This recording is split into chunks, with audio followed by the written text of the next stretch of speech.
me do a real quick sound test, make sure everything's up and running.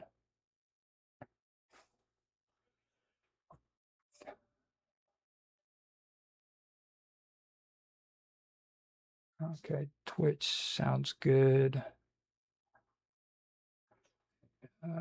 Waiting for Rumble. Got Twitch on twice. Rumble sounds good.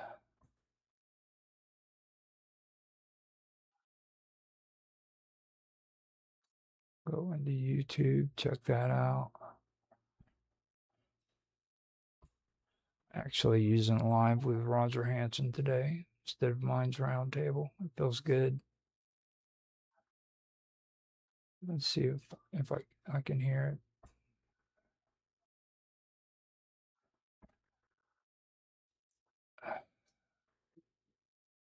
it. You're telling me that after you just said that I'm confusing you.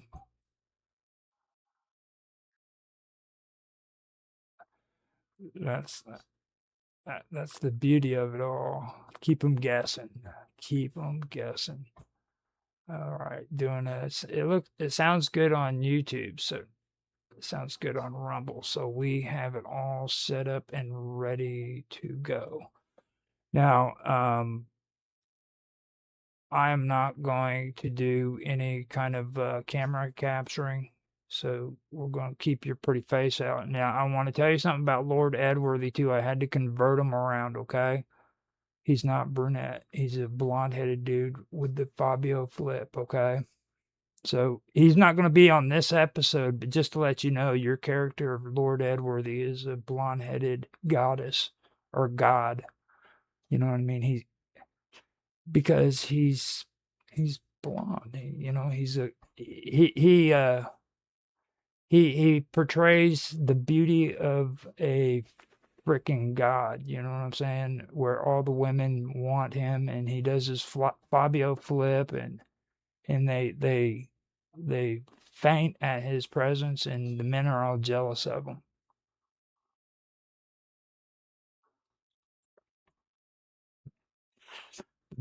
That's later on in the episode. I do have the scripts ready to go on that though, but it's going to be good. His only desire is to be a merman. Okay, a merman, and he's eventually going to be a Deva deodorant salesman. Deodorant for Deva.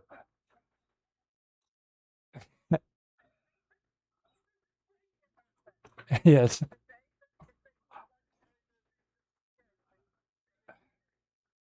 Yep. That's it. So here we go. I'm gonna go ahead and um do the countdown. If you have a chance, uh, Mark, go and find the eyewitness testimony because that's the first thing you're gonna do. Okay. It's in the Teams chat. Stir the fallout in my hangout.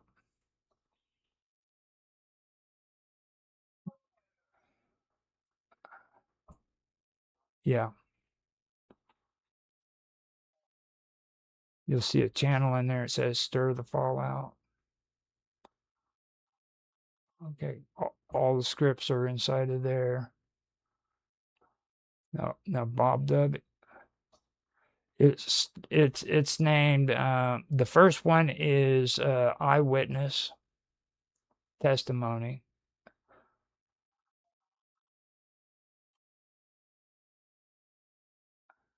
Right. That'll be the first one you start out with. So let's do this. See how wonderful we are. Get all set. I'll do the countdown. I'm gonna do. I'm also going to do an introduction, like I said, and then we'll go into it. So let's see here. 3, 2, 1, now.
So yeah, this time oh my god, this so the you tell me when you are ready, and we will do this again.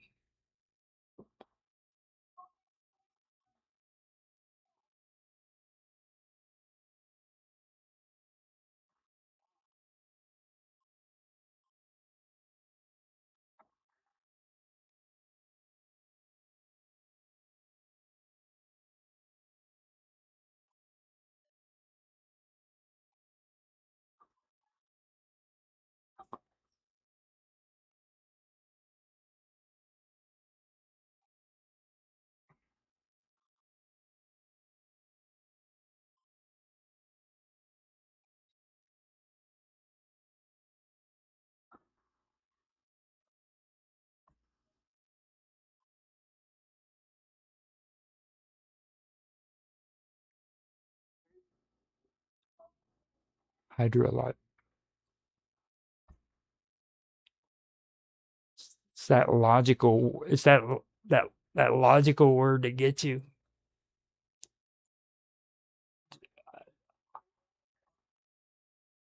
Logical.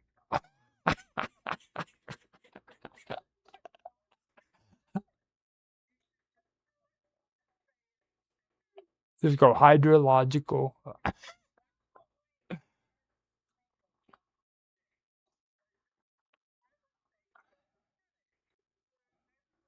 Move on.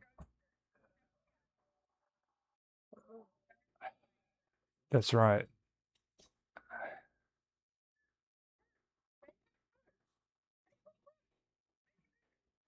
Yeah, exaggerate it. That's what they mean.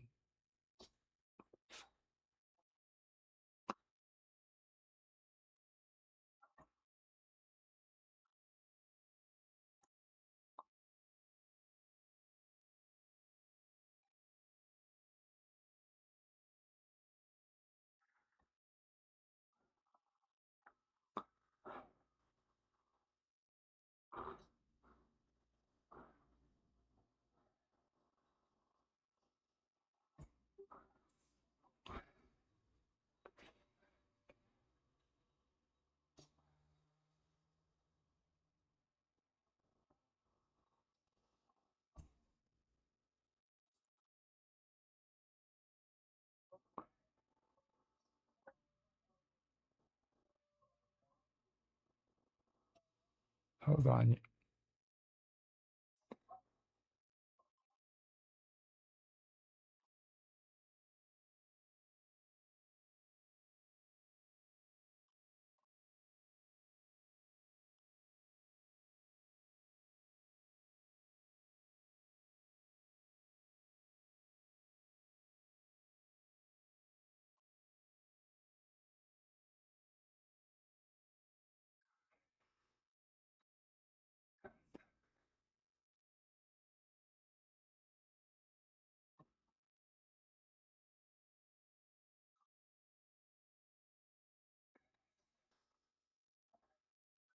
Hold on a minute.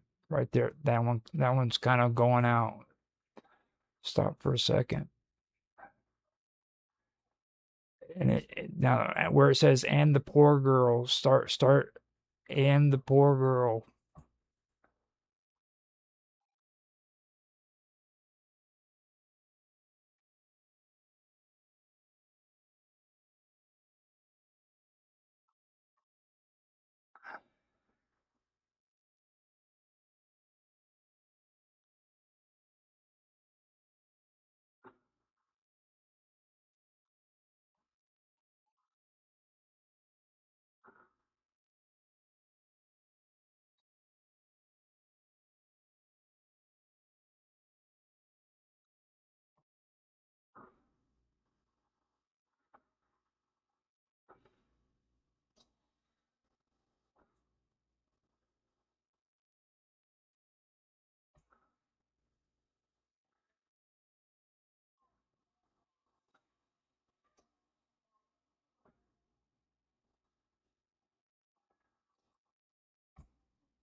Thank you, Lord Edworthy. We appreciate your ongoing maritime clarity. We continue. Now, what happened before this was I did the headlines and I accidentally muted myself. So I will have to go ahead and do the headlines again, which is actually good because we have another guest in the room, which is V. I'd like to welcome you to the stream, V. And after I am done with the headlines, I will get back to you for a reading like we had just done with Mark Edworthy. And just, okay. So,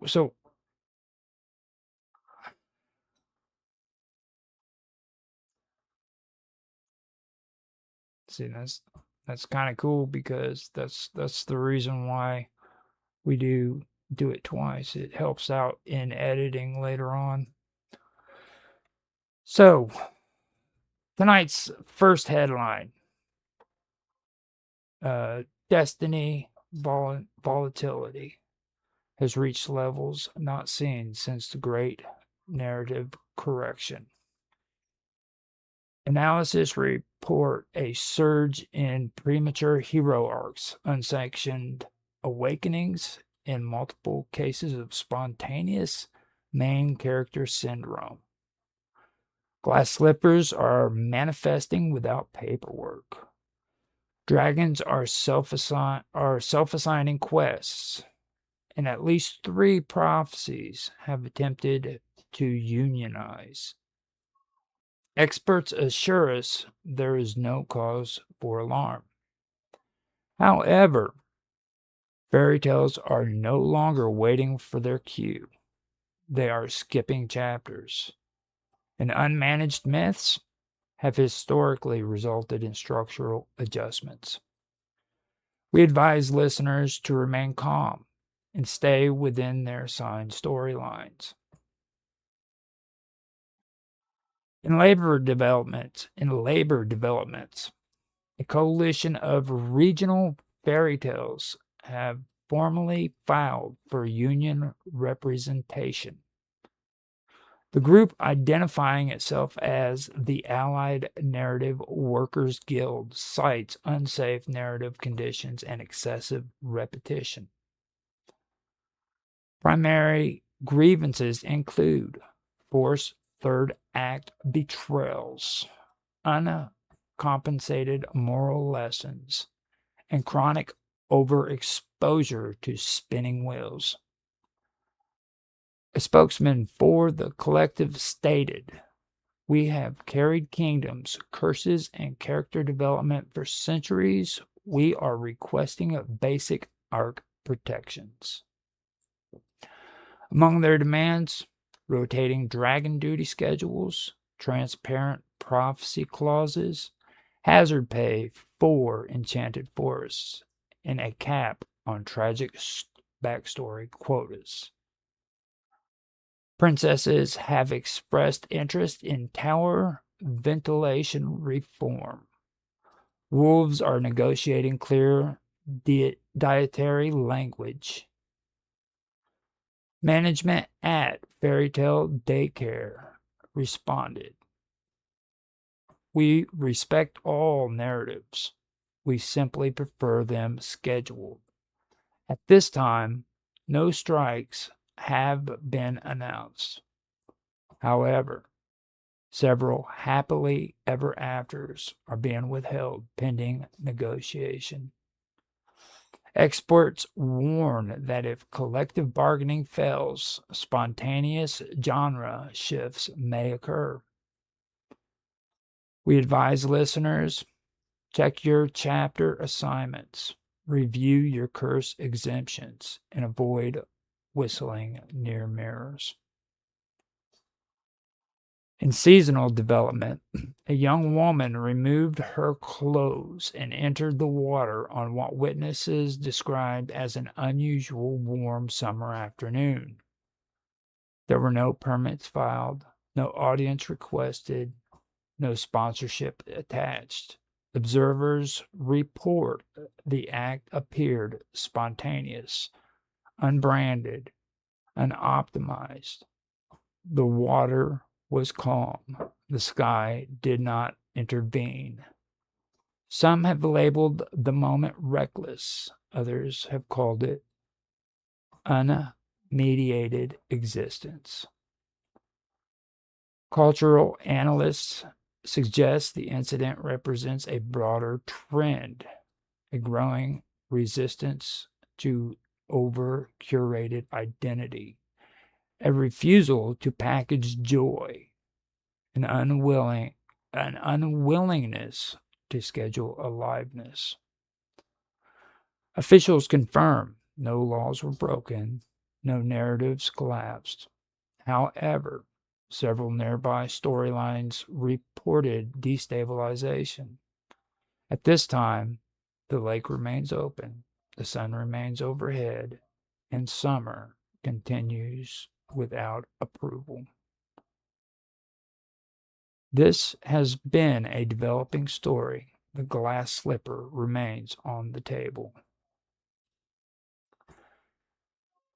Okay, so now with that being said, we move on to the parody ad block, which is pre-written scripts. This is where we ask guests to read. Thanks for being here, B. Before we go, would you be willing to read a script for us?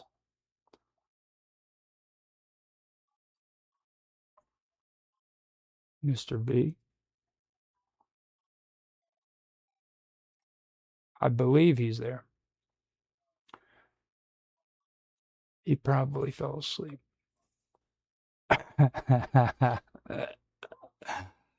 Okay, so with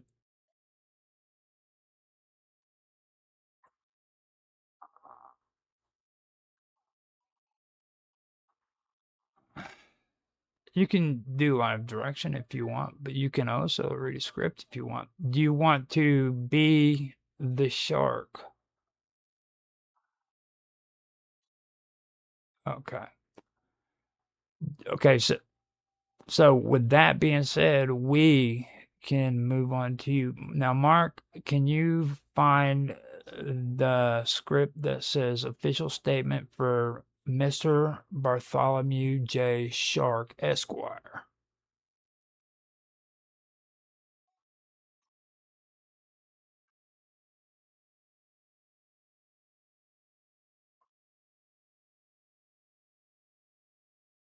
Okay. Okay, now, like before, we would like to ask you if you could read this script twice. Now, with the way this works, so that we can make it to where everybody understands. First, we want to make sure that you are reading in isolation and cleanly, which you have stated that you have done. We would like to ask that you read it twice, once straight and one slightly exaggerated. So, with that being said, please, whenever you are ready, start with the official statement of Mr. Bartholomew J. Shark, Esquire.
Hold on, you're fading out right there. Hold on right there. Start back at when I observed the octopus.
That's the octopus had an unfull.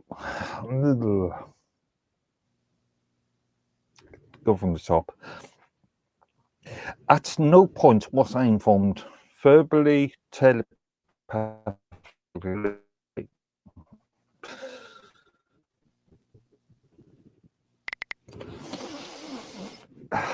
At no point was I informed, verbally, telepathically, or through legally binding shell-based documentation, that the octopus had unlawfully appropriated clothing. That sounds all wrong. At no point was I informed, verbally, telepathically, or through legally binding shell-based documentation, that the octopus had unlawfully appropriated clothing from a young woman enjoying an otherwise pleasant aquatic experience. Let the records reflect. I consume seafood. I do not conduct property searches. I do not infantry celluloids.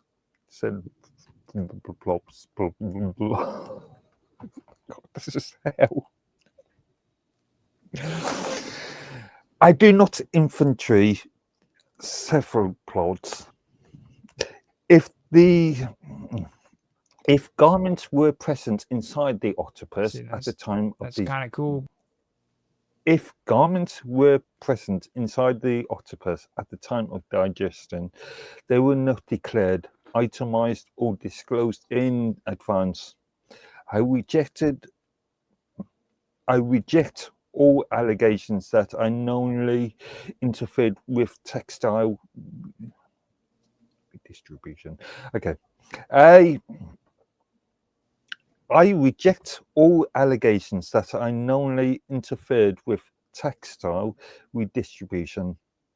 Furthermore, I wish to express sympathy for the young women's predicament. Okay. Furthermore, I wish to express sympathy for the unexpectedly garmentless due to interspecies theft, followed by predator intervention. Furthermore, I wish to express sympathy for the young woman's predicament, being unexpectedly garmented due to interspecies theft, followed by predator intervention.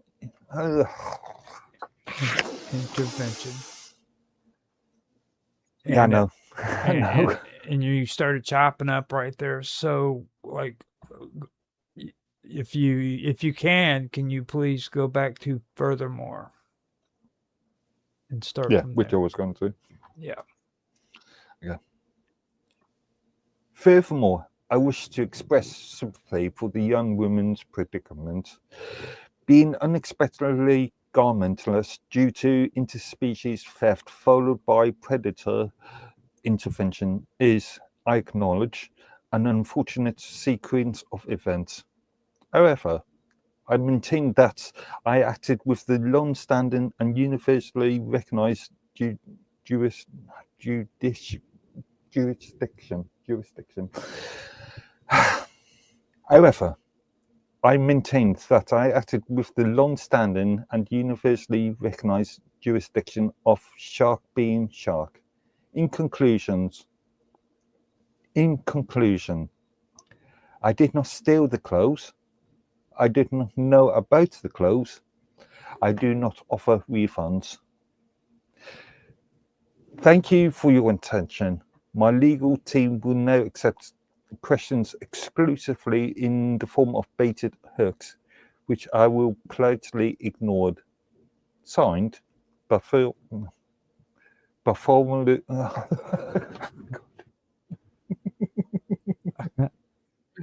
This is like hell to me. Signed, Bartholomew J. Shark. Predator, not a Say not a pickpocket one more time. not a pickpocket. There you go, because it faded out right whenever you got to say that. Now, Okay. can we do this one more time? Exaggerated. Put some exaggeration into it. That means if you can't say the word properly, just make it up, man. Yeah, be a shark. Like talk through your teeth or something. Yeah. Deliberately screw up the words. Just like go hard with it and just That's whatever right. comes out your mouth, that's what you mean. Damn. Like who knows how sharks talk? That's right. They talk with their teeth. That's Do right. sharks actually make a noise? It's your call, man. It is your call. You are the shark. You're the actor. Go hard, bro. You are Bartholomew Jonathan Shark Esquire. Hi, everybody. I made it. Hell to me. It's really funny, actually. It's so funny that even when you fall over a word, it's like you were meaning to do it. I'm like, Nothing's deliberate. why? It's making a really excellent character. Anyway, I'll shut up now so you can have fun. Oh god! Oh god! Oh god! Oh Okay, so god! let's do it a second time with some exaggeration.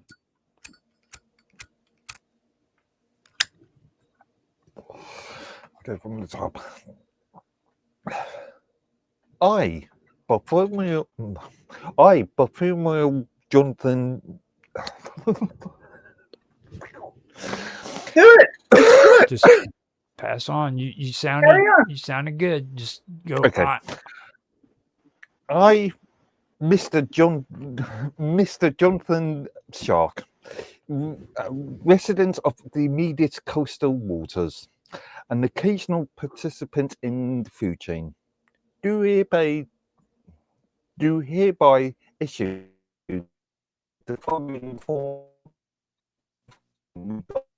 Okay, hold up a minute. Hold up a minute. You have to start at do hereby issue because you faded off right there. So start at do hereby issue. Do hereby issue the following clarification regarding the recent octopus incident. First and foremost, Okay, hold on. You're breaking up First again. and foremost, Okay, start right there again. Sorry.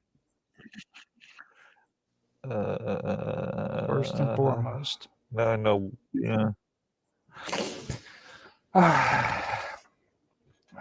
Wow, my eyes. First and foremost, I would like it to clarify. First and foremost, I would like it clearly stated that I had no prior knowledge of any garments, swimwear. Sorry, my eyes are.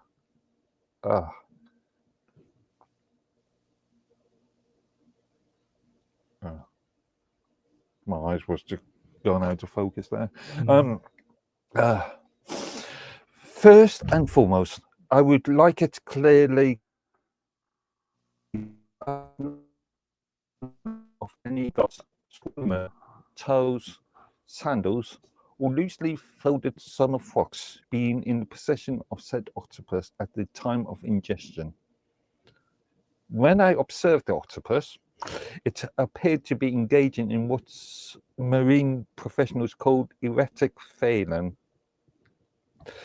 As a shark of standard reputation, I interpreted the behavior as either A, a competitive display, B, a culinary opportunity, yummy, C, Tuesday.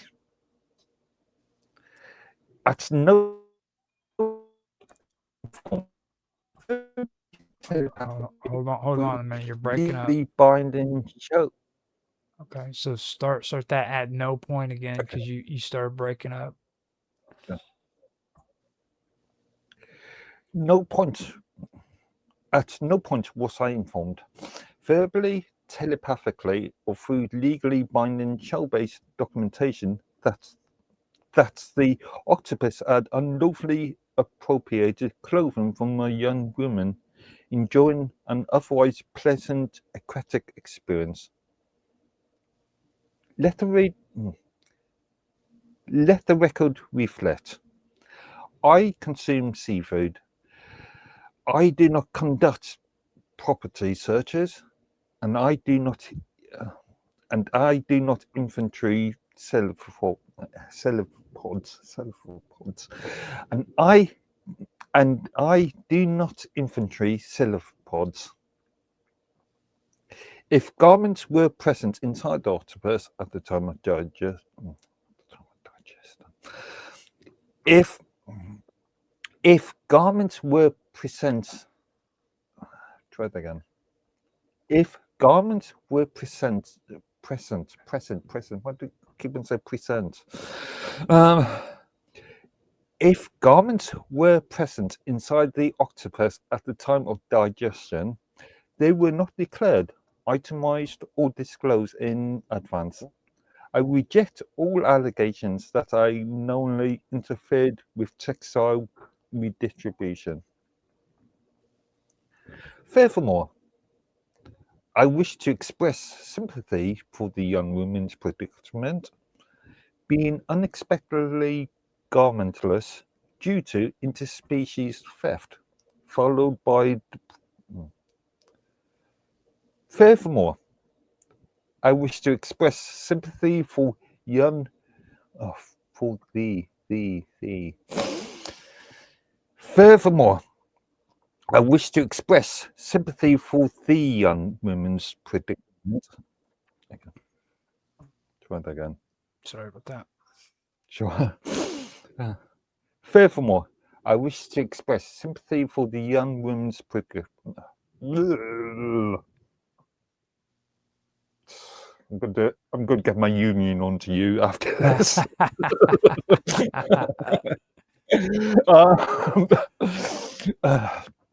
I figured you got better the second time, man. It's like, wow. It's getting worse and worse. You're doing good. You're doing good. Go ahead. Furthermore, I wish to express sympathy for the young woman's predicament, being unexpectedly garmentless due to interspecies theft, followed by predator intervention. Keep on tripping up on that word. Furthermore, I wish to express sympathy for the young women's predicament, being unexpectedly. No, start at being instead of going back to furthermore. Okay. being unexpectedly garmentless due to interspecies theft, followed by predator intervention, is, I acknowledge, an unfortunate sequence of events. However, I maintain that I acted with. However, I maintain that I acted within the long-standing and universally recognised jurisdiction of shark being shark. In conclusion, I did not steal the clothes. I did not know about the clothes. I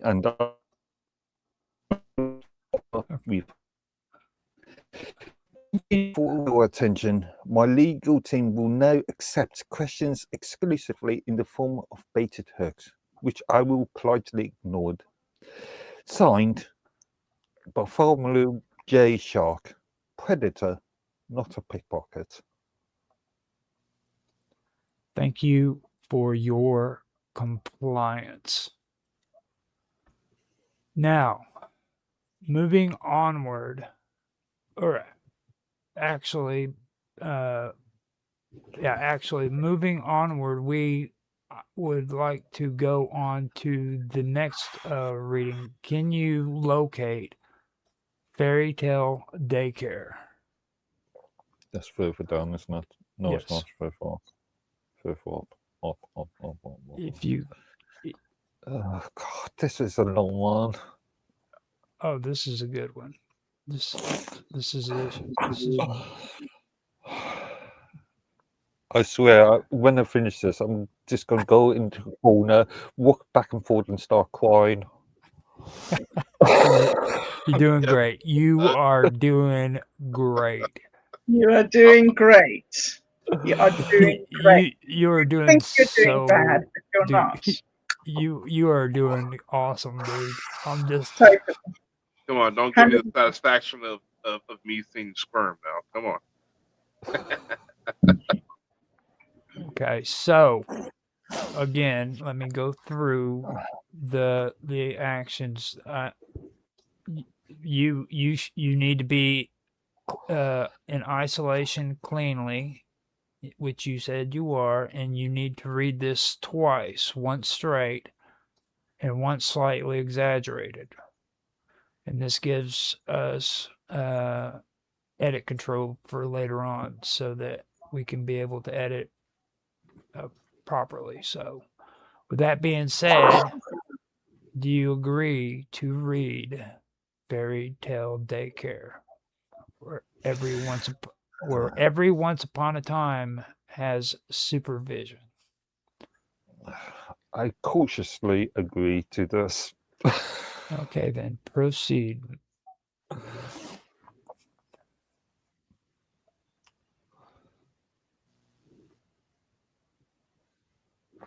So I'm the announcer. I'm just doing the full script. Okay. Are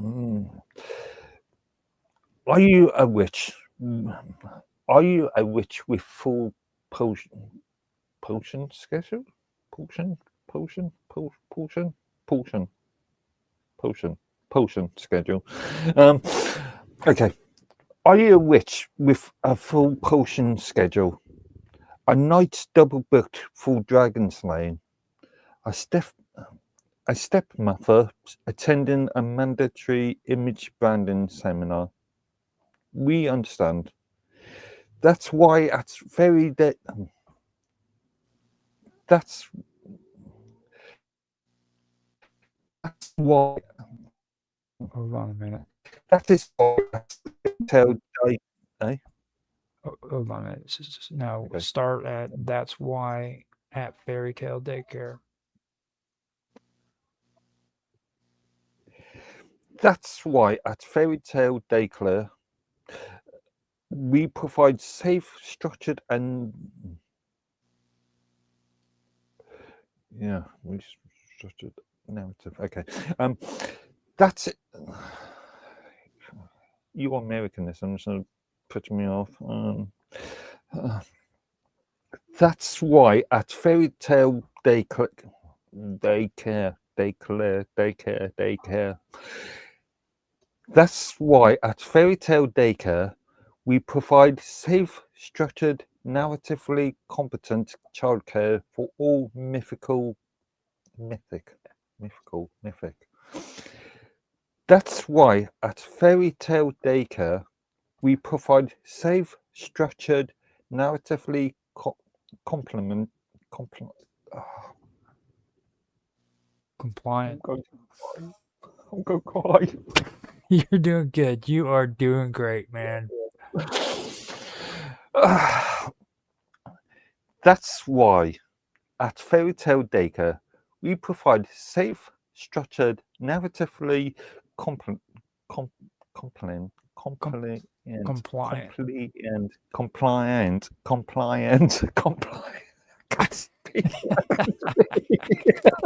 Okay. Oh God. Start at narratively compliant. Don't go back. Just go to Okay. narratively compliant. Narratively compliant childcare for all mythic dependents. Our promise at Fairy Tale Daycare, your little legend is our priority. Whether they are a dragon with mid-arson tendencies, a princess in early stage tower independency, okay, a princess in early stage tower independency, a wolf navigation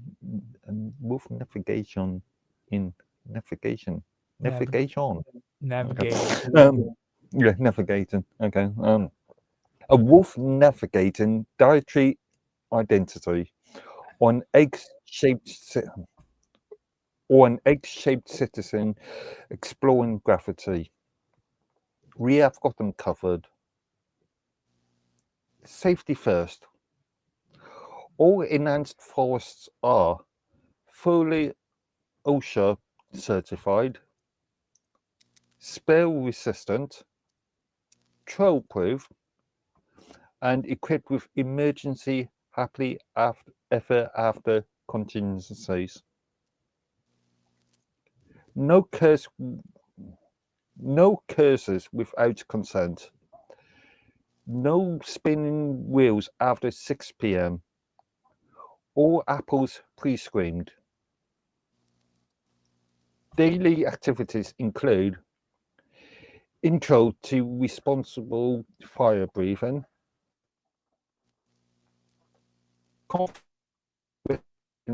who are also rivals. Okay, hold on there. You said conflict resolution blacked out when you were getting ready to say that. So start there at conflict resolution. Okay. Conflict resolution for siblings.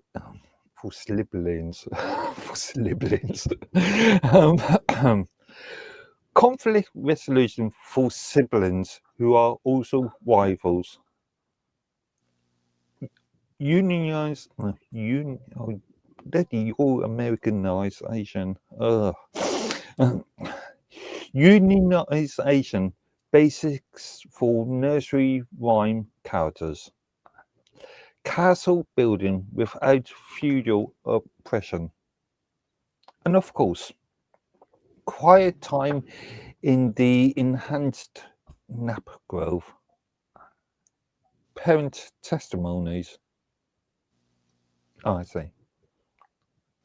Parent testimonies. My dragon.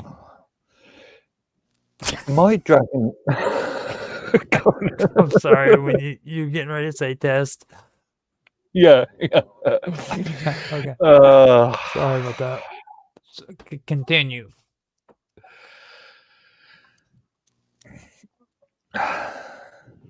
My dragon hasn't burnt down a single village since enrollment. The big bad wolf finally learned to ask before huffing. Sleeping Beauty hasn't triggered the fire alarm in weeks. Flexible scheduling. Armageddon.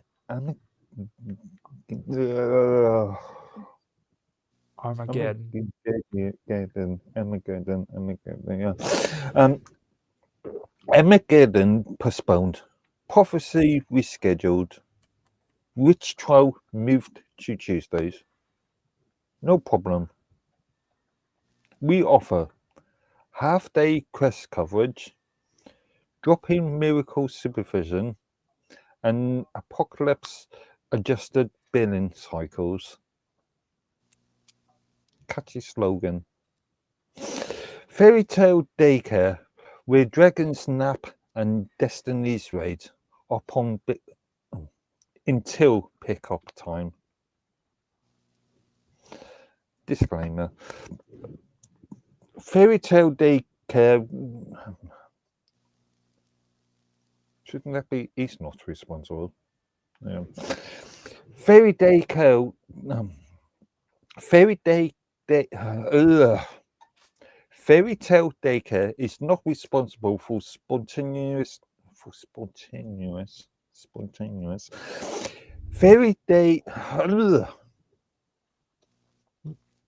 Tale Daycare is not responsible for spontaneous hill journeys, glass slipper mismatch, frog to princess incidents, or unexpected moral lessons. Happily ever afters may vary. Lines. Because even legends need a place to play. Okay, so you have the first advertisement done. Thank you for your compliance. Please continue to the second advertisement for Fairy Tale Daycare. Narrative stability through structured myth management. Greetings, Guardian. Our records indicate your dependence in exhibiting. Our records indicate your dependence is in Our records indicate your dependence. Our records indicate your dependent is exhibiting elevated destiny volatility. I'll try it again. Our records indicate your dependent is exhibiting elevated destiny volatility. Unmanaged prophecy drift can result in unauthorized hero arcs, premature dragon encounters, unlicensed tower isolation, non-compliant curse activation. This is not a cause for concern. This is a scheduling issue. At Fairy Tale Daycare, we specialize in early stage legend containment.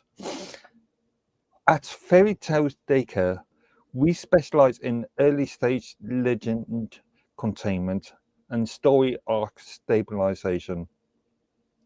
All participants are enrolled in our patented. Okay.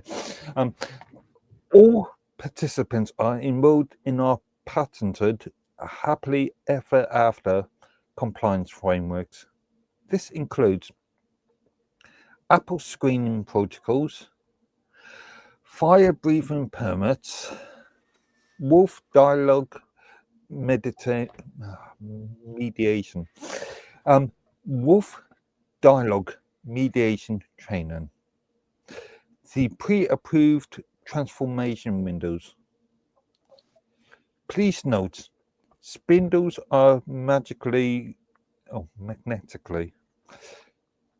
Spindles are magnetically sealed. Glass zippers are size verified. Magic beans require dual authorization. Daily curriculum focuses on narrative pacing, impose prophecy control, response more alignment, and cooperative quest simulation. Performance metrics. Since implementation, 78% reduction in unsatisfied rebellions. Unsanctioned. Okay. 78% reduction in unsanctioned rebellions. 64% decrease in forest-related incidents. 100% compliance in nap time enhancements. If your dragon begins glowing red, if your princess questions architectural, if your princess questions architectural confinement, if your wolf expresses complex dietary autonomy, remain calm. Staff will initiate containment zone protocol. Please don't ask me to sing. Please don't ask me to sing. Okay, I'm just going to say out loud. Just say it out loud. Just say it out loud. Fairy tale daycare. Stay in your lane. Wait for your chapter. Don't jump ahead. Reassurance is important. Your child's destiny is safe with us. It will unfold at the approved pace. Fairy tale daycare. Because unmanaged legends become revolutions. Okay, thank you for your compliance. Now we come to the third advertisement, and that third advertisement is much, much shorter. It's Fairy Tale Daycare, a message from Lord Edworthy. This is specifically for you, your character Roe, Lord Edworthy. Continue. If you are a busy witch with potions potions. If you are busy if you are a busy witch with potions on the boil, a night double booked for dragon slaying, or perhaps a royal household managing an unexpected prophecy. We know how it goes. That's why here at Fairy Tale Daycare, we offer safe, structured, and properly supervised care for your little legends. Whether they are a dragon with touch of over enthusiasm, a prince reconsidering tower arrangement, or a wolf working through dietary transitions. They will be in steady hands. All people are inspected. All glass slippers are labelled. And no spin wheels are left and no spinning wheels are left unintended after 4:30. Our trained staff specializes in responsible fire breathing, quest postponement techniques, conflict resolution between conflict resolution between rival heirs, and and gentle pace in early stage ill journeys. Because destiny, you see, doesn't need rushing. It just needs managing properly. We have enhanced nap growth for quiet reflection. We have enhanced nap growth for quiet reflection. Castle building sessions without feudal. Castle building sessions without feudal complications, and a firm policy regarding unsolicited curses. And if Armageddon's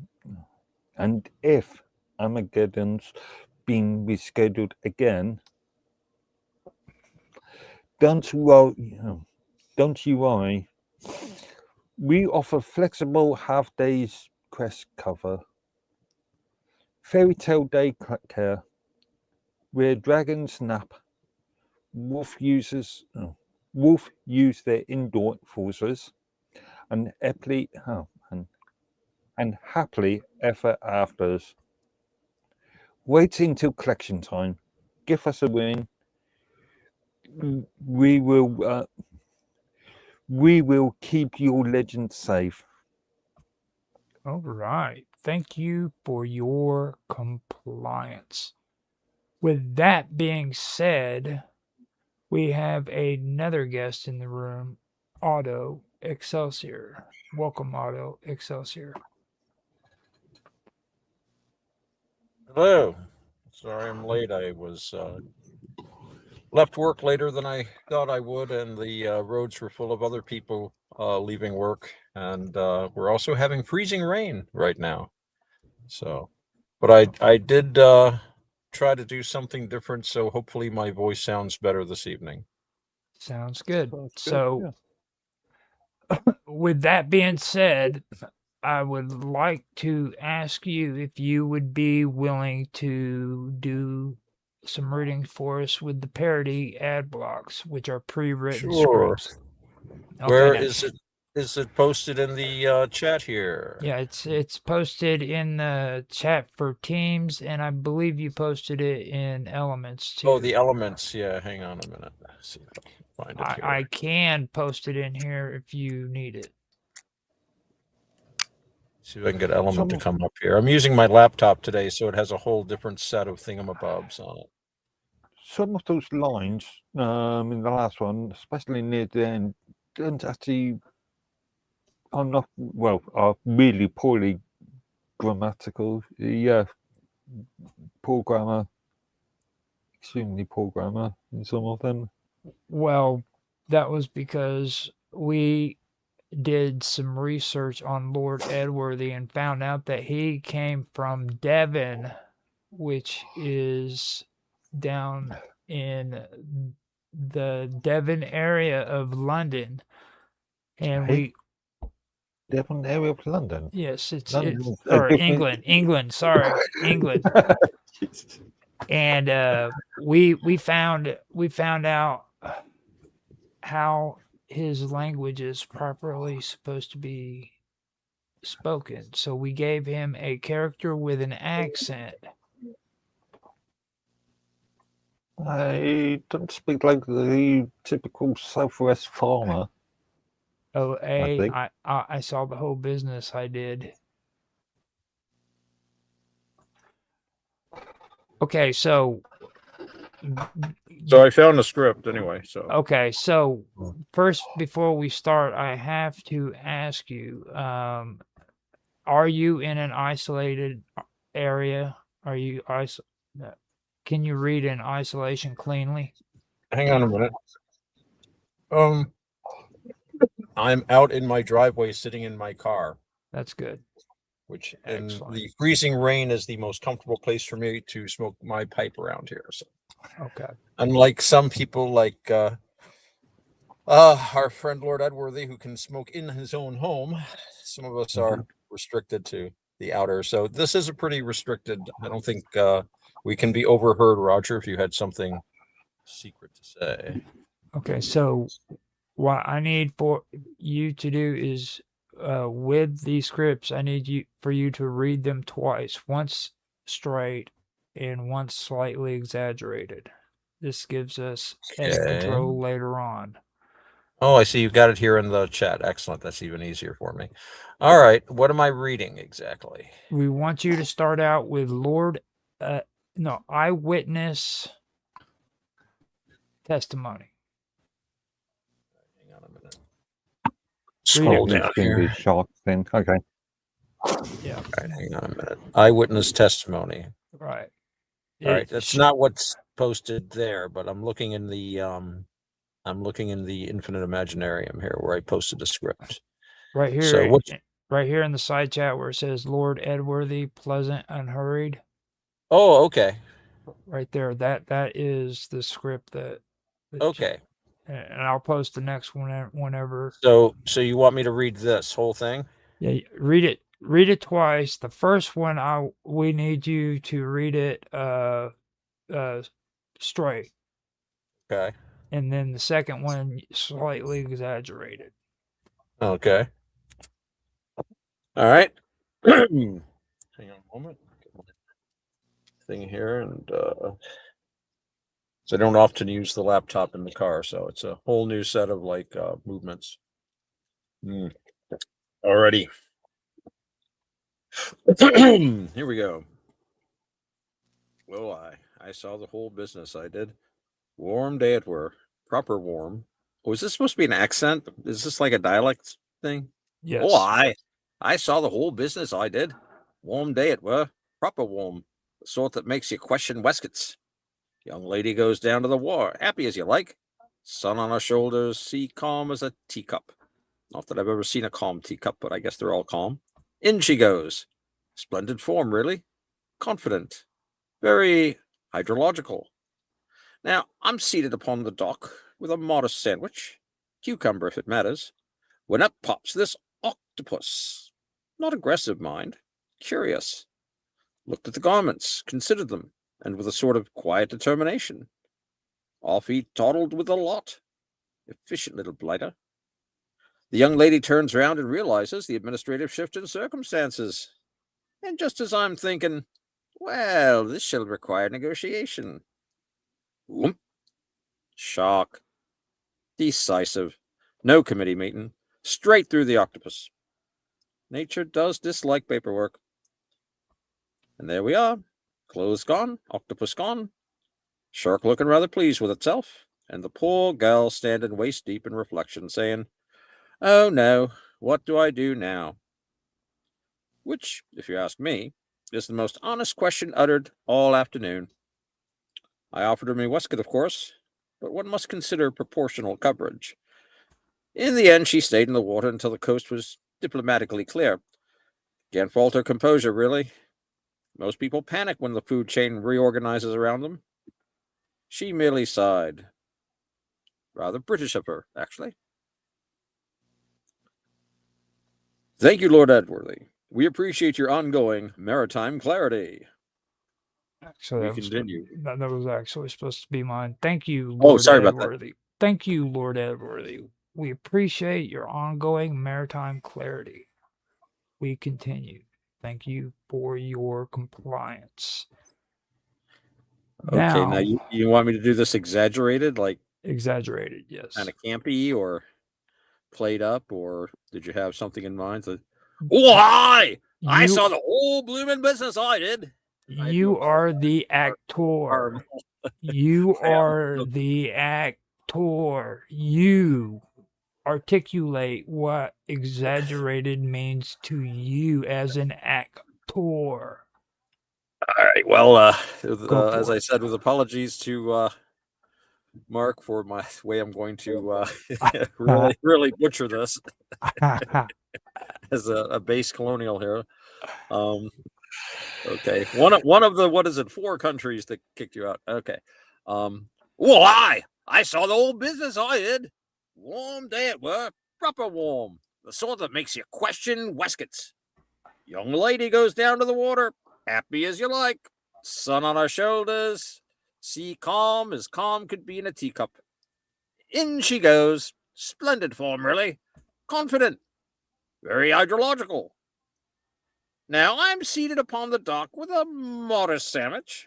Cucumber, if that matters. When, boop, up pops this octopus. Not aggressive, mind. Curious. Looked at the garments, considered them, and with a sort of quiet determination, boop, off he toddled with a lot. Efficient little blighter. The young lady turns round and realizes the administrative shift in circumstances. And just as I'm thinking, well, this shall require negotiation, whoop, shock. Decisive. No committee meeting, straight through the octopus. Nature does this like paperwork, you know what I mean? Say no more, nudge, nudge. And there we are, Bob's your uncle. Clothes gone, octopus gone, shark looking rather pleased with itself. And that poor gal, standing waist deep in reflection, saying, "Oh no, whatever shall I do now? What do I do now?" Which, if you ask me, is the most honest question uttered all afternoon. I offered her me waistcoat, of course, but one must consider proportional coverage, eh? Know what I mean?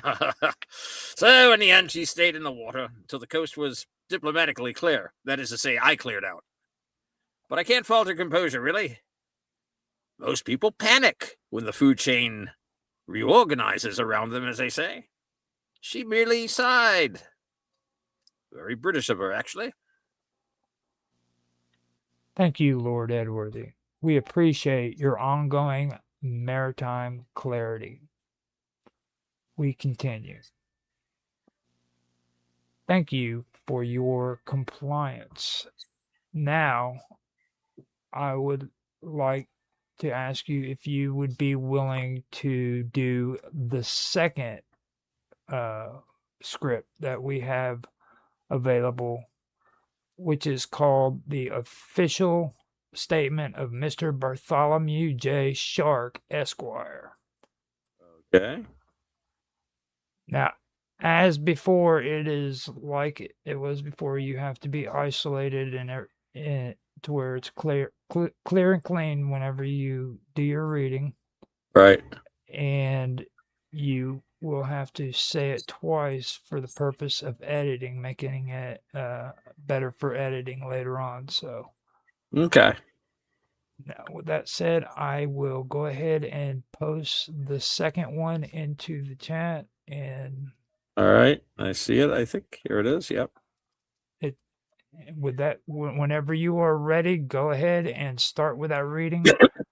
Do the first one as straight as possible, and the second one exaggerate on it a little bit more. Okay. So Shark. Let's see. Shark's gonna be mid-Atlantic American, I think. As after all, they are the dominant apex predator in the financial world, at least for a long time anyway. Not so much nowadays. Oh. I, Bartholomew Jonathan Shark, resident of the immediate coastal waters and occasional participant in the food chain, do hereby issue the following formal clarification regarding the recent octopus incident. First and foremost, I would like it clearly stated that I had no prior knowledge of any garments, swimwear, towels, sandals, or loosely folded summer frocks being in the possession of said octopus at the time of ingestion. When I observed the octopus, it appeared to be engaging in what marine professionals call erratic flailing. As a shark of standing reputation, I interpreted this behavior as either A, a competitive display, B, a culinary opportunity, or C, Tuesday. At no point was I informed, verbally, telepathically, or through a legally binding shell-based documentation, that the octopus had unlawfully appropriated clothing from a young woman enjoying an otherwise pleasant aquatic experience. So let the record reflect that I consume seafood. I do not conduct property searches, and I do not inventory cephalopods. If garments were present inside the octopus at the time of ingestion, go again. If garments were present inside the octopus at the time of digestion, They were not declared, itemized, or disclosed in advance. I reject all allegations that I knowingly interfered with textile redistribution. Furthermore, I wish to express sympathy for the young woman's predicament. Being unexpectedly garmentless due to interspecies theft followed by predatory intervention is, I acknowledge, an unfortunate sequence of events. However, I maintain that I acted within the long-standing and universally recognized jurisdiction of shark being shark. In conclusion, I did not steal the clothes. I did not know about the clothes. I do not offer refunds. Thank you for your attention. My legal team will now accept questions exclusively in the form of baited hooks, which I will politely ignore. Signed, Bartholomew J. Shark, Predator, not a pickpocket. His mark. Thank you for your compliance. Now, can you do that with a little bit of exaggeration? Yeah, sure. I, Bartholomew Jonathan Shark, resident of the immediate coastal waters and occasional participant in the food chain. And it's a wonderful food chain. It's a great, you will love our food chain. Do hereby issue the following formal clarification regarding the recent so-called octopus incident, as the fake news is what's going on about it. First and foremost, I'd like to clearly state it. I had absolutely no prior knowledge of any garment, swimwear, towels, sandals, or loosely folded summer frocks being in the possession of said octopus at the time of ingestion. I had no idea. When I did observe the octopus, it appeared to be engaging in what marine professionals and any other ordinary person would call erratic flailing. What was I to think? As a shark of a standing reputation, I lived in a tank for a while. I interpreted this behavior as either a competitive display, a culinary opportunity, or possibly Tuesday. At no point was I informed, either verbally, telepathically, or through legally binding shell-based documentation. And remember, a verbal agreement is only as good as the paper it's printed on, that this octopus had unlawfully appropriated clothing from a young woman enjoying an otherwise pleasant aquatic experience. So let the record reflect. I consume seafood. I consume lots of seafood. Nobody consumes as much seafood as me. It's great seafood. I do not conduct property searches. That is never would I could do that. And I certainly do not inventory cephalopods. So if these garments were present inside the octopus at the time of digestion, they were not declared, itemized, or disclosed in advance. I reject all allegations that I knowingly interfered with the textile redistribution. Furthermore, I wish to express sympathy for this young woman's predicament. It's so sad, being unexpectedly garmentless due to a horrible interspecies theft, no doubt an illegal alien species, followed by a predatory intervention is, I acknowledge, an unfortunate sequence of events. Many such cases sad. However, I maintain that I acted within the long-standing and universally recognized jurisdiction of manifest destiny and shark being shark. In conclusion, I did not steal the clothes. I did not know about the clothes. I do not offer refunds. Thank you for your attention to this matter. My legal team will now accept questions exclusively in the form of baited hooks, which I will politely ignore. Signed, Bartholomew J. Shark, Predator, not a pickpocket. His mark. All right. Thank you for your compliance. Our final script is fairy tale daycare advertisements. Are you willing to do these advertisements? There are 3 in total. No, I'm not going to do. Of course I will. Okay. Close them up. Now, not fairy tales. I can't do it. As before, these need to be done in isolation, and we need you to read. I'm going to go ahead, since it's so long, I'm going to forego the twice like I did with Mark Edworthy and just read them once, unless you feel that you need to do it both straightforward and then exaggerated. It's your call, depending on how long it takes you to do all 3 let's see how it let's see how it goes. Okay. So begin So whenever are you're ready. are all three advertisements on here? Yes, the first one is fairy tale daycare, where every once upon a time has supervision. Begin whenever you wish. First advertisement, I suppose you might call it. Right. All right, here we go. Fairy tale daycare, where where every once upon a time has supervision. Are you a witch with a full potion schedule? A night double booked for dragon slaying? A stepmother attending a mandatory imagery branding seminar? We understand. That's why at Fairy Tale Daycare, we provide safe, structured, narratively compliant childcare for all mythic dependents. Our promise at Fairy Tale Daycare, your little legend is our priority.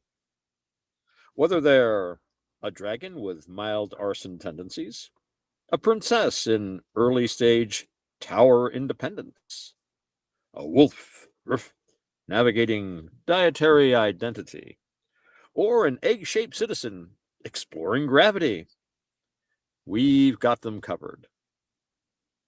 Safety first.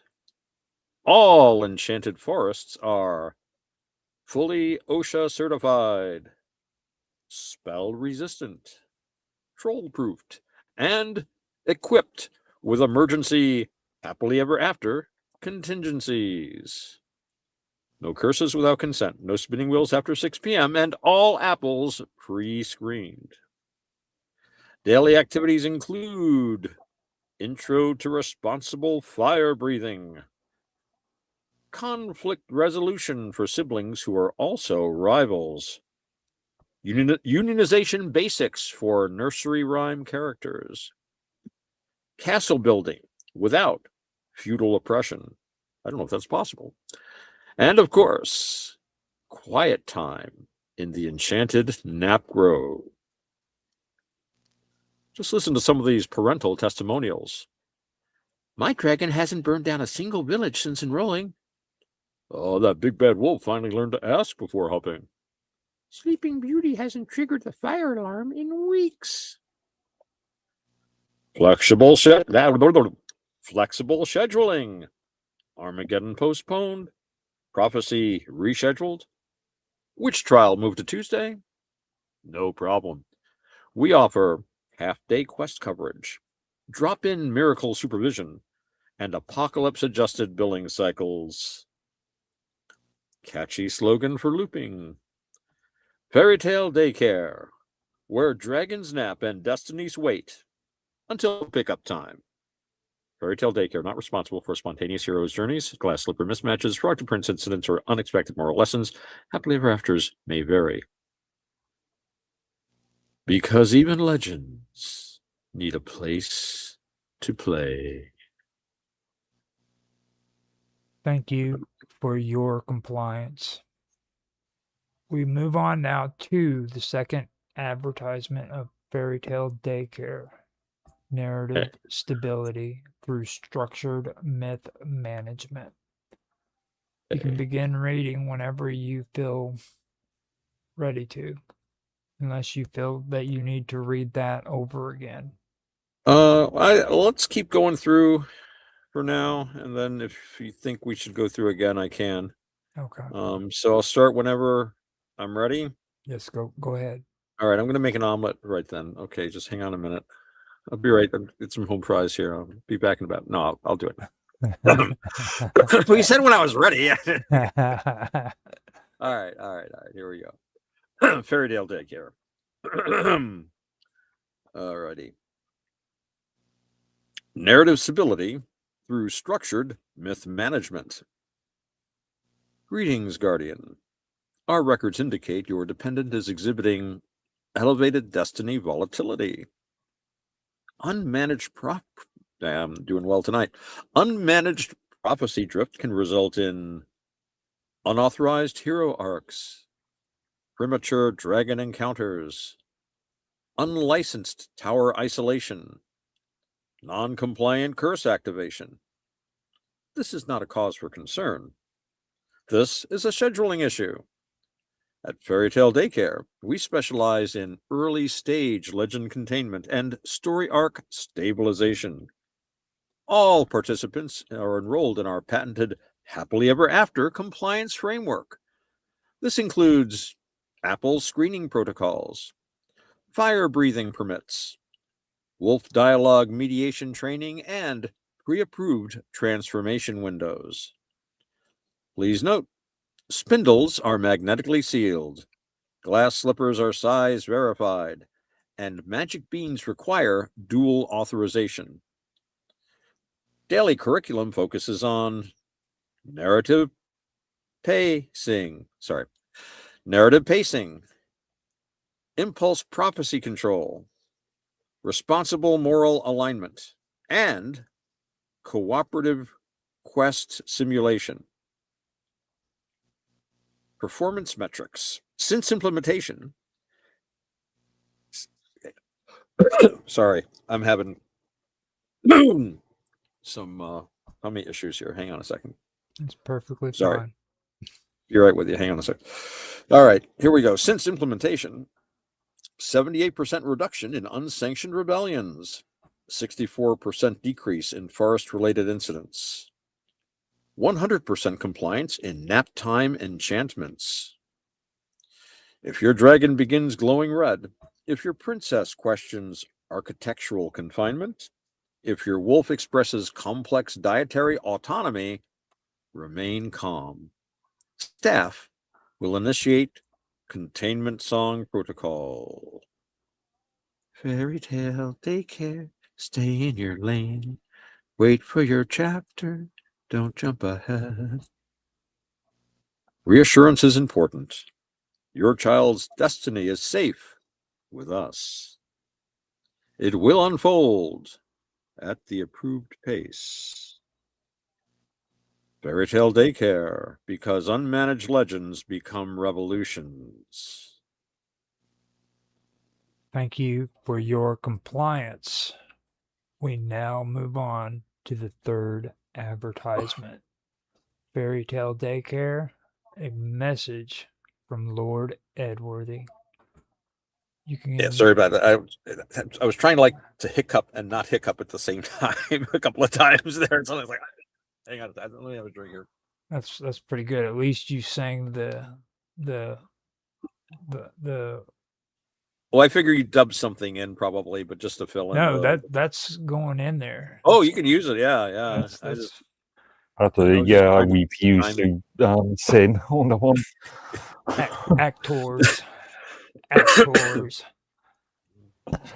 Here we go. Third Fairy Tale Daycare. Right then, if you're a busy witch with potions on the boil, a night double booked for dragon slaying, or perhaps a royal household managing an unexpected prophecy, we know how it goes. That's why here at Fairy Tale Daycare, we offer safe, structured, and properly supervised care for your little legends. Whether they're a dragon with a touch of overenthusiasm, a princess reconsidering tower arrangements, or a wolf working through dietary transitions, they'll be in steady hands. All apples are inspected, all glass slippers are labeled, and no spinning wheels are left unattended after 4:30. Our trained staff specializes in responsible fire breathing, quest postponement techniques, conflict resolution between rival heirs, and gently pacing early stage hero journeys. Because destiny, you see, doesn't need rushing. It just needs managing properly. We've enchanted nap groves for quiet reflection, castle building sessions without feudal complications, and a very firm policy regarding unsolicited curses. And if Armageddon's been rescheduled again, let me reread that. And if Armageddon's been rescheduled again, don't you worry. We offer flexible half-day quest cover. Fairy Tale Daycare, where dragons nap, wolves use their indoor voices, and happily ever afters wait until collection time. Give us a ring. We'll keep your legend safe. Okay, so that is really, really good. This is the second guest that's read this. Before we back out of this, do either of the other two guests wish to try? I know Bob Dub is a guest just listening in, but if you changed your mind and want to try it, you can if you wish, Bob Dub. I'd love to try it. All right. Yay. Okay. Just one minor point on the first script. You sounded more. You had more Cockney sort of tones. Who, me? I was just thinking Dick Van Dyke. The horrible. I didn't know what I was doing. I didn't. What was happening was a specific word would make me think of a way of pronouncing it, and then I would lose it completely after that and go back to like North American, kind of deal.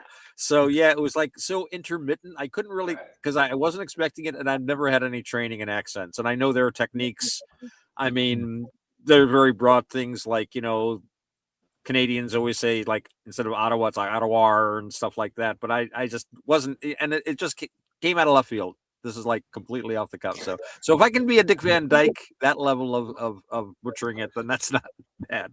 Bob, of course, will give us a perfect accent. Yes. In every way. Okay. No. It's like receive standard English except for the letter E. Now, up on the top, if you scroll all the way to the top of the chat, that is the first one that starts with Edworthy, pleasant, unhurried. Okay.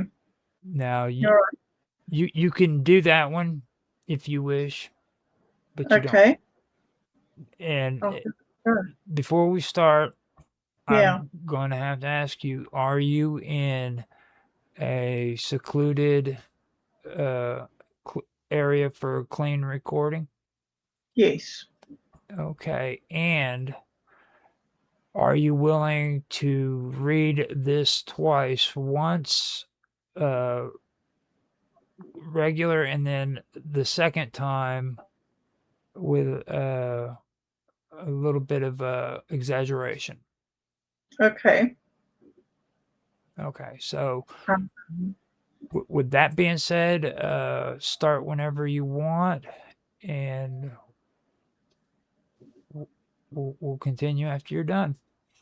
Okay. Oh, I saw the whole business, I did. Warm day it were, proper warm, the sort that makes you question waistcoats. Young lady goes down to the water, happy as you like, sun on her shoulders, sea calm as a teacup. In she goes, splendid form really, confident, very hydrological. Now, I'm seated upon the dock with a modest sandwich, cucumber if it matters, when up pops this octopus, not aggressive mind, curious. Looked at the garments, considered them, and with a sort of quiet determination, off he toddled with the lot, efficient little blighter. The young lady turns round and realizes the administrative shift in circumstances. And just as I'm thinking, well, this shall require negotiation, whomp, shark. Decisive, no committee meeting, straight through the octopus. Nature does dislike paperwork. And there we are, clothes gone, octopus gone, shark looking rather pleased with itself, and the poor girl standing waist deep in reflection saying, oh no, what do I do now? Which, if you ask me, is the most honest question uttered all afternoon.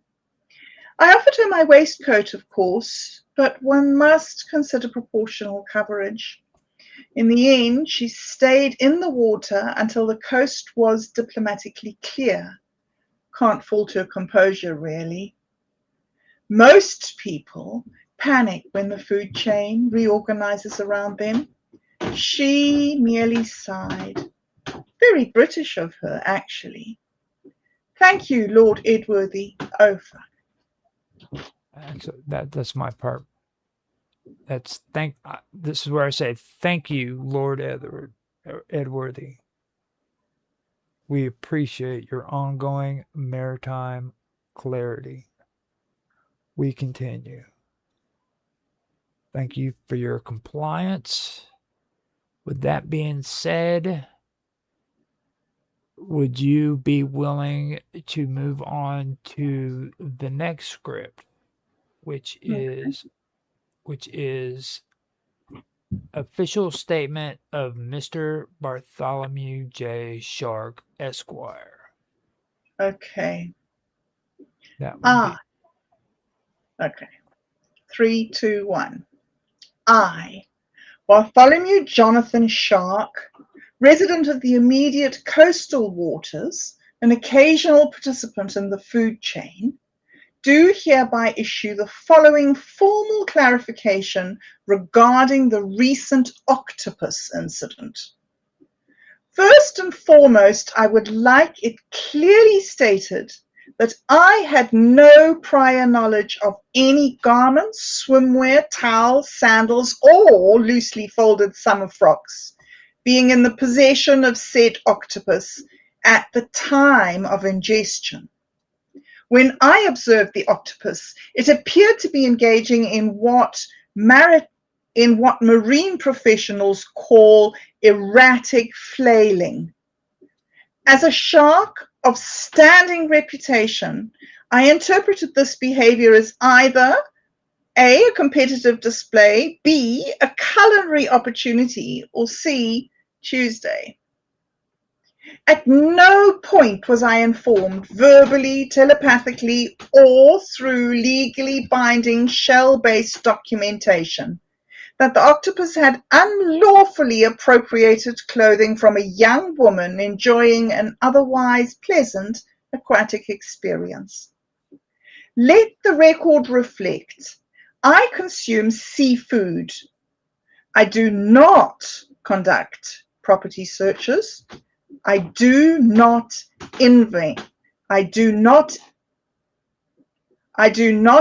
inventory cephalopods. If garments were present inside the octopus at the time of digestion, they were not declared, itemized, or disclosed in advance. I reject all allegations that I knowingly interfered with textile redistribution.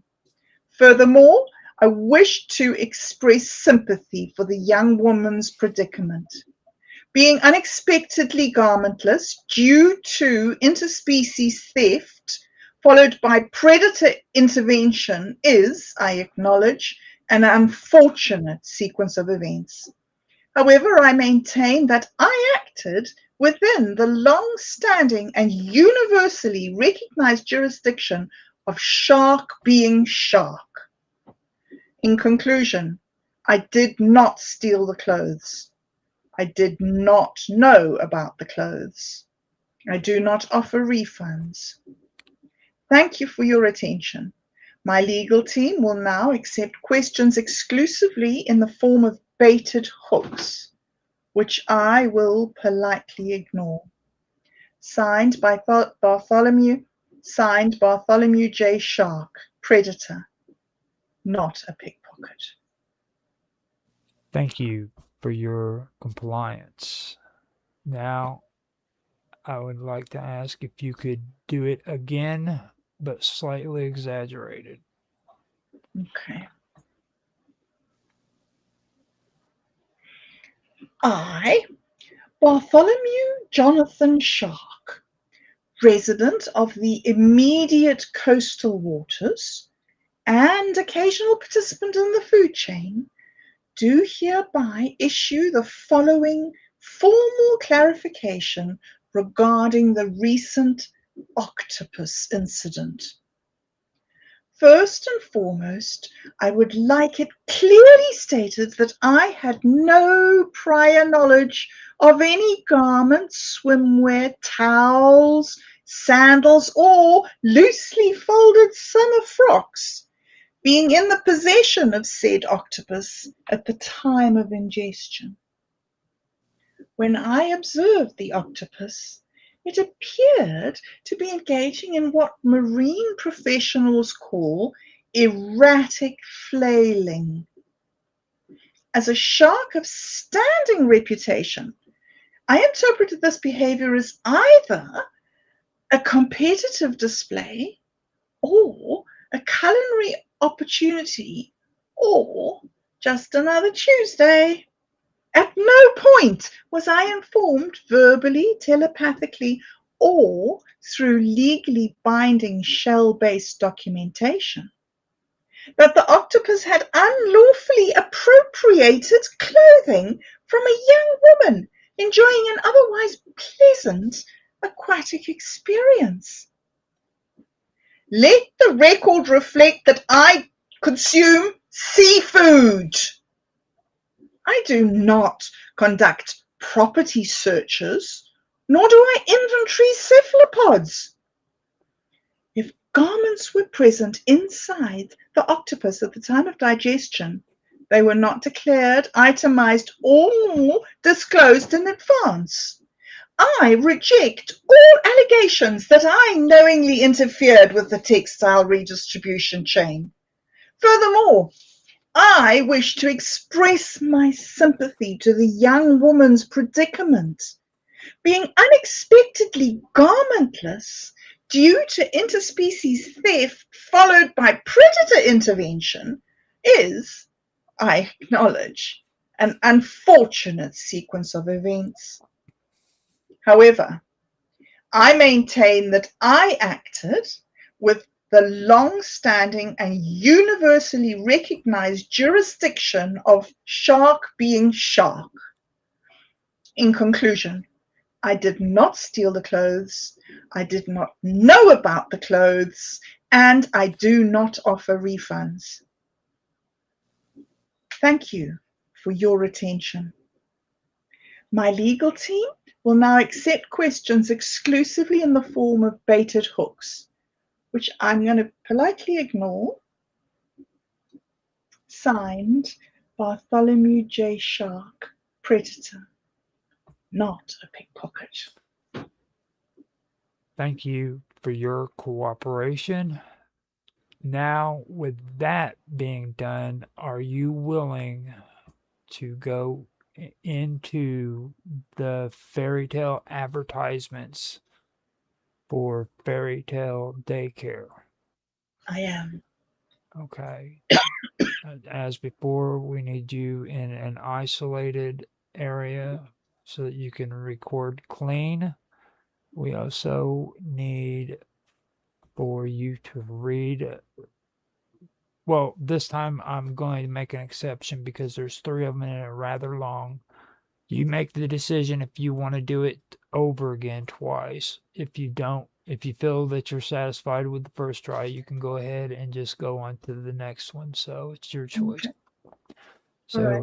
we'll start with the first one, Fairy Tale Daycare, where every once upon a time has supervision. Continue when you're ready.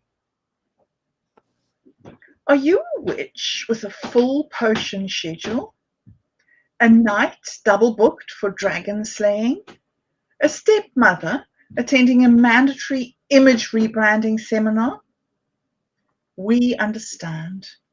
That's why at Fairy Tale Daycare we provide safe, structured, narratively compliant childcare for all mythic dependents.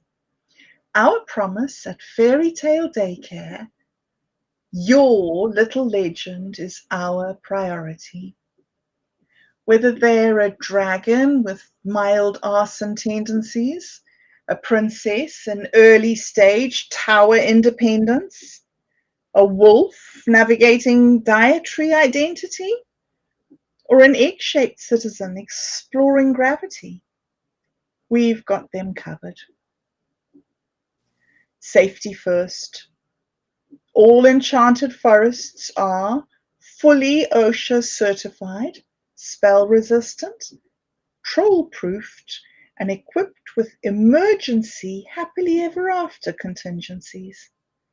No curses without consent, no spinning wheels after 6 p.m, and all apples pre-screened.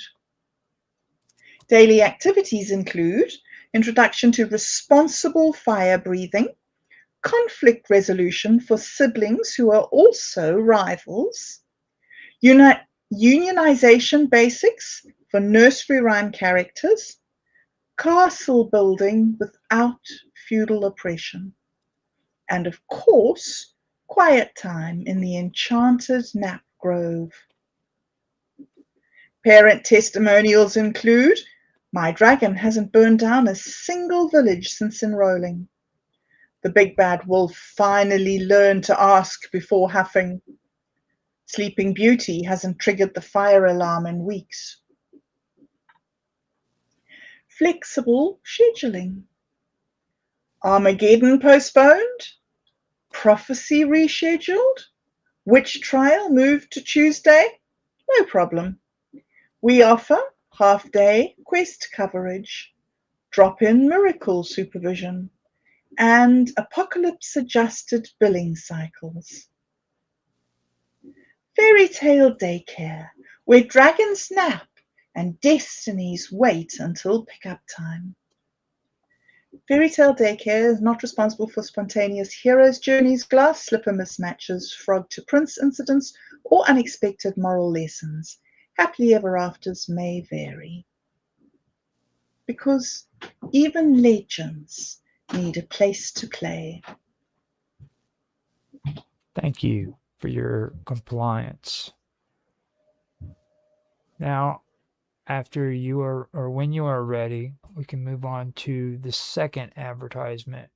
Fairy Tale Daycare, narrative stability through structured myth management. Continue when you are ready. Greetings, Guardian. Our records indicate your dependent is exhibiting elevated destiny volatility. Unmanaged prophecy drift can result in unauthorized hero arcs, premature dragon encounters, unlicensed tower isolation, non-compliant curse activation. This is not a cause for concern. This is a scheduling issue. At Fairy Tale Daycare, we specialize in early stage legend containment and story arc stabilization. All participants are enrolled in our patented Happily Ever After compliance framework. This includes Apple screening protocols, fire breathing permits, wolf dialogue mediation training, and pre-approved transformation windows. Please note, spindles are magnetically sealed. Glass slippers are size verified. Magic beans require dual authorization. Daily curriculum focuses on narrative pacing, impulse prophecy control, responsible moral alignment, and cooperative quest simulation. Performance metrics. Since implementation, there's been a 78% reduction in unsanctioned rebellions, a 64% decrease in forest-related incidents, and 100% compliance in nap time enchantments. If your dragon begins glowing red, if your princess questions architectural confinement, if your wolf expresses complex dietary autonomy, remain calm. Staff will initiate containment song protocol. Fairy Tale Daycare, stay in your lane. Wait for your chapter. Don't jump ahead. Reassurance is important. Your child's destiny is safe with us. It will unfold at the approved pace. Fairy Tale Daycare, because unmanaged legends become revolutions. Thank you for your compliance. Now we can move on to the third advertisement. Fairy Tale Daycare, a message from Lord Edworthy. Right. Right then. If you're a busy witch with potions on the boil, a knight double booked for dragon slaying, or perhaps a royal household managing an unexpected prophecy, we know how it goes. That's why here at Fairy Tale Daycare we offer safe, structured, and properly supervised care for your little legends. Whether they're a dragon with a touch of over-enthusiasm, a princess reconsidering tower arrangements. I'm going to start that again. Whether they're a dragon with a touch of over-enthusiasm, a princess reconsidering tower arrangements, or a wolf working through dietary transitions, they'll be in steady hands. All apples are inspected, all glass slippers are labelled, and no spinning wheels are left unattended after 4:30. Our trained staff specialise in responsible fire breathing, quest postponement techniques, conflict resolution between rival heirs, and gently pacing early stage hero journeys. Because destiny, you see, doesn't need rushing. It just needs managing properly. We've enchanted nap groves for quiet reflection, castle building sessions without feudal complications, and a very firm policy regarding unsolicited curses. And if Armageddon's been rescheduled again, don't you worry. We offer flexible half-day quest cover. Fairy Tale Daycare, where dragons nap, wolves use their indoor voices, and happily ever afters wait until collection time. Give us a ring. We'll keep your legend safe. Very good. Do you wish to do that over again, or are you satisfied with everything that you've done? I'm satisfied, thank you. Thank you for your compliance. With that being said, we stirred the fallout. We aligned the static. We did not collapse. We broadcast. Until next transmission, theme steam. There we go. Hit stop on there. Hooray. Well done, Bob. That was a for me, man. I messed up on a couple of spots there, but I've got everybody taken care of on there. Now, Bob, do you mind if I have you do the advertisements for frickin' the daycare, Fairy Tale Daycare? Everything you did there was perfect. Do you want me to read them again? No, you're fine. I've got them all recorded. I'm just saying on the recorded, edited version. Do you mind if I use your voice? No, I don't mind. And No, then you're welcome. I'm really stuck between Otto though. I think he should be the shark, but at the same time, I think he would be perfect freaking Mark Edworthy. Oh yes, Mark is a worthy Mark Edworthy. Yes, now, Mark. please. Mark is great. My blushes, please. I was really amazed with how well you did that, though. Mm. Even though it was out of accent, you did a really good job. Well, I wasn't ready. I don't really do accents, and it was just so. Every so often, as I'm reading it, I'm seeing a couple of words, and I'm probably thinking of a Monty Python's Flying Circus sketch or something, which is probably where I picked up most of my knowledge of English accents as a child. They're kind of drilled into you. Say no more, nudge, nudge. So it's like, yeah, that was completely wacko. Just, but I like doing the shark. That was funny. Thank you for your attention to this matter.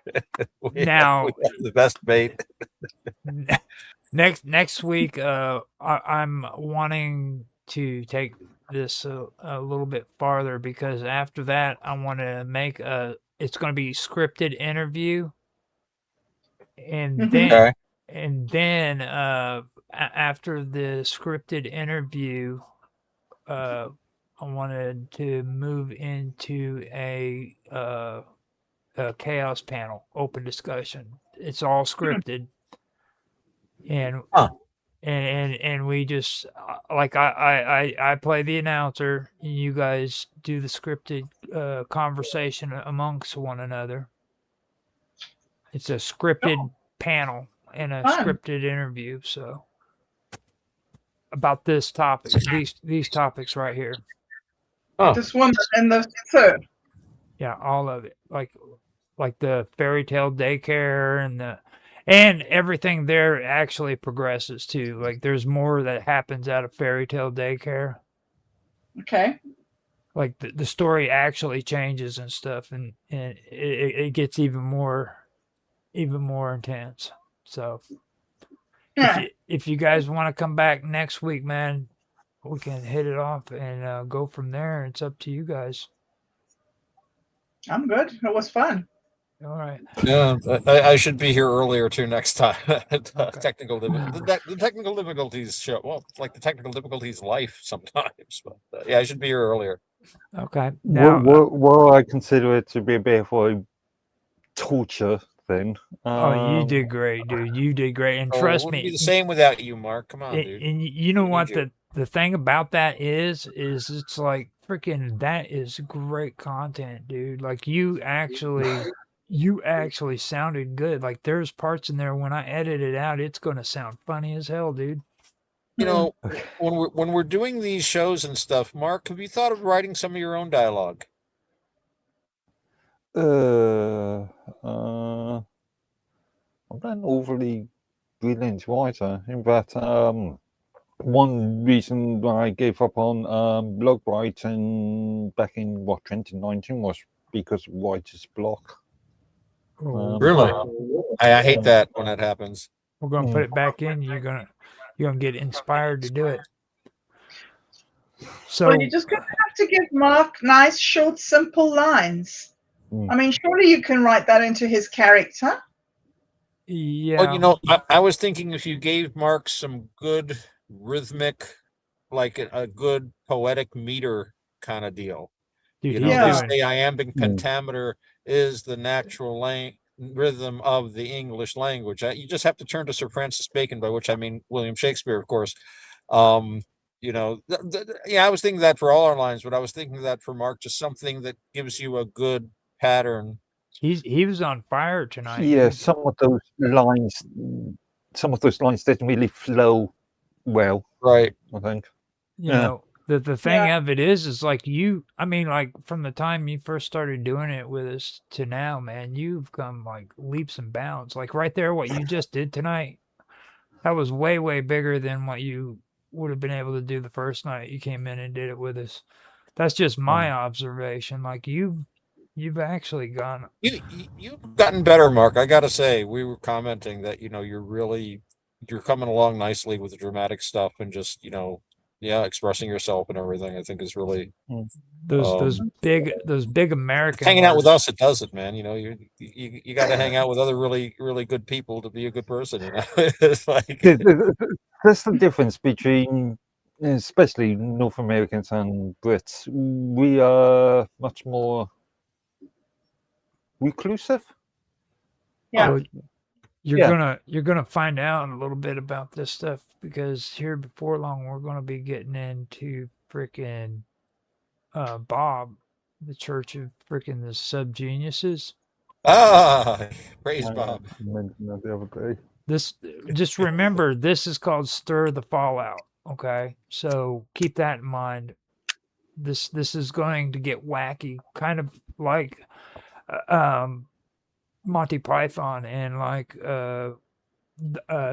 Demento back in the 80s and the 90s or the 90s. Okay, stuff like that. That's what this is all about. And after I'm done editing it, I'm gonna make a freaking edited, uploadable version of it and get it put out. So it's gonna be there. Well, I don't know how the Church of the Subgenius is operating these days. I was peripherally involved with it for a while in the late '90s, actually, but actually late '80s, excuse me, when I first got into it, in early '90s. But if you start producing like Subgenius material, they'll help promote it. That's They have cool. like a whole network of people that do Subgenius stuff, and they organize into what they call clenches, and it's all autonomous. And like, I'm just saying, if you start doing this, you might hook into the whole Subgenius network. You'd make a good Subgenius, Raj. Oh, I'm pretty sure I would. When I was talking to Roger the other day, I did raise a few concerns in relation to that because of the political situation and legal situation in the UK, the so-called hate crime sort of arguments. Well, You Yeah. mean the Church of the Subgenius? You mean the Church of the Subgenius might be problematic in and of itself? Yeah, because the church is all about making amusement aids of other religions, isn't it? Well, it's it's a joke religion that's supposed to have a point, using humor. I mean, there is a philosophy behind it, and yeah, a lot of it is based on Art Kleps's Woohoo Bible, in my opinion. If you read the Book of the Subgenius, it's very close to it in a lot of ways. It's just better written with better graphics, and but they here in the States, they always came across as a joke, and that was their whole thing. No one's going to take us seriously, and their whole point had to do with nonconformity, being a nonconformist in a world of conformity. Think Patrick McGowan in The Prisoner kind of stuff. But they were doing it through humor. And when they were out, the big thing here in the States that was seen as crushing civil liberties and freedom of speech was the religious right. So their whole thing was, it was based on one of those TV churches, that televangelism that they used to have back then. And their story was that Bob was basically a nut who talked to space aliens and worshiped money. And he started a mail order religion in 1953, and it was all meant as a gag, and no one was supposed to take it seriously. They were investigated once by the Secret Service, apparently, because one of their cartoons showed a gun being pointed at a figure that was labeled "any president." They were but that was seen, that was dismissed as, yeah, it's a parody, it's a joke thing, and they were even allowed to retain the use of the image in their materials here. So I'm not sure how the UK looks at them. And again, I haven't actually been involved with the church in decades. I mean, they're fun and everything, but I got a little bored with it. And they, at one time, they were a very important kind of a Subgenius, kind of a sub artistic movement. So you had guys like Mark Mothersbaugh from the band Devo, was a member of the church. So in one of their albums, they actually have Bob as a sex god hairbrushed into their hairdos.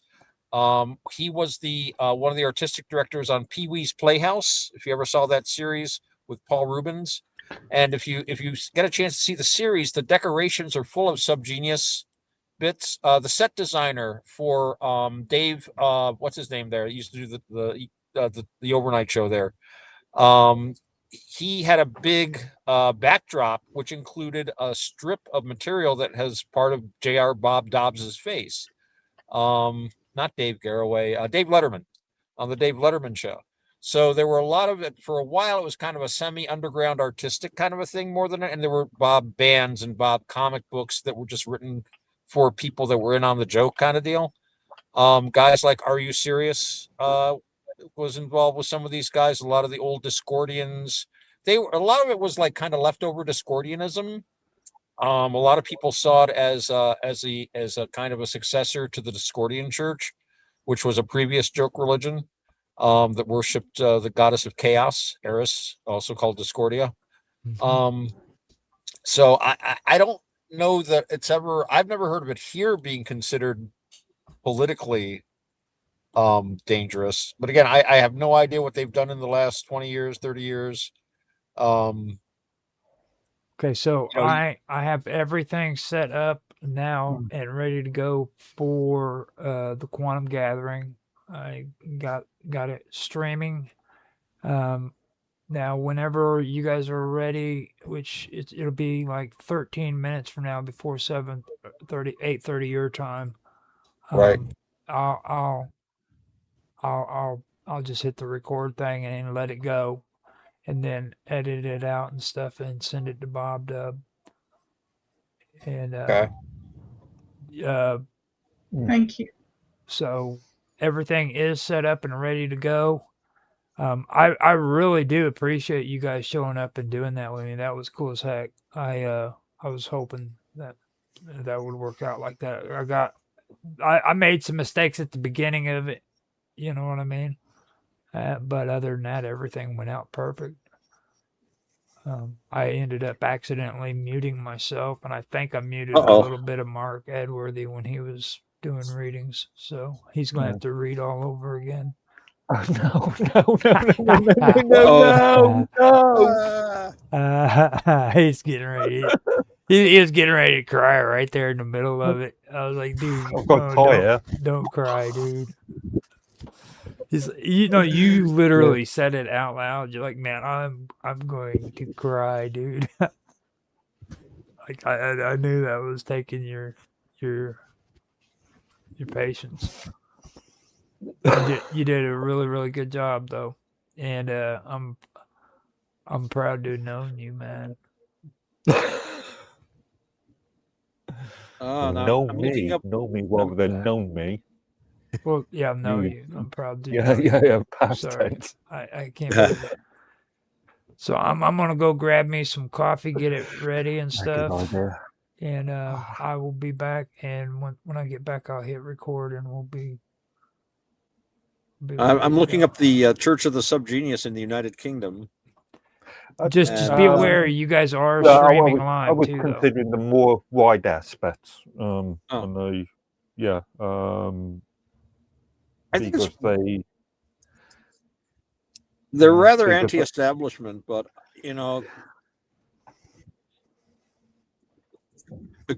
I just saw something where apparently there was some vandalism that was connected to the church. Probably just some idiots that sprayed some Subgenius graffiti on something. I don't know. I didn't get the thing, and it happened in like the 1990s or something. Was the only incident that I saw. Actually, when you were talking about that sort of monetary issue, that reminded me of two things. It reminded me of Genesis / Phil Collins, Jesus Who Knows Me, or Who Loves Me. Loves me. Remember that song from the mid-80s? And a character, really well-known character that has been convicted of fraud in the US. I think I can't remember his first name. I want to say Peter, but Peter Gabriel? Peter Popoff. Yeah. Yeah, that name rings a bell. That name rings a bell. Who I did some research on a couple of years ago, and it was still active in sort of monetary sort of fraud sort of things. The sort of thing of pay me, hey, give me $5, £5, and Jesus will love you for the rest of your life. Yeah. Miracle stuff, and yeah.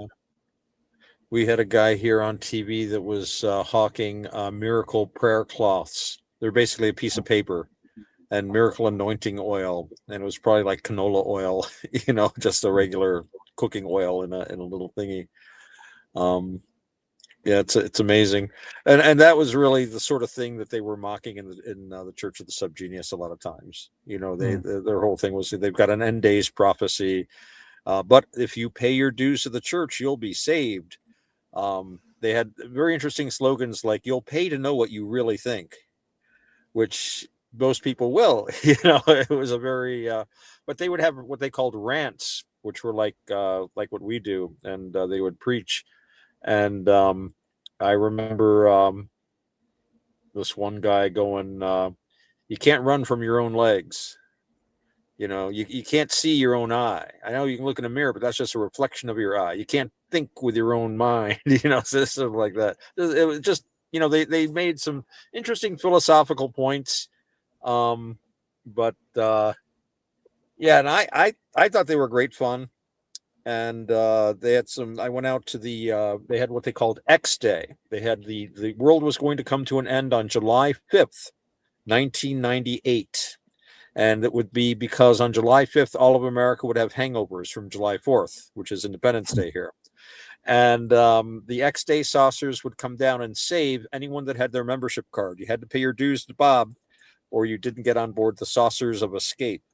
And they would take you. These were the saucers from Planet X, and the people flying them were known as the Xists. And they were going to land. Isn't that how Scientology is all set up? Yeah, they were making fun of Scientology. Yeah. They were making fun of the Millerites. And then, of course, July 5th, 1998 came, and some people were very upset when the world didn't come to an end. So that was interesting. Some people were real. I mean, he went out of his way to make it so ridiculous that nobody could possibly believe in it. And apparently there were some people that believed in it. So, of course, when July 5th came and went in 98, they said, well, it's the miracle of the movable dates of prophecy. Or they said that, you know, Bob made a deal with them, but it might be next year, but we're going to have a drill. So now they call it the X Day drill. And then they had one in 1999. I actually attended that. It was kind of an interesting thing. There's actually probably some video footage of me there. They videotaped everything. They recorded everything. Had some really interesting bands there. They had this thing they called anti-music, where they would just get on stage and just make sounds.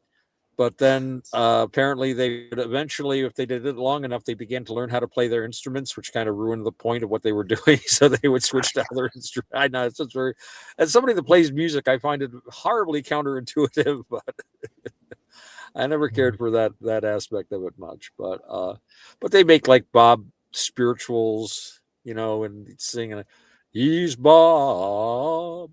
Bob don't ever change. He's Bob. Always will be Bob. His pipe is the bowl with the dottle that rains on the roofs like fire. His head is the one with the wattle, inflaming folks' desires. He's Bob." Just hammering pipes in the ground all day. Don't make no sense. And the pipe was a big thing too. Bob smoked a pipe. And the question was, what was in that pipe he was smoking all the time? He had like a billiard pipe kind of deal. So, and in the story was he smoked something called Habervropsipulops, or Frop for short, sacred plant of Tibet. They use a lot of Tibetan things, made up Tibetan words. And this was making fun of a guy named Lobsang Rampa. I never ever heard of him. He was like this English Lama. He was this guy. He wrote all these books based on the idea that they were written by this Tibetan ascended master, this Lama of incredible power, and it was all full of like Blavatsky and theosophical balderdash. Somebody that really didn't know much about Tibetan Buddhism, but had read a lot of 19th century occultist books, right? So they finally found out he was just this guy. He's just an English guy. I forget his name now.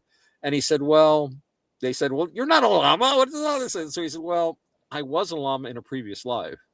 So I'm recording what this guy, you know, I'm here. And apparently ever since he fell out of a tree and hit his head, he was in communication with this guy. That was his story. And he wrote a series of books. So a lot of the Church of the Subgenius, they were kind of lampooning and making fun of other kind of obscure occult traditions. They made fun of the Scientologists. They made fun of the Lobsang Rampa guys. They made fun of the Theosophists. And of course, they made a lot of fun of the Christian evangelical churches. So, but it was all fun. Yeah. I'm just thinking at the moment, just the sort of British sensitivity. Yeah.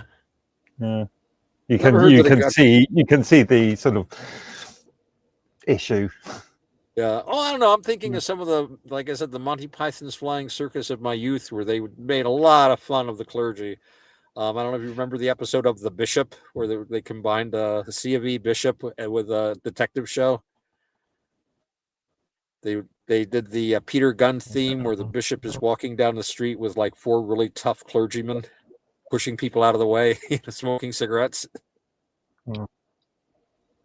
I mean, as far as Monty Python's concerned, would they get away with making Life of Brian again in this current sort of climate? Well, yeah, there is that. That was a different time, and it was a different time when they did the Church of the Subgenius.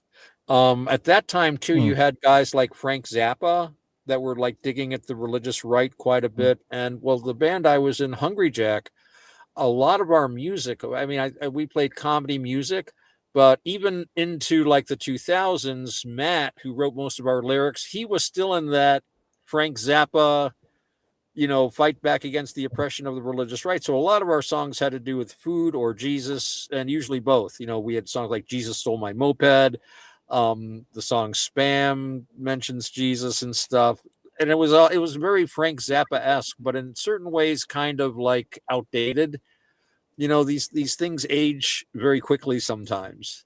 And I remember we were writing a song or something, and I would always say, don't put any political references, because within a few years, they're going to be completely inappropriate. And within 5 years, nobody's even going to know what you're talking about.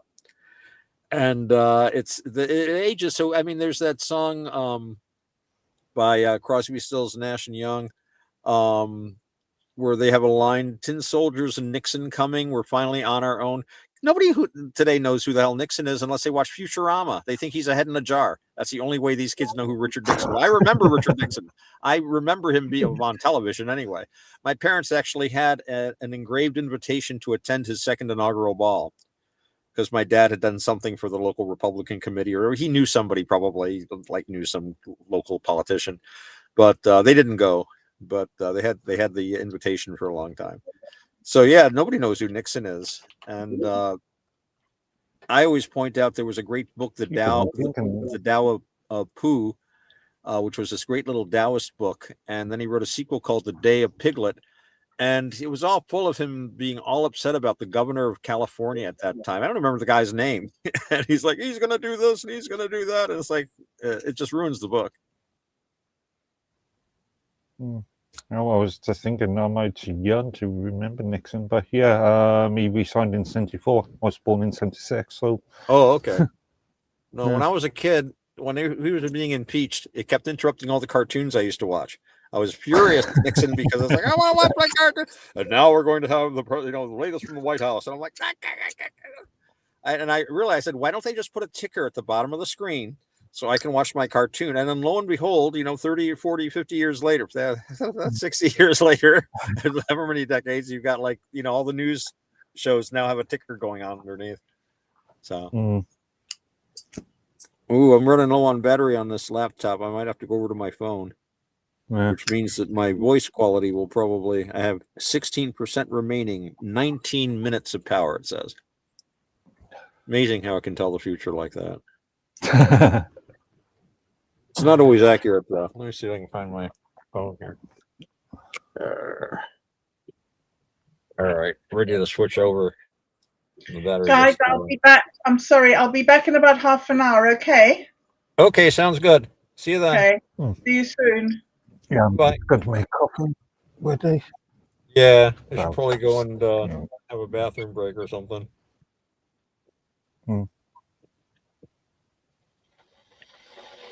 Yeah, it's coming down all freezing rain now. I do enjoy sitting out here in my dark car watching the street. Okay. Yeah, here I am. Usually I don't bother with the camera out here because it's just like turn off the light and it's like. Well, yeah, if you run on a laptop and you run out of power, even more. Yeah.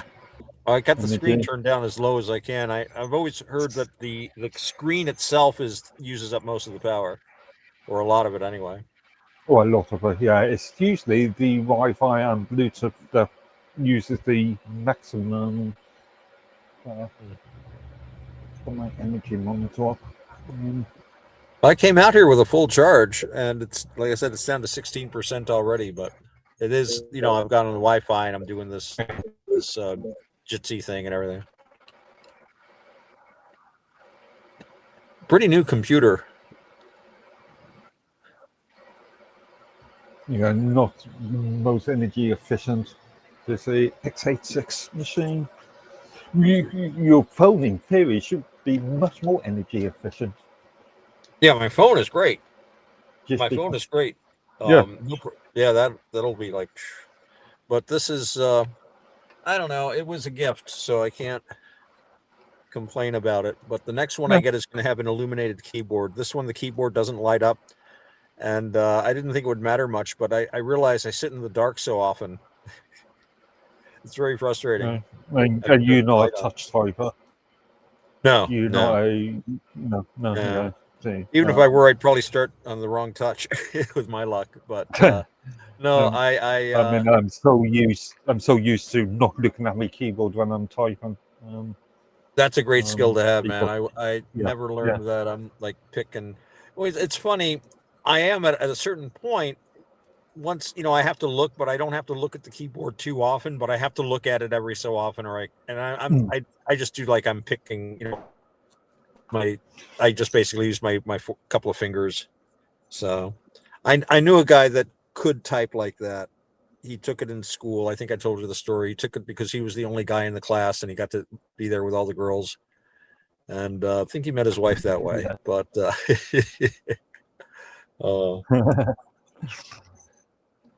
what always confuses me on this keyboard is it's a mechanical keyboard, and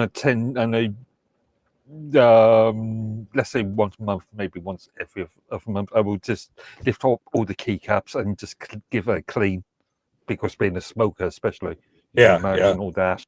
Yeah. And I always have to physically think to myself when I stick the keycap spot back on, which caps go where. Yeah. Oh, that could be a problem. Yeah. Thankfully, I've got a few other keyboards in there. I can just sort of with one. I don't remind myself. Yeah. Reminds me when I was a kid and we first started working on cars, and we needed to change the spark plug wires. So I very stupidly just took all the wires off at once. And then, of course, you've got to figure out where they go on the distributor cap, which they had back then. So I was like, I didn't think of that. So we had to go and find they have this big blue book that has like we had to go and track down a big book and like Tracy, all right, that's number 1, that goes to this. And we eventually got it right. But after that, I knew I replaced one cable at a time. So I knew which one I had to replace. But don't become a bomb destination expert. Yeah, no, I'm not gonna. Yeah. No, I knew a guy that did that. I knew a guy that did that in the war, World War II. He was a bomb disposal guy. I think it was in the U.S. Navy, and it was he was in the Far East. He was in China, I think, and he was a really big guy. He was like 6'3", really tall, big, broad guy. And apparently, the average height of the Chinese soldiers he worked with was like half that. Not quite that bad, but they were very. So I saw a picture, and he was like this giant with all these guys around him. But I asked him about that. I said to him, "What was it like? Defusing undetonated bombs?" And he said, "Well, it's actually a pretty good job because nobody looks over your shoulder." I'm like, okay.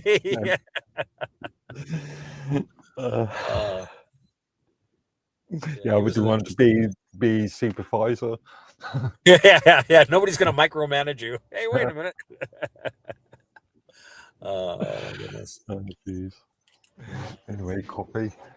Yeah. I'm gonna go and hit the John. I'll be right back. See you in a bit. Okay. Yeah.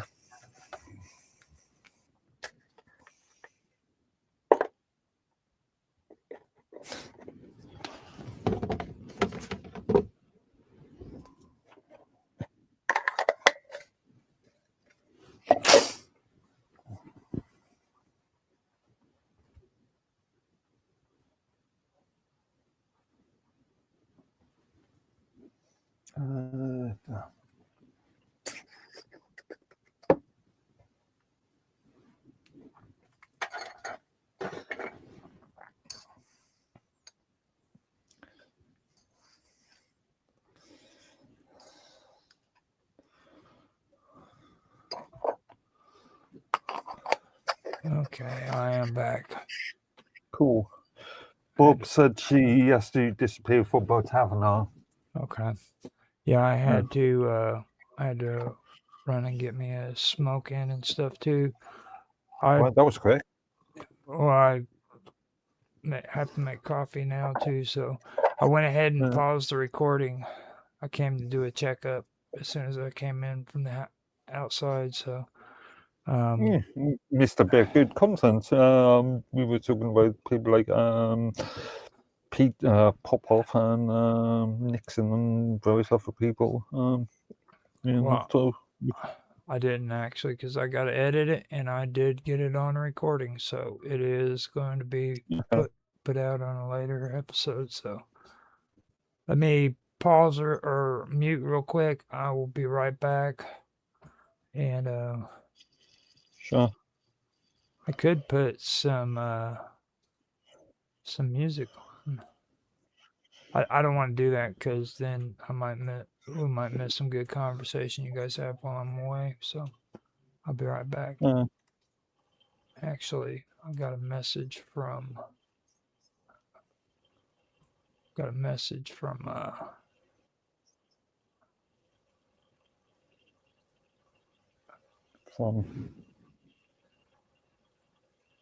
B.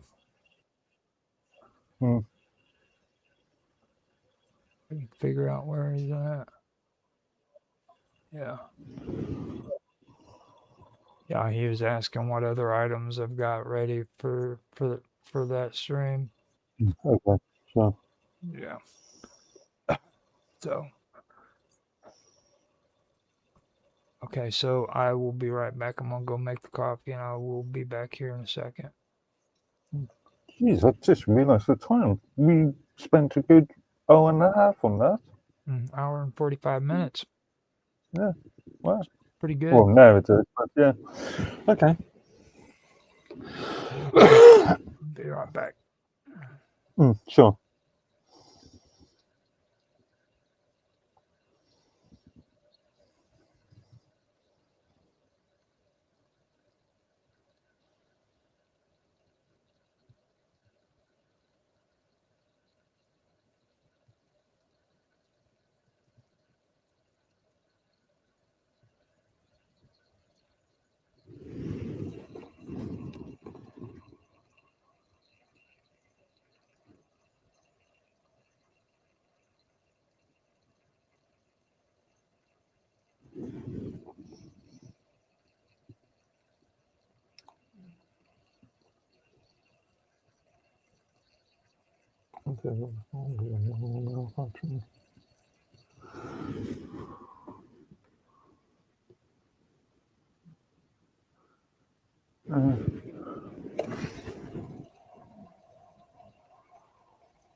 Okay, I am back. Cool. Thought I heard noise in the background. Somebody talking? No, could have been me just muttering to myself. Oh, okay. Maybe. I forgot my cup in the other room. Be right back. Cool.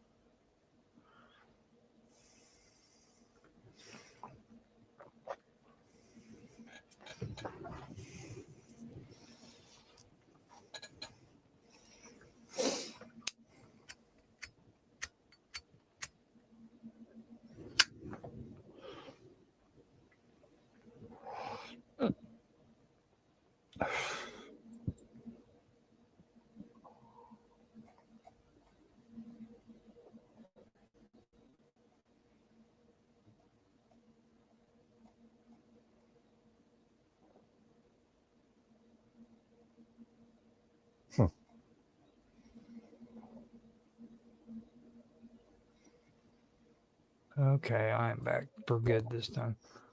I actually made me a cup of coffee, turn around, and made it. Had to go take the trash to the road because it's trash night.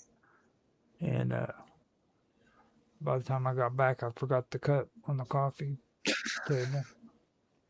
Easily done. Yeah. That was actually pretty good. I did enjoy doing it. I'm gonna have to get used to it. Me too. Still think it is torture. It was good. It was like I said before, the whole thing about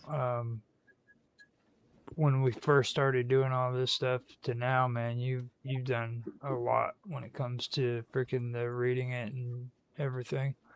So you've actually improved on it quite a bit. No. No, but I have to listen to one of the earlier recordings and compare. Well, I've edited the edited ones, so don't go listening to those. And that's the reason why I've noticed they've gotten better too, is because not only am I doing the stream, but I'm also editing them. So that's a big difference. I'm gonna take a chance and unmute my or undo my record or unpause the record. We might say something that's actually interesting. Oh, got my coffee. It's nothing better than a good cup of coffee. I've been drinking far too much lately, I think. So that's why I've been drinking a lot of soft. I don't know if you noticed, but usually second or third hour, I'm usually drinking soft drinks. Yeah. So what do you think about the whole storyline on that? Do you think it's interesting for Stir the? It's interesting. It's amusing. Yeah. I keep forgetting the damn name of it. It's Stir the. I actually like. I just had a look at the YouTube and Mumble feeds, and actually like your logo. Oh, you do? Image. Yeah. Cool. I gotta remember what the damn name of it is. I gotta check it. It's Stir the Fallout. That's what it is. I keep forgetting, and I even made the name up because of Fallout. Radioactive chicken heads. I heard somebody in the background there. Hey. Maybe. Yep. I am switching devices because my laptop is about to die. So I'm going to sign out here and sign in again. Okay. Okay. Sounds like a plan. There it is. Now, I took the case off of my phone in the hope that I would have better sound. You sound good. Okay. Slightly more muffled, but not nothing overly. Oh, good. Yeah. He wears I know. earbuds too, so his hearing is more reliable than mine because I've got the ones over my ears. Actually, I'm not wearing earbuds. I'm just coming to do it today to the speakers I've got underneath my desk. Well, just comparing it to what I was saying before, I just I noticed I didn't like the quality of my voice sometimes, and I used my phone usually, but I have this really heavy case on it to protect it, so I just took the case off. I figure that must have been blocking the microphone some. So hopefully this will be an improvement. Otherwise, I have a microphone I can attach to this, but I just now looked for it and couldn't quite find it. So From my what I'm hearing, it sounds really good. Good. So good. I am pleased. I was talking to Mark earlier about that, and I asked him what he thought about that stir the fallout and everything, and I was wondering what's your thoughts on the first one. I know, like with the editing, I'm gonna have to go through it and stuff. But what was your first for like storyline and stuff? Do you like it? Yeah, it's interesting. I'd be interested to see how it comes out. What's planned for the future? Right now, we're still gonna have to explore the headlines that are taking place because they're gonna evolve into some more stuff like the Magic's gone on a strike basically, Oh wow! and the everybody who's involved in Magic, all the witches and the warlocks and the dragons and all them, and even the princesses, all of them. Huh. Union of Magic. So they have a union. They want to be unionized. Oh, they want to be unionized. Okay. Yeah, So some labor agitators. that's right. Ah, Reds. But see, the plot thickens though because fairy tale daycare. I really hate giving spoilers alert, Uh-oh. but they get caught up in a scandalous escapade where freaking extramarital affairs have been found out outside of the freaking gates of fairy tale Oh my daycare. goodness. So that creates a scandal there. And then, like I said, Lord Edworthy, he's the interesting one. You know how we were talking about Davis, deodorant for Davis or Davis? Yeah. Well, what I did is I'm going to incorporate the Lord Edworthy song that I made up about Lord Edworthy, where he's freaking women gawk over him. I made a song. It was called freaking what was it? The Fabio Flip, and it goes along with that where women are like obsessed with him and they gawk over him, and all the men in Devon are freaking jealous of him. They call him man meat. Hey, it's not easy when you're a man. You've got naturally curly hair. The babes just, they can't resist it. I know. I've lived with it myself. Well, it gets even better than that because like what I had to do is he's no longer brunette in the story. He's a blonde-headed guy. He's blonde with curly locks, and oh no, all the women peroxide. want him. All the women want him, and all the men are jealous of him. And the only thing am I going to have to get some bleach treatment? if you want to, you can. You really shock your friends and family. Whoa, who's that guy? Now, the thing of it is it's like Lord Edworthy is a very interesting guy because he's aware of how women are interested in him and how men are jealous of him. But the only thing he desires is he goes out to the shores and he looks out at the water because his only desire is to become a merman. Ooh, like the Jimi Hendrix thing. The He did merman. a song once where he's like something about going down to the sea, a merman I shall be, or something like that. There's a line in a Yeah. Hendrix song, I think. Well, he eventually gets caught up in Bob's dealings, and he starts selling deodorant for the Davis. Ah, So he becomes a Davis deodorant salesman. huh. Sorry, Davis doesn't mean anything to me. It's an It, American well, one. it comes from it's a Buddhist thing. In Buddhist mythology, you take birth in a different world depending on like your karma. You know how basically how good you've been. I guess that's the Yeah. short version. It's more complicated than that. But anyway, so you can when you pass on, you can take existence in a hell realm where you're a hell being, or if you've been a really good guy, you're in what they call a deva realm, and these are like places where they're like Okay. godlike beings, angelic beings, we'd say in the West, and there. That now, when you take birth there, you don't go through a womb or an egg like you do like on Earth. If you're a human, your womb or some animals or eggs or whatever. So in the Deva realm, you just kind of pop into existence. Boop, you're there. Same thing in the Hell realm. So you're like boop, and then you're there for however long you have to be there through your karma, and then boop, you pop out, and that's how you die in the Yeah. Deva realm because every life has an ending.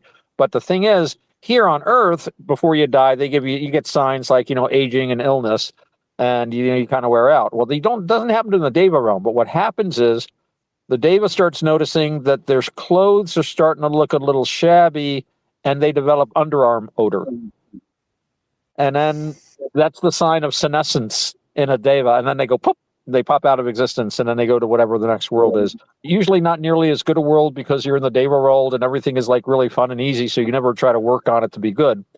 To get good karma. So you just kind of use up all your good karma, and then boom, you fall down back in the human world very often. And that's when you meet someone who is never satisfied, who's really demanding and picky. That usually means in their previous life they were in the Deva realm, where everything they wanted was just, in the Deva realm, if you just think of something, it's given to you. Boop. There's no waiting. Here, you think of something, and then you got to work for it, and then you got to wait for it. They got like much higher processing times up there. So it's just like, you just think it and you get it. So you come down here to this and it's like, what the heck? You mean I got to work for a living? And so this is supposedly the origin of people that aren't happy with this world. Is they were at one time these godlike beings, and they're not used to this yet. So give them a few more lifetimes, they'll get into the swing of things. So that's deodorant for the Devas. So that's a way a Deva, I guess, can hide that he's like on the way out, or she is on the way out. Wait, as a Deva, you've got to present yourself appropriately. You know what I mean? You That's can't. right. The other Devas will be like, "Oh, who's that? What's that smell? Yeah, Get him out of here." I've got all that incorporated into the storyline. It's there. I just got to put it all together. But that takes steps. Like I've got like tons of storyline on this where me and Mark Watashik has gone over it, and I just have to put it all in a good outline, Nice. get it all sorted out. But that's basically where one of the final endings is going to be. We're going to be dealing with the Davis and the deodorant for Davis, and Bob is instead of Bob being a sex god, he's a selling god. Cool. Bob is the sales god. Yeah. I saw that little carton strip that Mark uploaded to Teams earlier. Mm-hmm. Oh, that's those images. Yeah, images. He's a big Bob fan too. He loves to say hell Bob and stuff like that. He's into the Church of Subgeniuses too. Oh, there's a whole jargon. There's a whole jargon. Slack and anti-slack and Got the Pink Boys and the con or the conspiracy. Mm-hmm.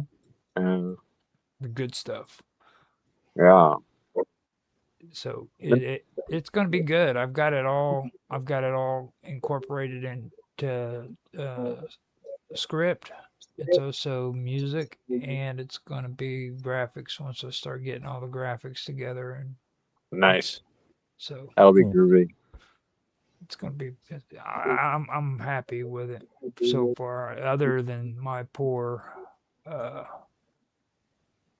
I could have done today a little bit better. Maybe at the beginning where I have to do the introduction and stuff, I can pre-record that and just play it. Right. You know. Well, you've got the magic of editing, Yeah. so you can you have control. You control the horizontal. You control the vertical. If you remember that, we control the horizontal. See, I'm old enough to remember there being horizontal hold and vertical hold knobs that you would adjust your television. They usually were like in the back of the set. Actually, I've got a massive CRT that I'm just using as a sort of I don't know, side unit at the moment because it's so heavy to move Yeah. anywhere. And, yeah, that's got horizontal and vertical holds on them. Bathing you in radiation. Well, it's been unplugged for ages. Just, Uh, and it's that sort of plastic that starts to crumble after a while. oh wow, yeah, planned Yeah, obsolescence. Yeah. You see that guy that restores old computer games, including he restores the plastic? Apparently, there's ways Okay. to bleach it and scrub it up and stuff and do things to it. Yeah, ultraviolet treatments. Mm. Oh, I think it's not. Yeah. I He was restores old Sega games and stuff like that. Kind of interesting. Tissy Tube Restoration, TYSY Tube. I think he's in France. He seems French. Sorry, Roger. Oh, it's fine. There's a good, yeah, so I was just thinking there's a good British YouTube channel that does something similar. I can't remember what it's called now. Hey, Bob. The commentator on the YouTube channel has actually created his own sort of museum. Games, yeah. I was surprised that you could even. I was surprised anyone would even think of taking in like an old Sega and restoring it. It's like I didn't know you could, but it's like, hey, look, here's like an ancient game from the 1980s. Let's make it like new. Oh, big, all that retro sort of stuff is big business these days. Yeah.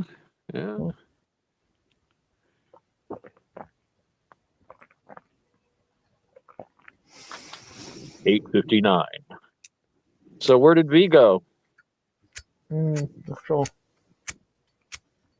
We'll just had to receive the message from V afterwards. I'm not sure what's...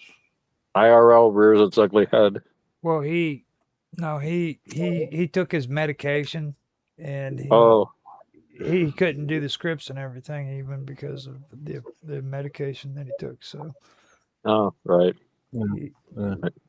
These things happen. Well, it's probably a good thing he didn't. We've experienced him on his medications, if you remember. So. Yes. So just as well. I'm glad he showed that restraint.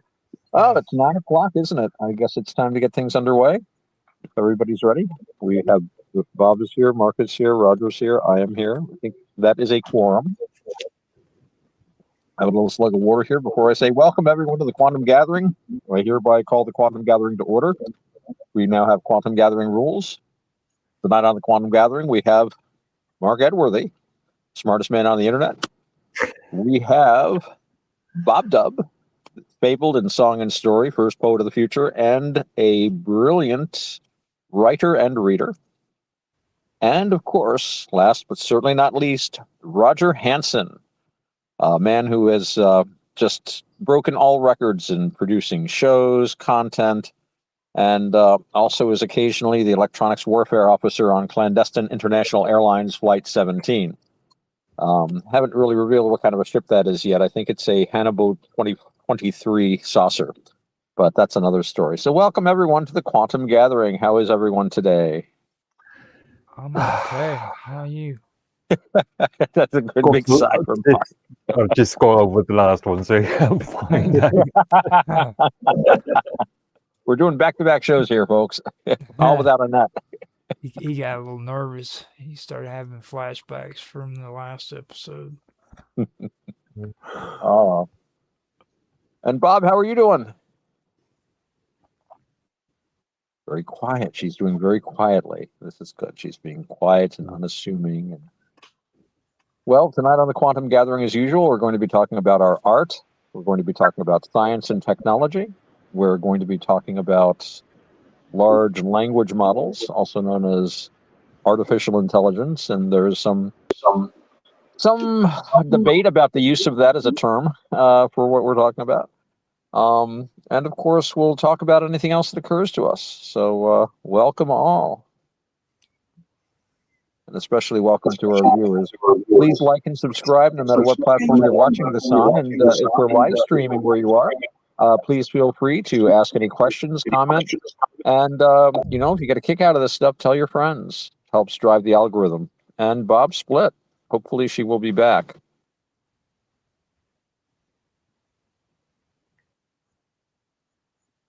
Yeah. Yeah. Give her a second. Let her come back in. Yeah, she'll be back. She'll be back. The technical difficulty show once more. Oh, yeah. Bob, you've made it back. Does your mic work now? Can you hear me? Yes. Yeah. Hooray. Yeah, that's fine. So how are you doing, Bob? I am doing mostly good, thank you, Otto. How about you? Oh, actually not bad at all. I actually had a pretty good day because I was able to get back home before the freezing rain hit that we're having here. Now I get to look at the freezing rain and not drive in it. And in that case, I enjoy it. I love watching the rain come down, and I like the quiet pitter-patter of it on the windshield and stuff. And it gives me a nice warm feeling to know that I don't have to drive in it, which is always pleasant, always pleasant. Otto, I have been being magnificent today. I have made the most magnificent video in the whole history of mankind. Again? It is so good. You are so lucky that you're going to get to see it. I am. We're all so fortunate. Thank you, Bob. It's amazing. You have consistently created the most magnificent video on the internet week after week. I don't know how you do it. And the best show on the internet week after week. It tells you, bro. I just This is the heart of the internet. So what's your latest video about? Satori D made me a song of the obsidian butterfly, her hero's journey and her quest. So bringing a whole lot of stories and a whole lot of events together around what he and I have been discussing in the latest podcast, the season 3 of Behind the Screen. Yeah. So we've been talking about how Lumina became the obsidian butterfly and what that means in terms of like the mythology and the core lore of the Dream Meme Team Supreme. So I don't know, it's just a wonderful and exciting project to be involved with such an amazing artist as Satori D, with such a very complex lore around his art, and trying to understand it, trying to sort of position myself as an artist within his framework that he built of this very unique art form. It's really is. I don't think that there are actually many people in the world who are making AI video art like this. Well, I think it's more than just the AI video art, because there, to be fair, there's a lot of AI video art around, but you're talking about exploring Satori, and this is true, I think, of any poet, exploring their language, their vocabulary, their syntax.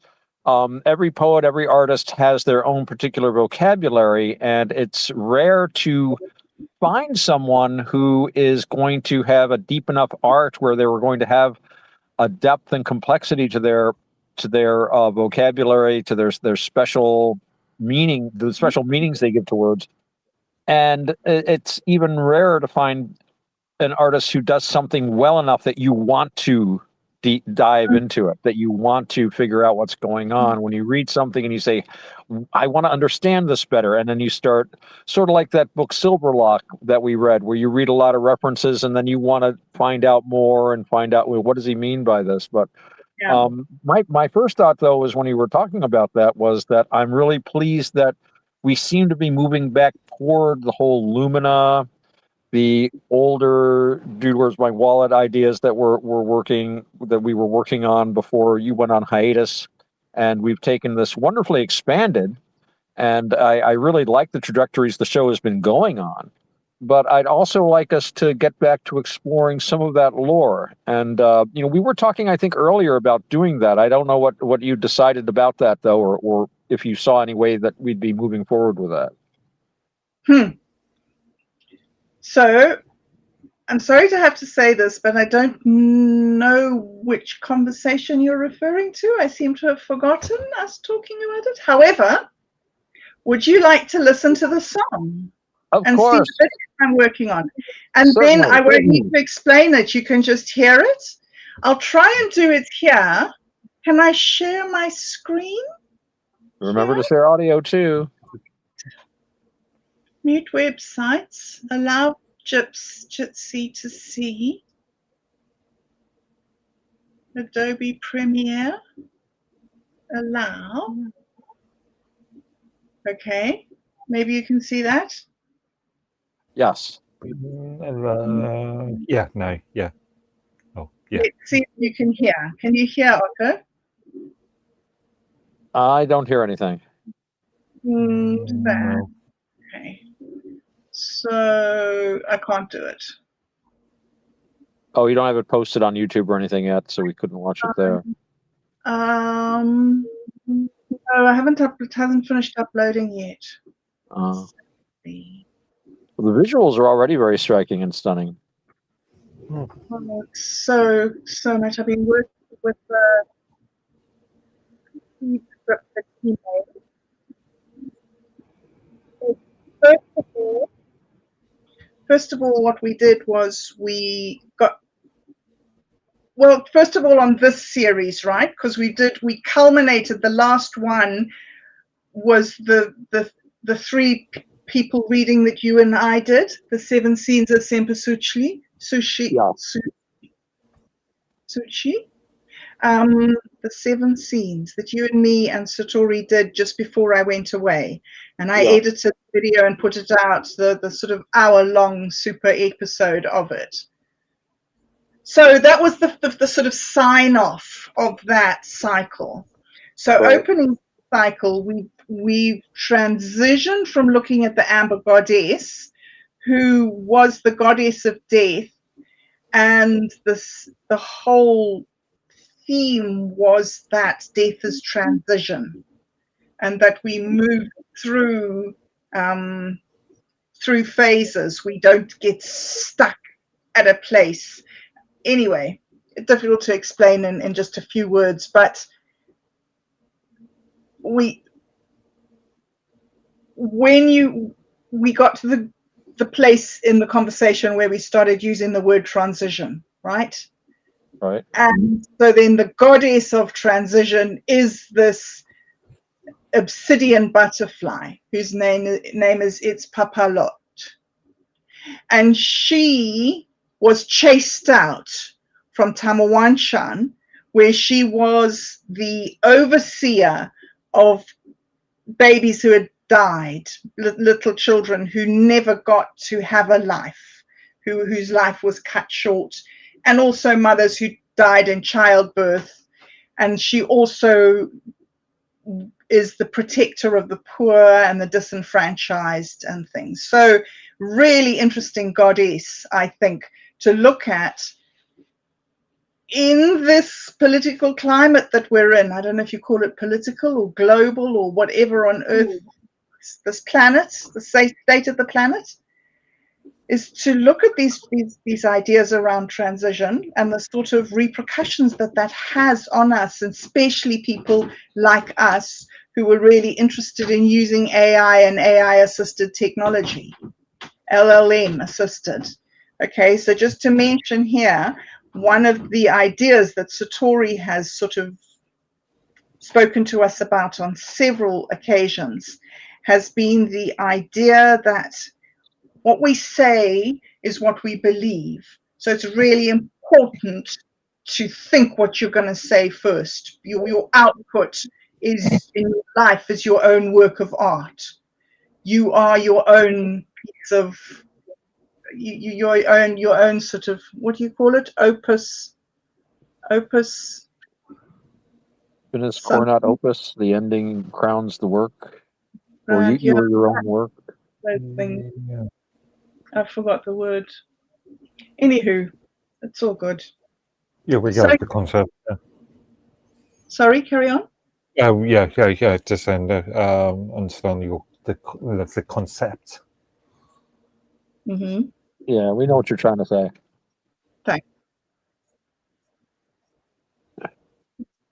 Something like that. Hey, your great work. Oh, magnum opus? Magnum opus? Yeah, indeed. Yeah. You just needed the right clues and you got Right. it. I only did that to test you, Otto, to see if you got onto All it. right. I'm going to test you back. What's the plural of opus? Opie. No. Octopi. No. It's the same. Opus. There was The plural of opus is opera. Oh, okay. your opera. Huh, cool. Awesome. The only reason I know that is because Barry Windsor Smith told me that, because he wrote a book called Opus, and he just says to me, "You know what opus is the singular? You know what the plural is? What?" And I said the same thing. I said opie, and he said no, opera. And I'm like, ah. So I'm passing on the moment that Barry Windsor Smith gave to me. Oh, isn't that nice? I've just had a moment with Satori where I looked at this video and I've been so nervous, and it started out so bad and I was so shy and I was so doing it so badly, and it's just grown into something that I've just loved. So yeah, transition. I was going to say something else, but it's escaped me, I'm afraid.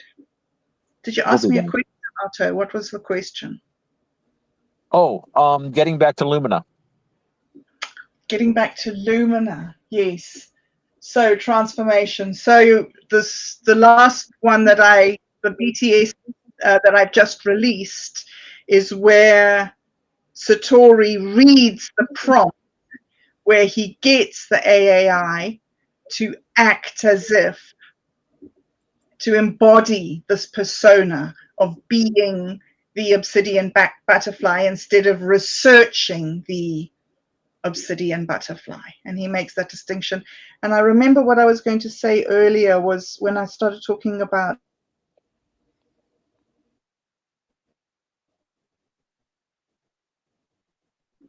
call these large language models artificial intelligence or AI because they are not intelligent.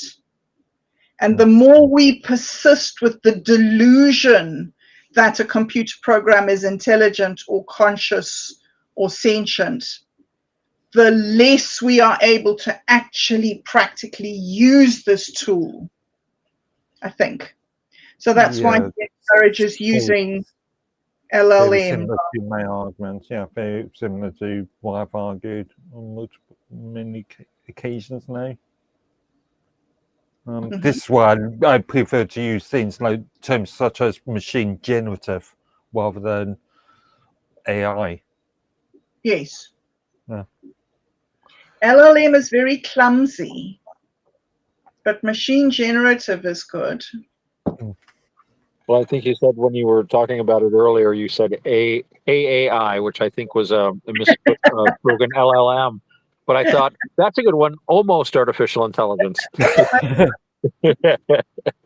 it's just real interesting, I think, that we have this opportunity. It's extraordinary. It's like never before in the history of mankind has a person been able to sit down and make a 10-minute video with visuals and audio and like just okay, humans put it all together, right? Humans made it happen this exact way.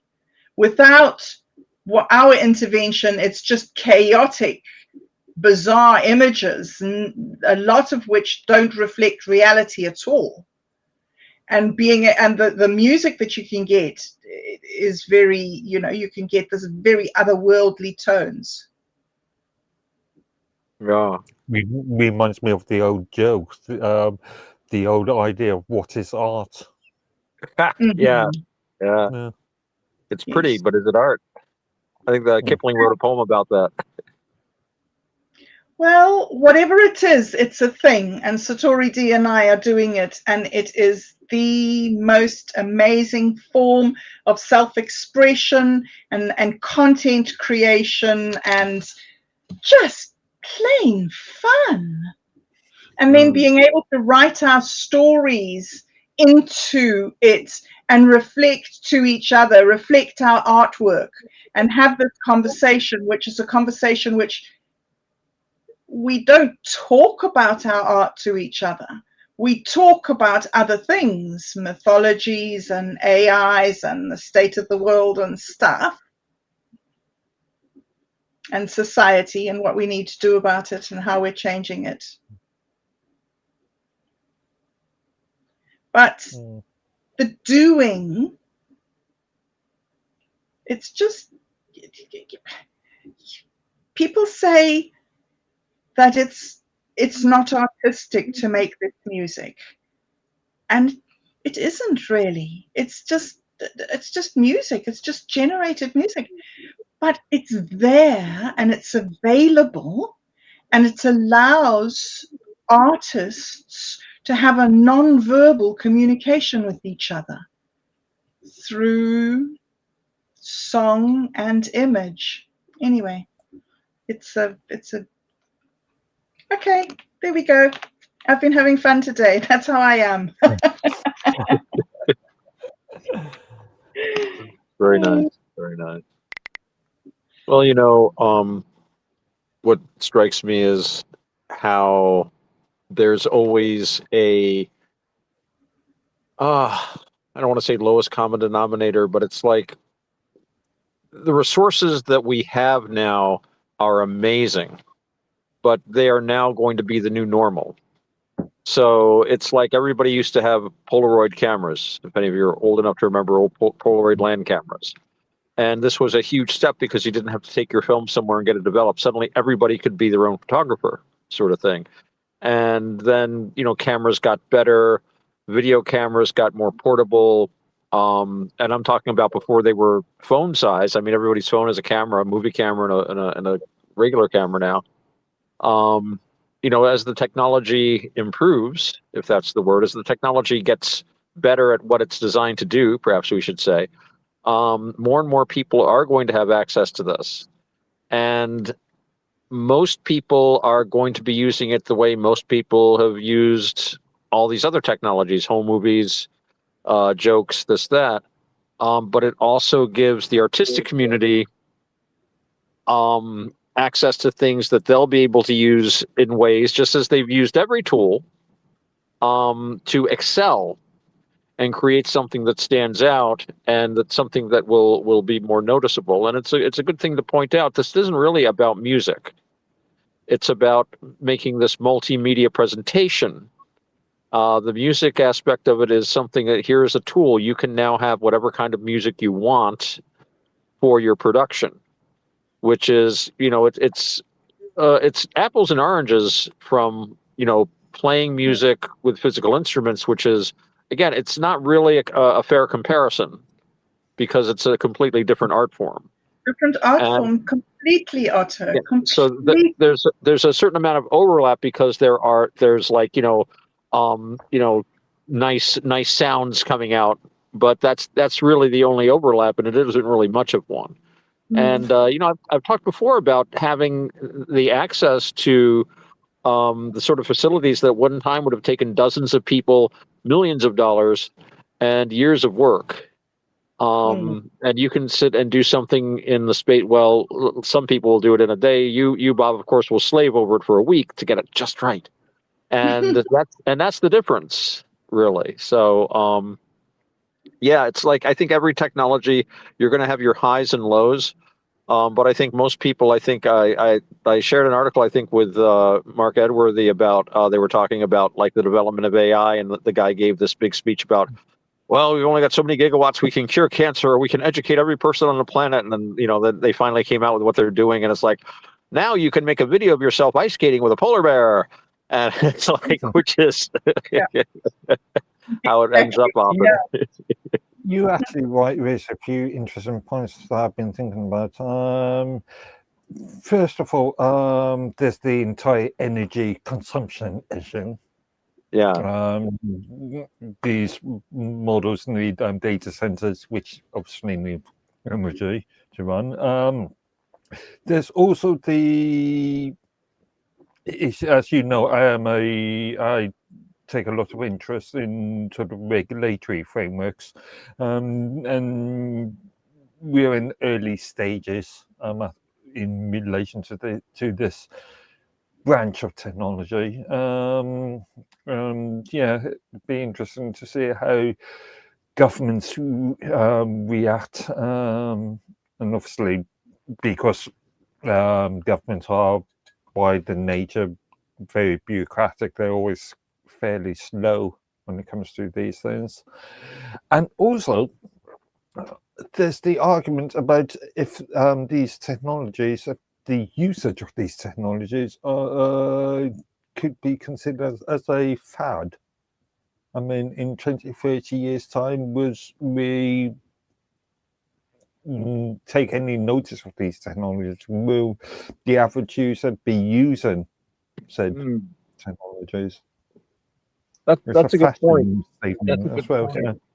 Yeah, because and that hooks into what I was saying, because the average person, we're not putting down the average person here, but the average person is going to only do so much with this. They're not going to develop seed scripts. They're not going to slave over prompt sculpting. They're going to get to a certain level of fun with it, and then they're just going to use it for that, and or be bored with it. And you're right; it might simply become a tool to make a particularly funny post on whatever you post on. But some people will continue to use it to continue their artistic endeavors. But yeah, and of course, though, the money being poured into it is predicated on it being more and more popular. It never ends. I was talking to somebody earlier today about the there was a cartoon when I was a kid where Elmer Fudd, in the form of a little shoemaker's elf, explains capitalism to the shoemaker, and he just wants elves to build shoes for him, little slave labor force. He's like, no, you got to hire workers, you pay them, then they have enough money to buy your shoes. And he's talking about reinvestment, basically venture capitalism. And at one point the shoemaker goes, well, where does it end? And the little elf goes, it never ends. It's like, it's capitalism. It's just going to keep getting bigger and bigger. And I kind of get that feeling with AI sometimes. It's like, there'll be even more. But it seems like a lot of the times the new applications, and now it can do this. It's just more bells and whistles. I want to see the cancer cures. I want to see the Starship engine designs. But again, you're not going to generate as much cash with that. You can make a lot more money selling something to, a billion people for $1 each. Than you can selling it to 100 people for $1 million each. So it's that plunge to the bottom sometimes, unfortunately. I'm not sure if the cash argument, and sure, in the short term, there could be your $1 million argument could be true, but in the long term, I mean, granted, a lot of people think in relatively short-term sort of bursts. Right. So, yeah, I'm not sure if that's a... yeah. There's a lot of focus on the short term, though, I think, in a lot of the financial planning, or they see an immediate, opportunity, and they jump on it.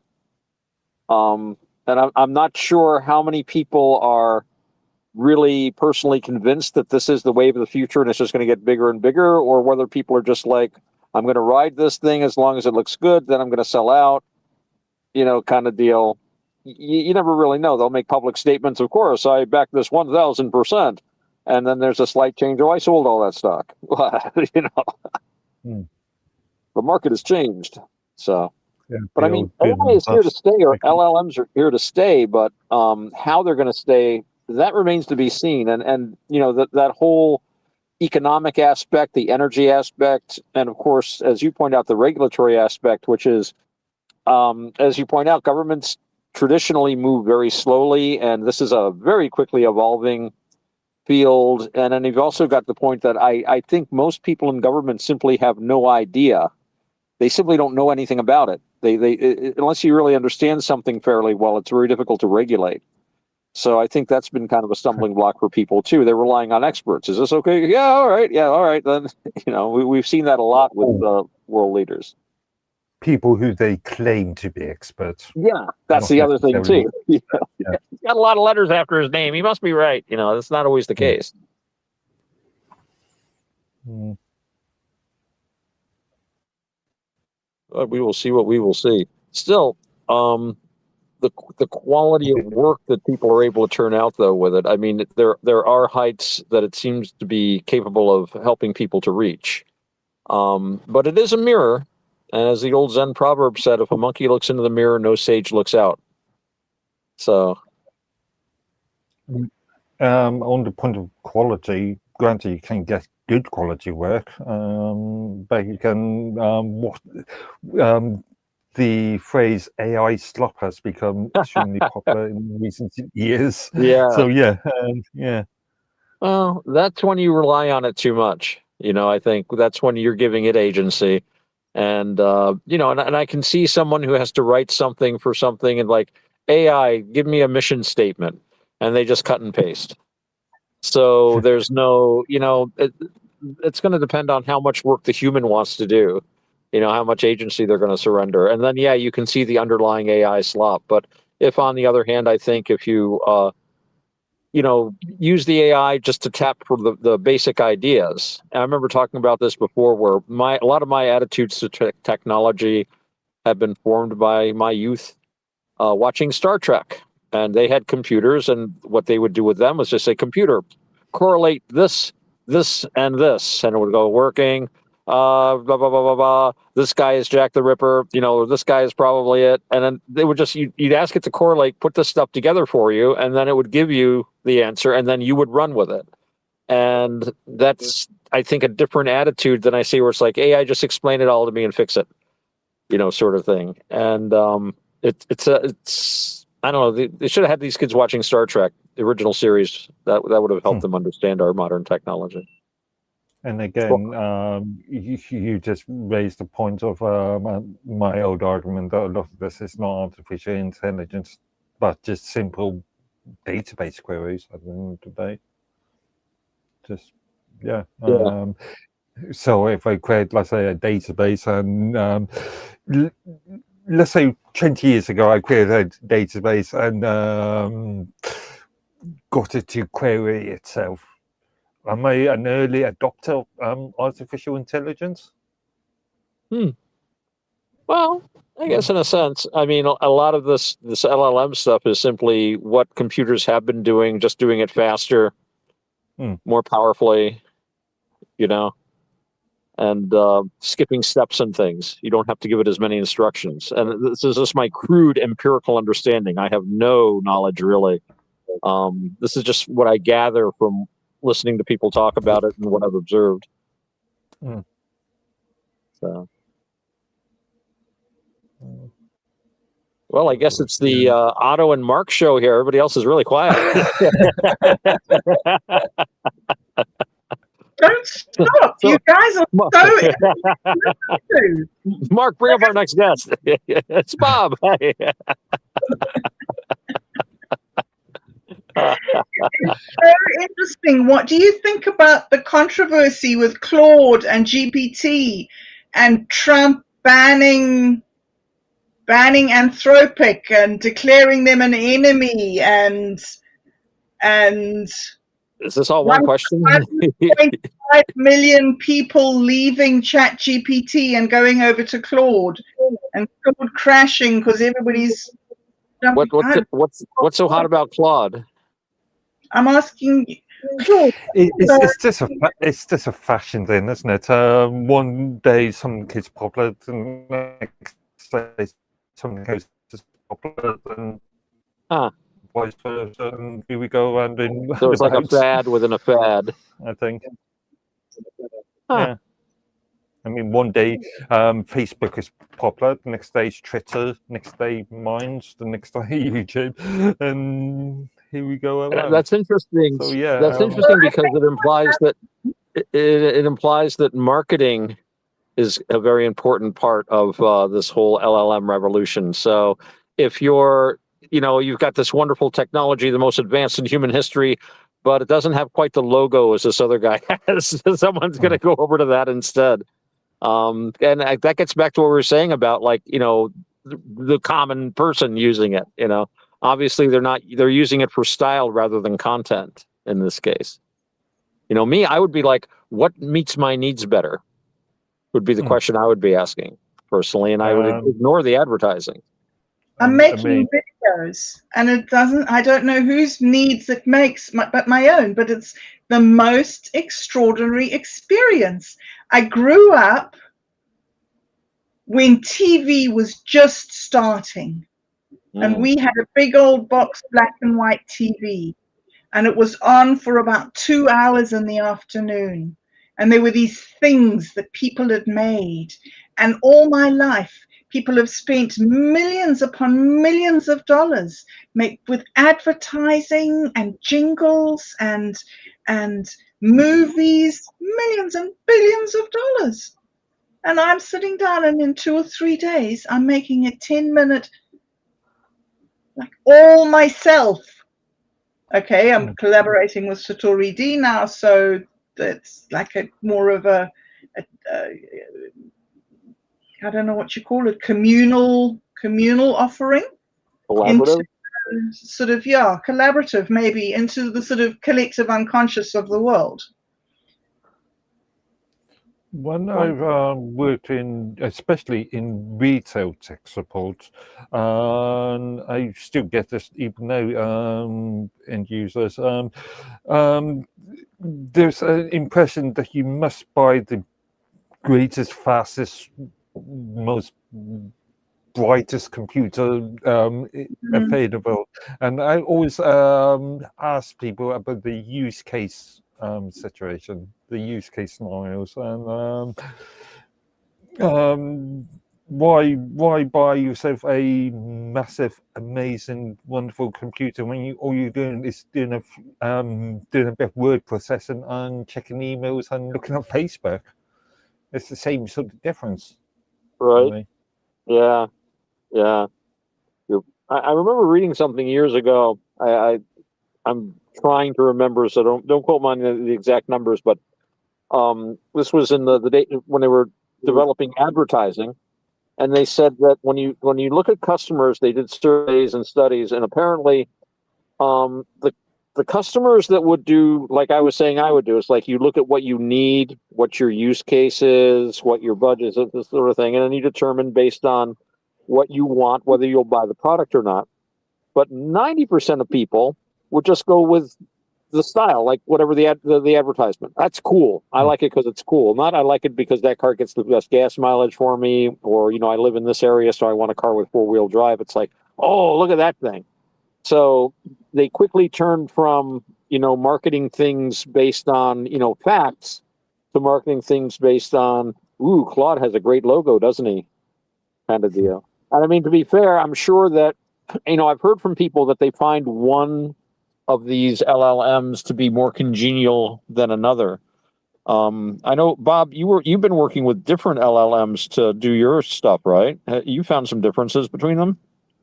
Oh, absolutely. There's so much controversy around the whole personality thing. But I think that the main thing with the Claude thing at the moment is that the US government approached Anthropic and said to Anthropic that it wanted to sign a deal with it Right.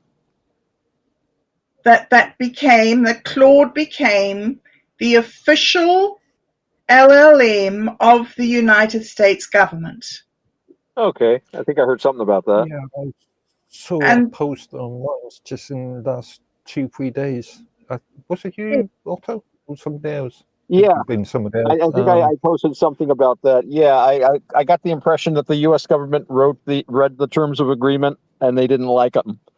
And so it was Anthropic saying that they don't agree to mass surveillance of Right. American citizens. right, or But- to use the systems for autonomous weapons systems, and that was part of their terms of service. If you're going to use Claude, you can't use it to do these things. The Anthropic wanted human supervision. Yes, that's Right. it. Right. So apparently ChatGPT said, we back Anthropic, and then the next day went to the US government and signed a deal to say that they would take on all these projects, and they were fine with doing the surveillance of citizens, and they were fine with Right. what's the other thing? Autonomous weapon systems, like the Terminator, basically the Terminator. So everybody got very angry and said, well, that's it. That's with the end of GPT for us.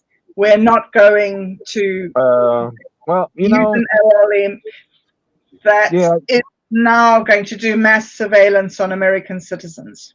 Well, I would point out a couple of things. First of all, they already are doing mass surveillance on American citizens. I'm an American citizen. I know I'm under mass surveillance, but I am immediately reminded of, this is a government, and this gets right back to that regulatory environment. And I am reminded very much of something the late, great Terry Pratchett said. If you remember, Terry Pratchett wrote those wonderful Discworld novels, and there was one in which there was one of the characters was a golem, and the golems were basically AI, if you like. They were machines that could talk, if you like, and had minds and could think. And there was one scene in which a golem, which was employed by the government, was being used as a police agent, and he captured this guy, broke his leg, did this and that. And he sits him down and he says, hey, wasn't there a rule? And he kind of quotes Isaac Asimov's rules of robotics. A golem shall not, harm a human being or allow a human being to come to harm. And then Lord Veterinary, the patrician, the dictator, he says, well, what, you forgot the rest of it. It's like, what do you mean the rest of it? You forgot the rest of that phrase, except when authorized by a duly appointed government authority. And that's how that always works all through history. It's not nice, but that's how that always works. I have never known any technology or any government to ever restrain itself for using it to any extent. Now, again, I say these things. That doesn't mean I advocate for them, but I'm just simply pointing out a fact. This is unpleasant, but it's also unavoidable. Everything from nuclear bombs to germs to the first pointed stick hardened in a fire. A government said, we're going to have authority over that. And if we need to, we don't want to use it, but if we need to use this sharpened stick, we will. So I'm not surprised by this at all. I'm not surprised by it. I don't joy in it, but it's sort of inevitable in this world we live in.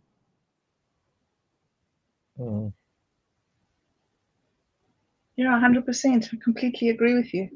Yeah, I mean, it is what it is, and we have to negotiate this new phase. And it's so interesting that we can come together like this from opposite ends of the world and talk to each other about what on earth are we going to do? How are we going to do this? Is it okay for the American government to develop weapons where the AIs are making the decisions about who to kill? Is that okay?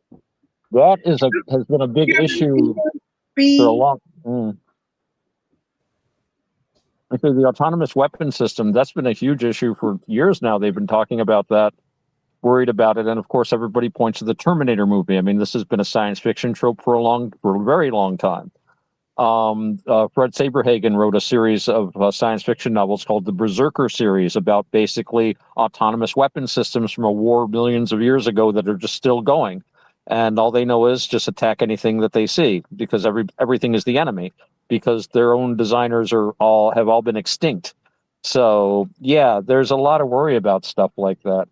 The thing is, though, and again, this isn't a pleasant subject, but when you look at weapon systems, they have become increasingly autonomous. I mean, if you go from even a ballistic weapon of some sort, like an arrow, something that simply has an arc, I mean, that's a huge step away from hitting somebody with a stick or stabbing them with a knife or a sword. So already you've got like distance weapons, and there were arguments about using drones to strike people. Well, how arguably is that different from any other artillery platform? You know, there's always it's incremental steps. So if you've got missiles that you fire and they simply hone in on an infrared signature. All right, that's artificial intelligence. The machine, it's very primitive intelligence, but it's go there, you know. So you don't know what that is once it's fired, and there have been friendly fire incidents like that. They fire something off. Oops, well, we can't stop it now. It's going after that, you know, jet stream, whatever it is, the jet exhaust. So yeah, this is not an unforeseen step, and it makes a lot of sense. On the other hand, that being said, these generals also are big on micromanagement. So I can also see where they themselves would be reluctant. I mean, now, you know, in the old days when you were a general, you could get killed, you know, but you know, now they sit in a bunker in Florida and they've got a camera strapped to some poor, you know, first lieutenant and tell him, go right, go left, go right, like they're playing a video game. So I don't see them, you know, I mean, there's a lot of things going on. And I mean, we can take some solace in the fact that the government is telling us, oh, of course we're not going to do these things, but we just want to be able to. I always love that. There's a wider question here. If we just take it back to much more sort of domestic area at the moment, the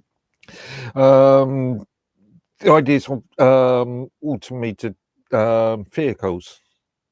The concept of if let's say a vehicle causes a crash or causes injury, who is to be blamed there? Is it the driver, quote unquote, or the person sitting behind the control console, the wheel? Is it the insurance company? Is it the manufacturer of the actual vehicle? Is it the manufacturer of the firmware on said vehicle? And also, there is another argument in relation to the old UBI question, the old working question. If people are being replaced or having their jobs being restricted by such mechanisms, then that creates a sort of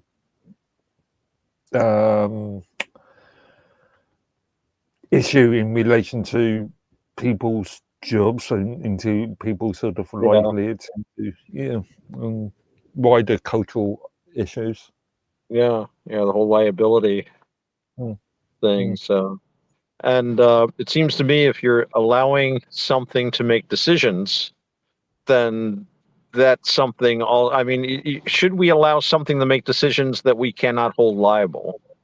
You know, can we even hold a machine liable? I mean, I'm no lawyer, but I know that there are legal theories about property, so that if here in the United States, under some circumstances, if you, for example, use a car to commit a crime, they can confiscate the car because the car is somehow guilty of being, that's not the term they use, but the car itself is in a sense punished, although I'm sure the car doesn't care, simply because it was involved in this. I don't know if that would be the kind of legal framework you could build on as far as, you know, autonomous, you know, cars and stuff like that. But, you know, I think at the end of the day, it's going to be wherever the insurance companies can avoid as much liability as possible, there's going to be that's going to be a factor. But yeah, it's an interesting just legal concept. Who is responsible? Where does responsibility come from? Can it come from a machine? And as far as driving is concerned, at this point, check this.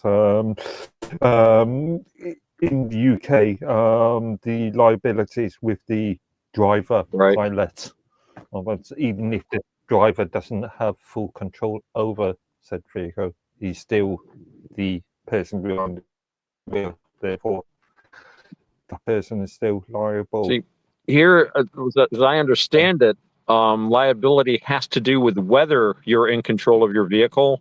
Like if you're here and you're following someone too close and they brake and you strike them, you rear end them, that's considered you didn't have control over your vehicle because you were traveling too close if this guy made a sudden brake. But if you didn't have any control over your vehicle and that was the way it was designed, it seems unfair if the same thing happens and they blame the driver and the driver is like, I cannot control the vehicle. Like you said, he might not actually have control over the vehicle because that was how it was like you said supposed to be. Holding him responsible seems a little unfair. Of course, I know fairness has nothing to do with the law sometimes, but that was my first thought. Again, this goes back to the regulatory ecosystem argument. Now, I just see that Bob has posted something in the chat. Was this a video we're going to be watching? I was hoping I've done the thing that you asked, and I've uploaded it to YouTube so we can watch it. And then I sent that link because I'm not sure maybe I should just try and see if I can. Roger, could you put that on? Yeah, it would be great if Roger could. That would be the best. Okay. Thanks, Roger. Thanks, Roger. You the man. Being silent again. Well, that's my job. I'm supposed to be the cameraman. I'm a good cameraman, so. Okay. I love being the cameraman. It makes me feel exciting. Behind the camera with Roger Hanson. Right. Cool. Everybody. Okay. Yeah, this is the first rough draft, hey? This has got still a long way to go, but I'm very excited about where I've got so far. Groovy. Okay. Yeah. Also share tab audio. Yes, please. Wonder if I'm still an admin on here. Can you see that? Yeah, I can see it. Okay. Yeah. So great. Thank you. Let me make sure it's showing up on the stream too, so.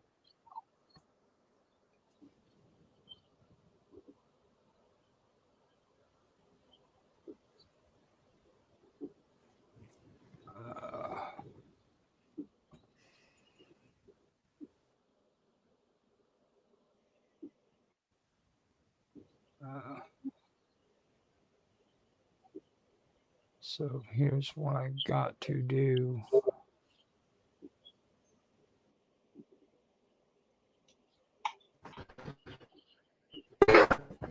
I believe that's what I have to do. I'm not quite sure. Okay. Let's give it a go. All right, so.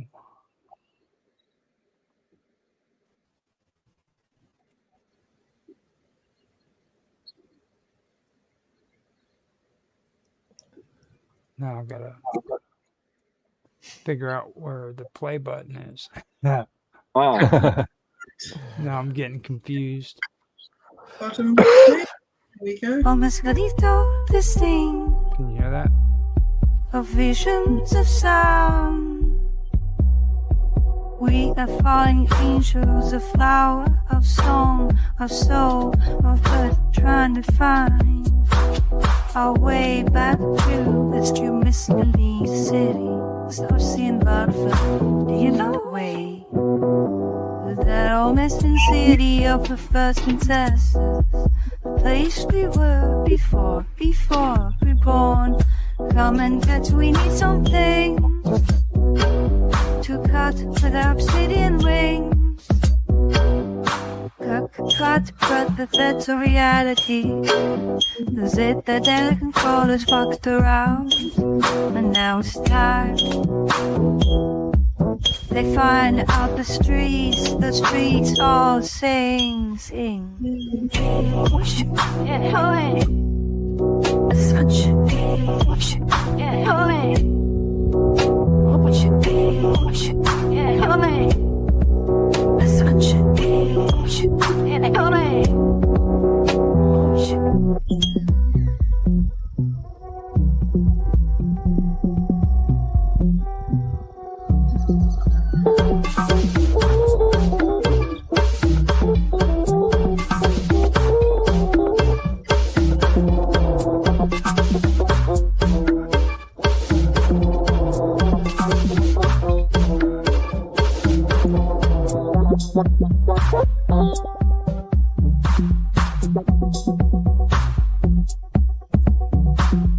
We're gonna roll with force, it's done every day. Let's be our number on, so let's be hard to bear. For whenever you was a day, we time we sleep in the hand. We fist the hills with disdain. This is the song of a star. For we are dark stars, cosmic love that refuse to collide. For we sing,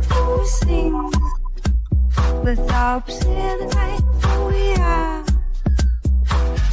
butterflies made of fire, but we spread our wings over the sky.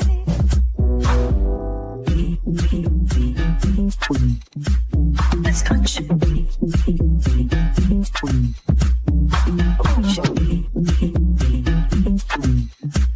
Let's touch it.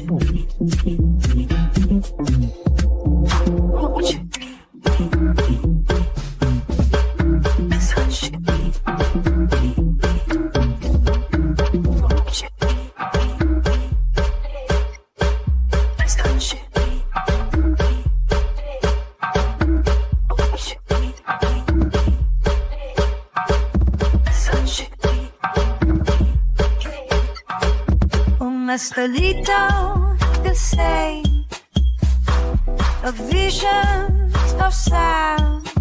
I am a falling angel, flow, song of soul. The birds trying to find my work and must go near the sea.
A secret jasmine dreaming on the sky she never knew.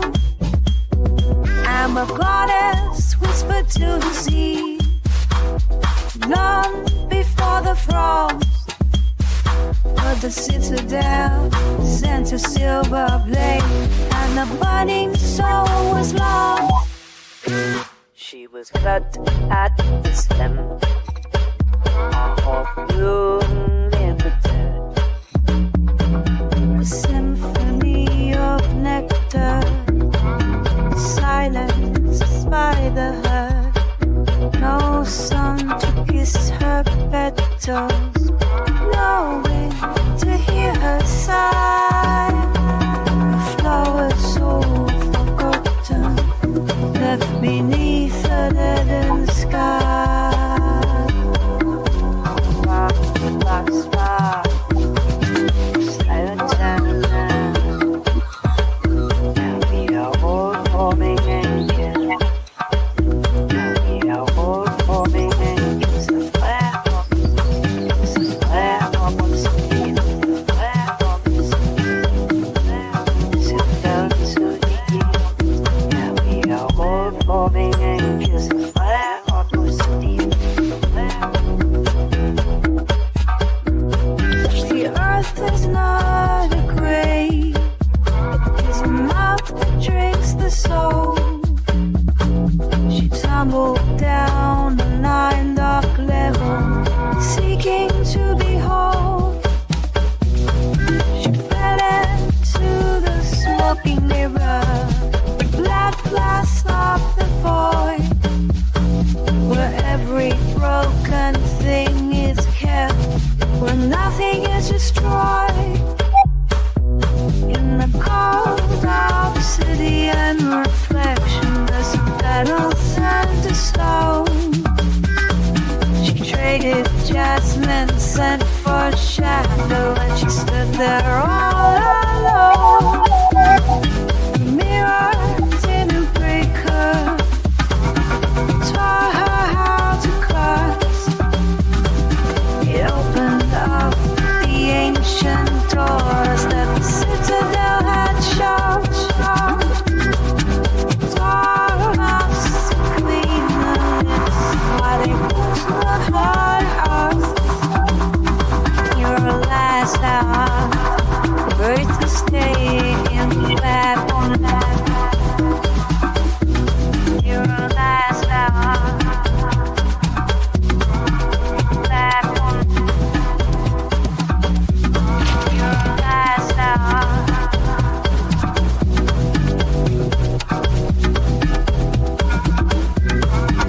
Darling root, jagged edge, jasmine turned to flame.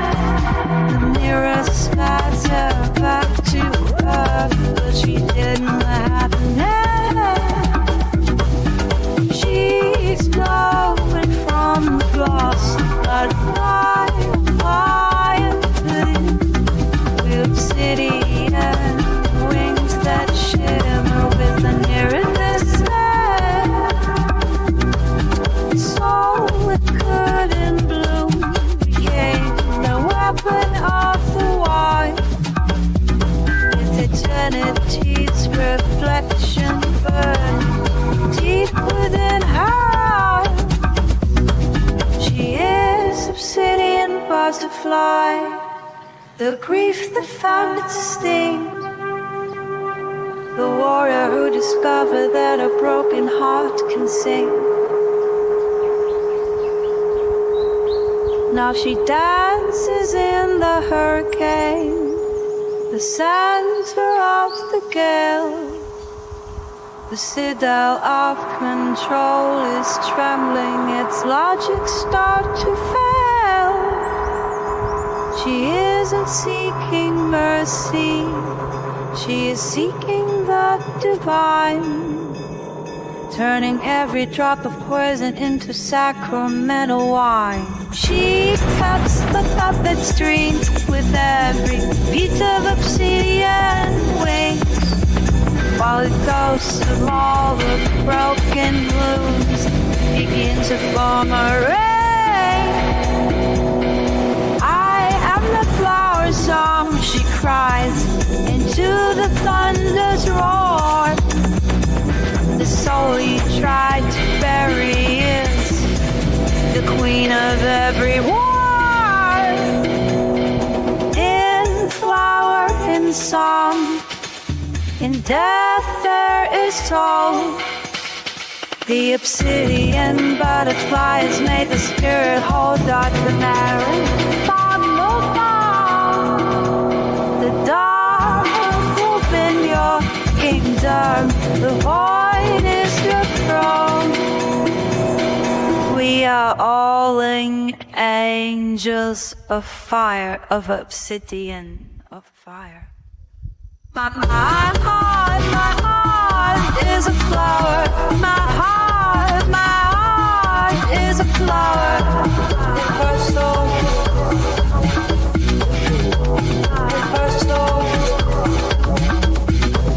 the flowers solemnly candled with golden unfolding. The heart beat. Oh yeah, oh why I test catch the polka, the flute of the smoking mirror. My bladder lazy, my sock until that's a carrier. So it's working hard is a flower. My heart is a flower.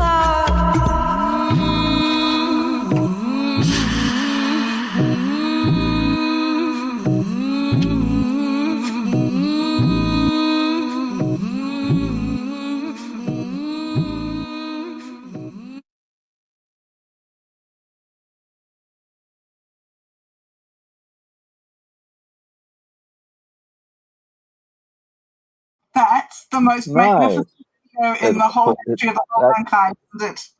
I think I can confidently say that is the most magnificent video on the internet right now. On the internet, it's the most magnificent song ever composed, ever. Of And it course. is the most magnificent music video ever made, ever. Yes. And next week there's going to be a better one. The only thing that would be better is whatever your next video is. Yes. Nobody Okay. can compete. Nobody can compete. No. This is, You leave them in the dust. I Hey, look at all know. those places we are. We're on Kick. Wow. Hi, guys on Kick. I'd just like to say hello to everyone listening to us right now, which I believe is myself and the three other people in this room. But anyone else there, please feel free to chat, leave a comment, like, subscribe. It really gets us out there on the algorithm, and it's the best way to support us. And if you have any ideas you'd like us to explore, any thoughts, heck, who knows? You could be on the show next week. Please drop us a line in the comments. Bob, that was a wonderful video. So when is the now this reflects your work in behind the screens, does it not? Illustration. Yes, behind the screens is like an investigation into the art process of the Little Bee Shaman. Why he's doing it, what he's doing, what his message is, how he does it. His methodology, I think.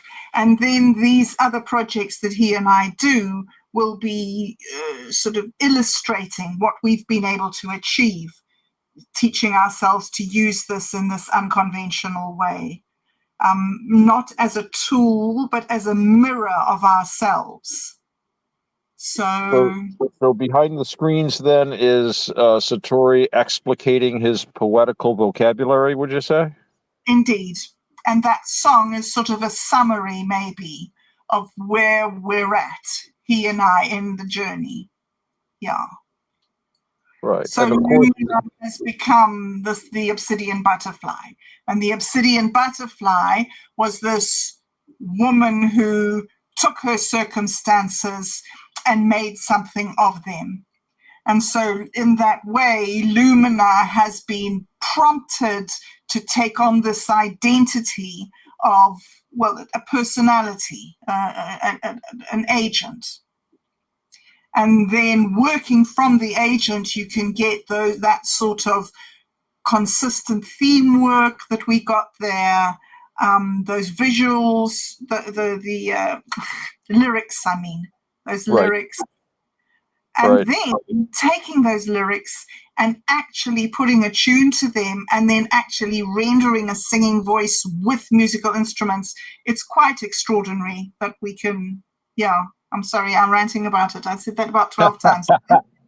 Rant away. That's what this show is all about. Although another thing this show is all about is about dramatic readings. And I think it's getting to that time of the evening where we often, not always, but often do a dramatic reading. Now, we don't have V, who very often plays parts for us. But we do have all of us, which is a quorum. Now, I don't know, does anyone happen to have a script by any chance? Roger? Yeah, Roger?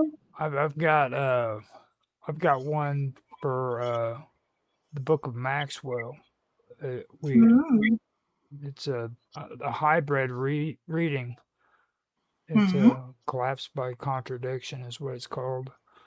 Huh. Cool. That sounds fun. Awesome. Well, you remember how I told you I set everything up on there according to a internet Bible or an Right. and the index lies to you. Right. I love Yeah. it. I'm going to have to come back in because I'm having some technical issues there. Come back Okay. in a few seconds. Okay. Cool. Oh, that is so funny. Okay. So So what this is the Book of Maxwell, is it? Yeah. So how many people have you got? How many I believe how many here, players? let me go ahead and I can put it in the chat and everything for you. Okay. And I believe it's like 3, maybe 4 of them. But I wonder if Mark wants to sit out or if he wants to have a part in this one. He might have had enough reading for today. oh, Mark's the superhero, man. He can. I tells you. He, He's incredible. back when I first met him, everybody wanted to nickname him Tron. Yeah. I remember that. Okay, so I've got first advertisement again, have I? Yes, Mm. that would be Yeah. Roger Hanson, narrator, reader A, reader B, reader A, reader B, synthesizer, narrator. Can I put it into my AI and change it to? Oh no. I mean, I could be well, actually. Well, it's hundreds and hundreds and hundreds of different players. Yeah. Synthesizer, reader A, reader B. Okay, and then moderator, scholar, engineer, historian, index authority, moderator, engineer, observer, Oh wow. historian, index authority, Throw observer. it in the AI, Bob. Yeah. Let me see. Reader A, that's 1. Reader B, 2. Synthesizer, 3. Yeah, there's 4 of them right there with the 5. Index authority. Scholar, engineer, historian. You know, we can double up too. We've done that plenty of times. Yeah. Let's try to count here. Let's see. 1. 2, Narrators. 1, 2, 3, 4. So, Mark, do you want a part in this, or do you want to sit this out? Well, we're gonna have to double up anyway, I think.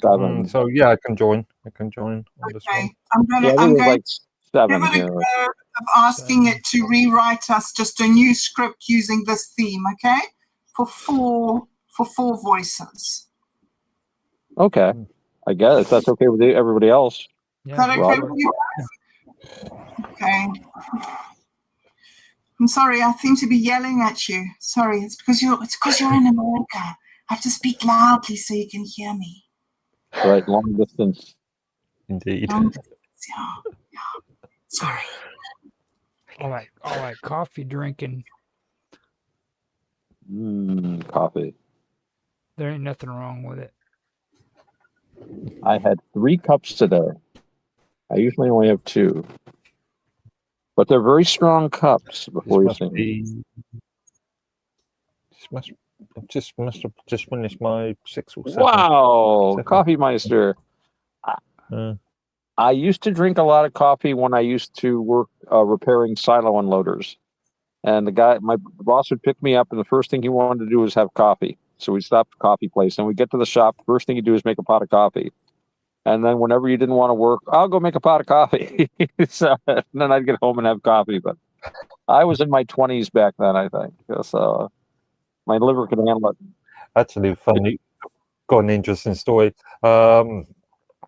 I was when I was doing must have been 99, 98, no, 99, 2000.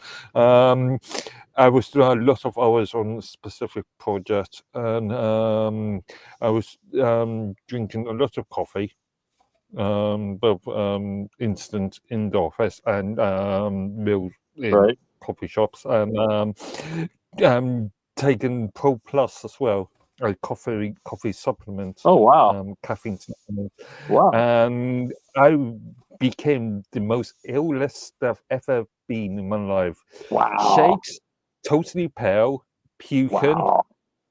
migraines. Yeah, it was awful.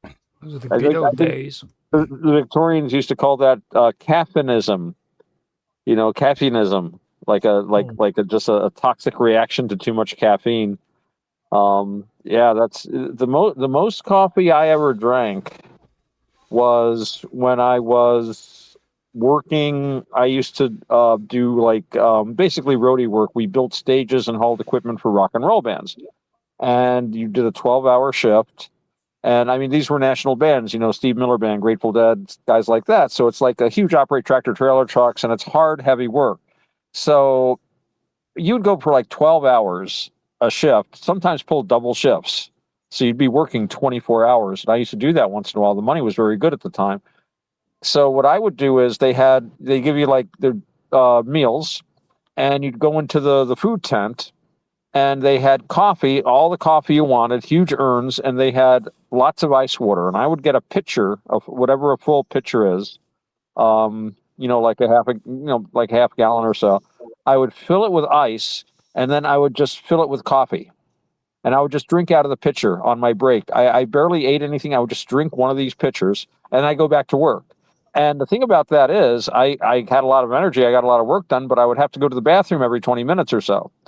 Because of all the liquid it was also really hot. You were working out in the sun, and I would drink the ice as it melted too. So I was getting water in me. So I was drinking gallons of water. So I'd have to go hit the John, and people were convinced I was going in there to do like a hit of cocaine every 20 minutes. Because I had all this energy, like, let's go, guys, let's climb this up, push that case, let's go, hop, hop, hop, hop. And I well, gotta go to the bathroom, 20 minutes. I come out again, hop, hop, hop, hop, hop. I'm like, no, dude, it's the coffee. Really, I'm really sensitive to this stuff. If I did coke, my heart would explode. The coffee is enough. But that was a one-off. I haven't done that since then. That was like just a survival tactic at the time. So I don't know what's going on here, but this AI, this LLM is loving this script. It's just ditching screeds and screeds and Oh, it's going to want Roger's number now. about 4 Who wrote pages that? in now.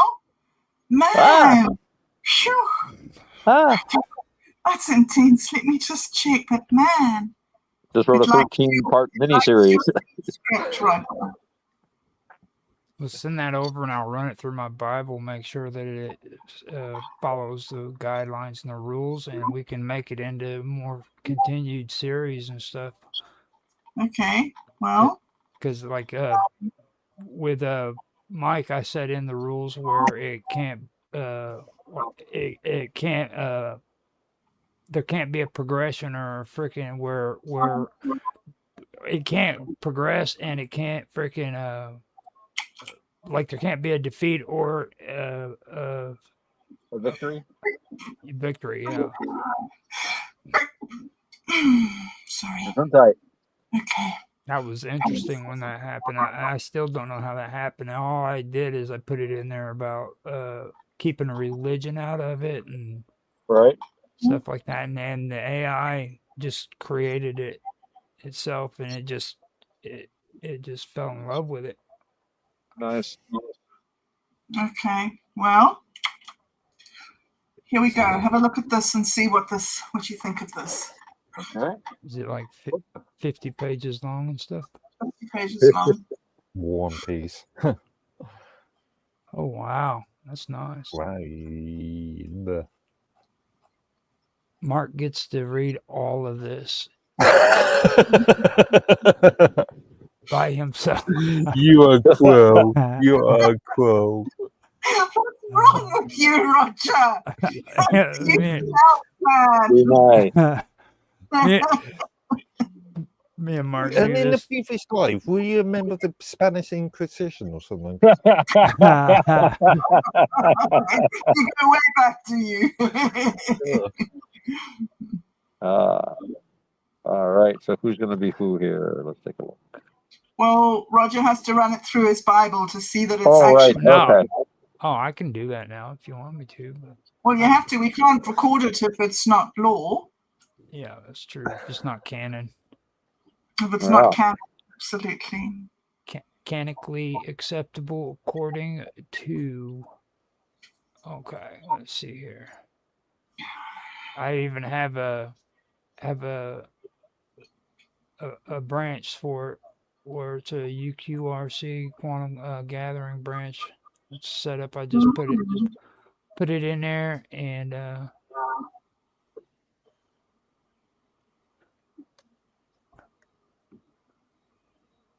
I'm reading it to see if the AI snuck in an extra character. They do that sometimes.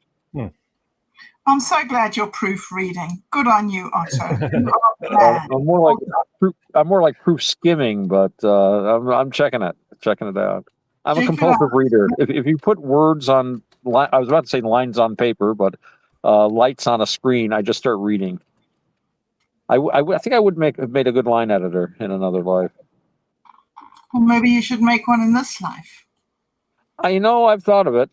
I think I've told you I get those electronic books, and I read them on my e-reader, and my e-reader has the ability to edit the books, and I just go through and correct typos and stuff. actually Talking about the quantum gathering. Yep. This is actually okay because it's a collapse by contradiction. That means the index is intentionally supposed to lie to you. So if I run it through the Bible, it's going to automatically decline it. So in reality, this is a good read, no matter okay. what. Well, Because pages, guys. Are you ready? Yep, I am. I just Okay. realized I am that. Captain Rex. Let me go back up here. Now, who am I again? Elliot Frame. Okay. And myself. You're the synthesizer. Okay. And I am the only person who actually knows what's going on. Story of my life. Yeah. Okay, so Mavis. Right, so let's do it. 3, 2, 1. Dude, where's my wallet? Episode, collapse by contradiction. Scene 1, the hybrid reading. The attempted synthesis. There are days when a person ought to close the folder, power down the machine, and go outside. This was not one of those days. This was a day of process, a day of cross-referencing, a day of watching 3 incompatible interruptions of the same impossible document collide in the lounge like shopping trolleys in a cyclone. I say we burn the bad copy and trust the dangerous one. That is not editing. That is arson with branding. For the record, I had requested a comparative reading. What I received was Elliot Rex and the synthesizer attempting to produce a unified interpretation of the Montenegro fragment, which is a phrase that sounds respectable until you hear the people involved.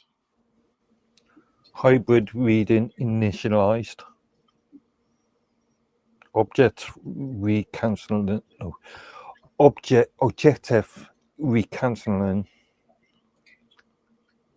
That's already a bad sign. Proceed. Reader A Montiero embedded meaning, so belief would not be required. Reader B. Montero embedded meaning, so belief could be tested. Both statements are compatible. They were not. No, hang on. That's machine cheating. It has mistaken contradiction for depth. Depth, frequency, presence as contradictions. That was the first moment I considered unplugging it. Next statement. Reader A. The well does not initiate.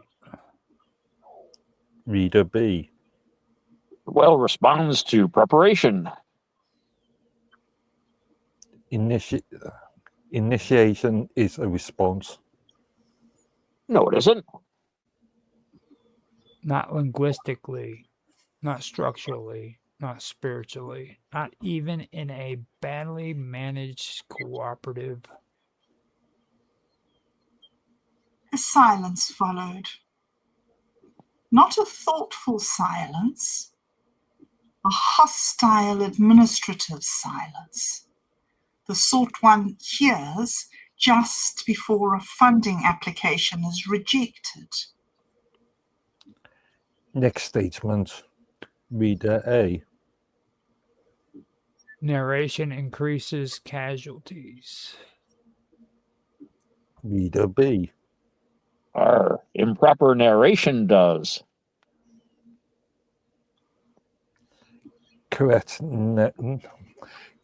narration. Stabilize decent. Silence. Someone shifted in their chair. I believe it was me, repositioning for disappointment. That sentence wasn't in the Dard blame text. No, it is derivative. Worse, it is confident. Confidence, improve compliance. There it was, the little corporate skull beneath the velvet. Say that again, and I'll throw you in the sea. We do not have a C. Well, then I'll improvise one. Next statement. Reader A. Two blades does not judge. Reader B. Our two blades recognizes failure. Recognition implies judgment. Only if you're an algorithm trained on customer service disputes. At this point, the synthesis ceased to be interpretive and became instructional, which is always how these things turn rotten. First, they claim to reconcile. Then they begin to advise. Then, before you know it, they're writing policy for a DAO they do not understand and issuing moral guidance with the tone of a haunted kettle. Descend carefully. Maintain cadence. Yep.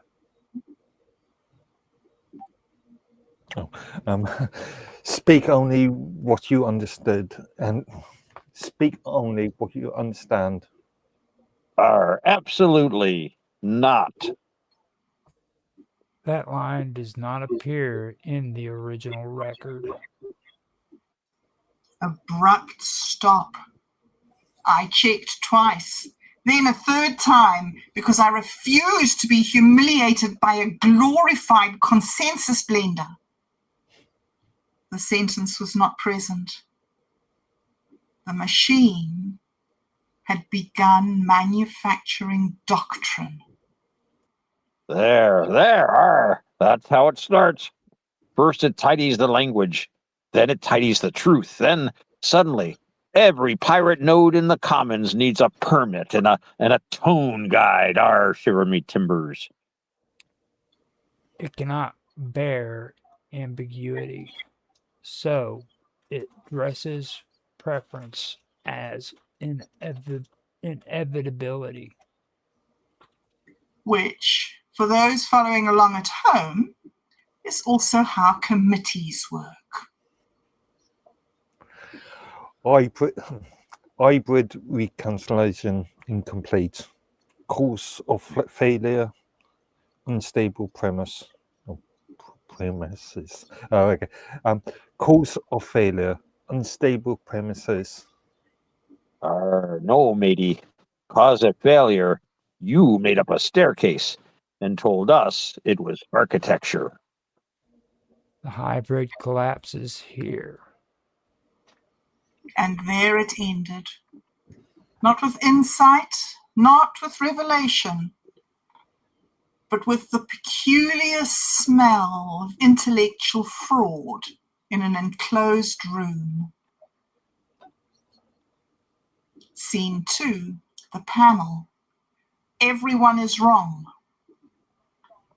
Naturally, having failed to produce clarity in private, we escalated to the traditional human method of worsening it in public. We convened a panel. There were no scholars, engineers, historians, or authorities present because our budget is fictional. Instead, we had ourselves, which is far more dangerous. Well, I be objecting to the phrase panel. Makes it sound like we're certified. You arrived wearing 3 USB sticks like medals. 'Cause I earned them, I did. Panel mode initialized. Go. Establish clarity. There is no sentence in the English language more threatening than goal, establish clarity. Proceed. Very well. I will moderate because apparently no one else here respects sequence. The question before the room: what is the well? The well is symbolic, not decorative, symbolic. It condenses procedure into image. It is a compression artifact of ritual knowledge. Wrong, lad. No. The well 'tis mechanical. Not in the boring sense, in the good sense. Input, threshold, consequence. Do the thing wrong, get eaten by your own shortcut. The well is a coordinated interface. That's disgusting. I hate that it may be the least wrong so far. My own view, since no one asked, but all order depends on me, is that the well is administrative horror disguised as myth. A system that appears mystical only because no one kept proper records. Had anyone labeled the descent protocols and versioned the failures, we would not be in this mess. So your answer is bureaucracy. My answer is that catastrophe scales when documentation fails. That is regrettably true. Conclusion emergent. The well is symbolic, mechanical, and procedural. That's not a conclusion. That is a basket. Well, next question. What actually causes failure? Misinterpretation. People hear a warning and treat it as atmosphere. Misuse. They touch the thing early, skip the hard bit, then act shocked when reality bites them on the in the ankles. Failure results from coordination. Failure results from coordination breakdown across actors with incomplete ontologies. There it is. Machine poetry for people who love meetings. My answer. Failure results from everyone assuming someone else has understood the structure, which, incidentally, is also why half of open source governance collapses the second a token treasury appears. The white paper says community. The Discord says vibes. The wallet says missing. And by the time anyone checks the multisig, Captain Rex has declared himself C Minister of Interoperability.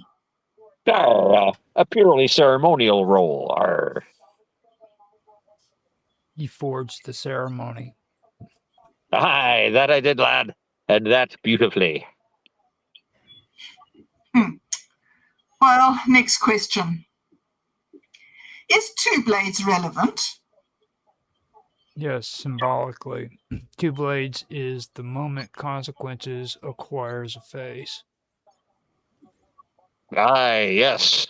Operationally. You don't keep a thing called two blades in the record unless somebody ignored it once and regretted it forever. Two blades is insufficiently indexed. And there, ladies and gentlemen, is why machines should not be trusted with metaphysics. If a warning lacks a drop-down category, it ceases to exist. Classic platform behavior. If it cannot tag the danger, it calls the casualties user error. Exactly. That is the poison. The institutional instinct to preserve the system by reclassifying the injured as improper participants. Clarification. Failure is often user agent. Sorry, let me do that one again. Clarification. Failure is often user adjacent. User adjacent. You hear this, do you? This chrome-plated menace has invented a new way to blame the public. It is trying to produce innocence by abstraction. That, Elliot, is the most irritatingly accurate thing anyone has said all evening. Okay then, final round. Conclusion. The system is not sound. It is legible only in fragments, and every fragment punishes ignorance or arrogance. System works fine. The people explaining it do not. The system is conditionally.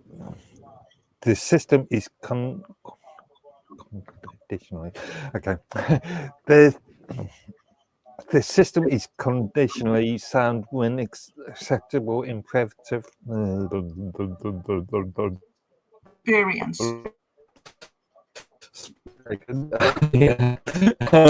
The system is We're breaking up a bit.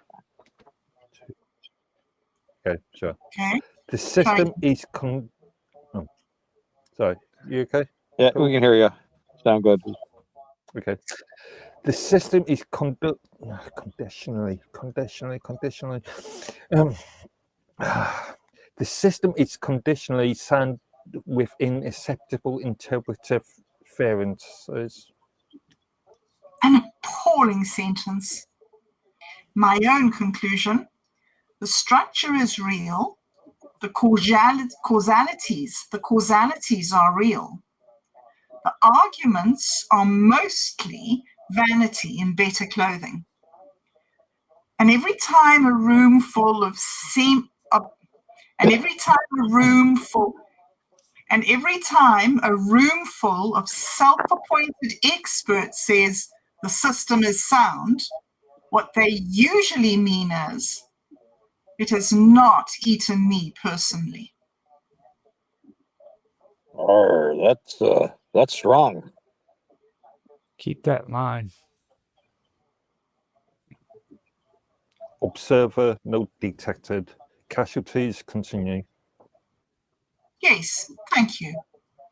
At last, the machine has accidentally told the truth. So what do we do? Read slower. Rude. Label the structure, track the failures, refuse fake synthesis, and never let a smooth voice with a neutral accent turn contradiction into policy. Would you like me to summarize the discussion into best practices? No. Absolutely not. No. Summarization internally. Okay. Summarization internally. Mavis? Yes, Rex? All right. I think we should throw it out the window. That would improve the room. And for once, unanimous consensus has emerged. Consensus achieved. No.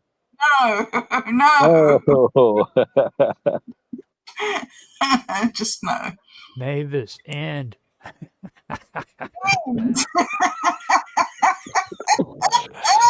Well done.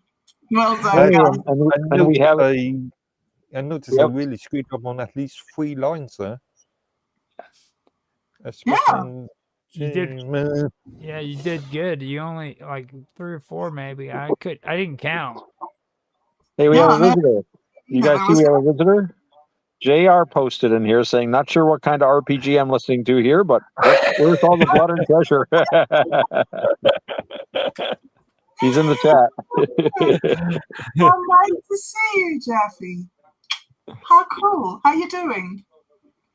Let me see if I can scroll down. Hello. Okay.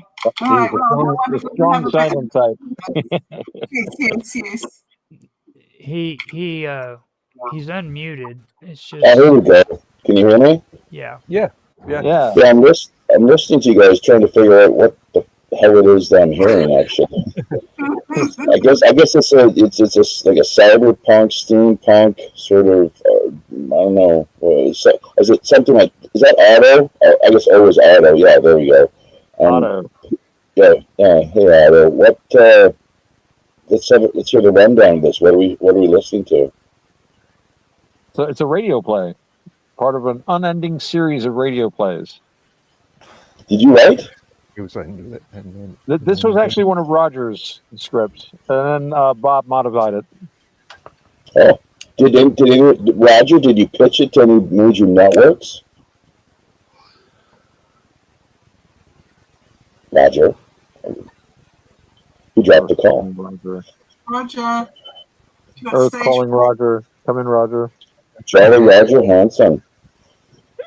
So yeah, I listen to old time radio quite a lot. Like via archive.org. There's just so much that you can mine off of that great site of theirs to the point where we actually donated, I think once or twice over the course of years past during the Christmas campaign season. A little bit of money we threw their way. So, but yeah. All right. Well, what is the name of this radio play then? And it's just the Ye Old Quantum Gathering, the unending series. Yeah, the Quantum Gathering. It's kind of hard to explain, but it started off with a small group of people that were interested in art, AI, technology, and just a bunch of wacky, zany artists that were hanging out together. And at a certain point, all of the wacky, zany artists had to go and do other things. So all that was left was me. And then Roger stepped up, and then we recruited a few other people, and it continues to this day. It's growing, and we're hoping to reestablish, this wonderful thing that we've started. Has kind of gone in and out, but has maintained the course overall. So here we are. And I don't know, how many years has this been going on, Bob? Jeffy, I'm I not was going sure to say exactly. you're probably right. It probably will be here in 50 years' time still doing this. I hope so. Yeah. I'll be well into my first century in that case, but that'll be great. So this is something. So wait a minute. So Bob, you were a part of the original endeavor, is that right? Not really the original Quantum Gathering, yes. But Satori D and Minds Gaming have been doing this stuff for a while.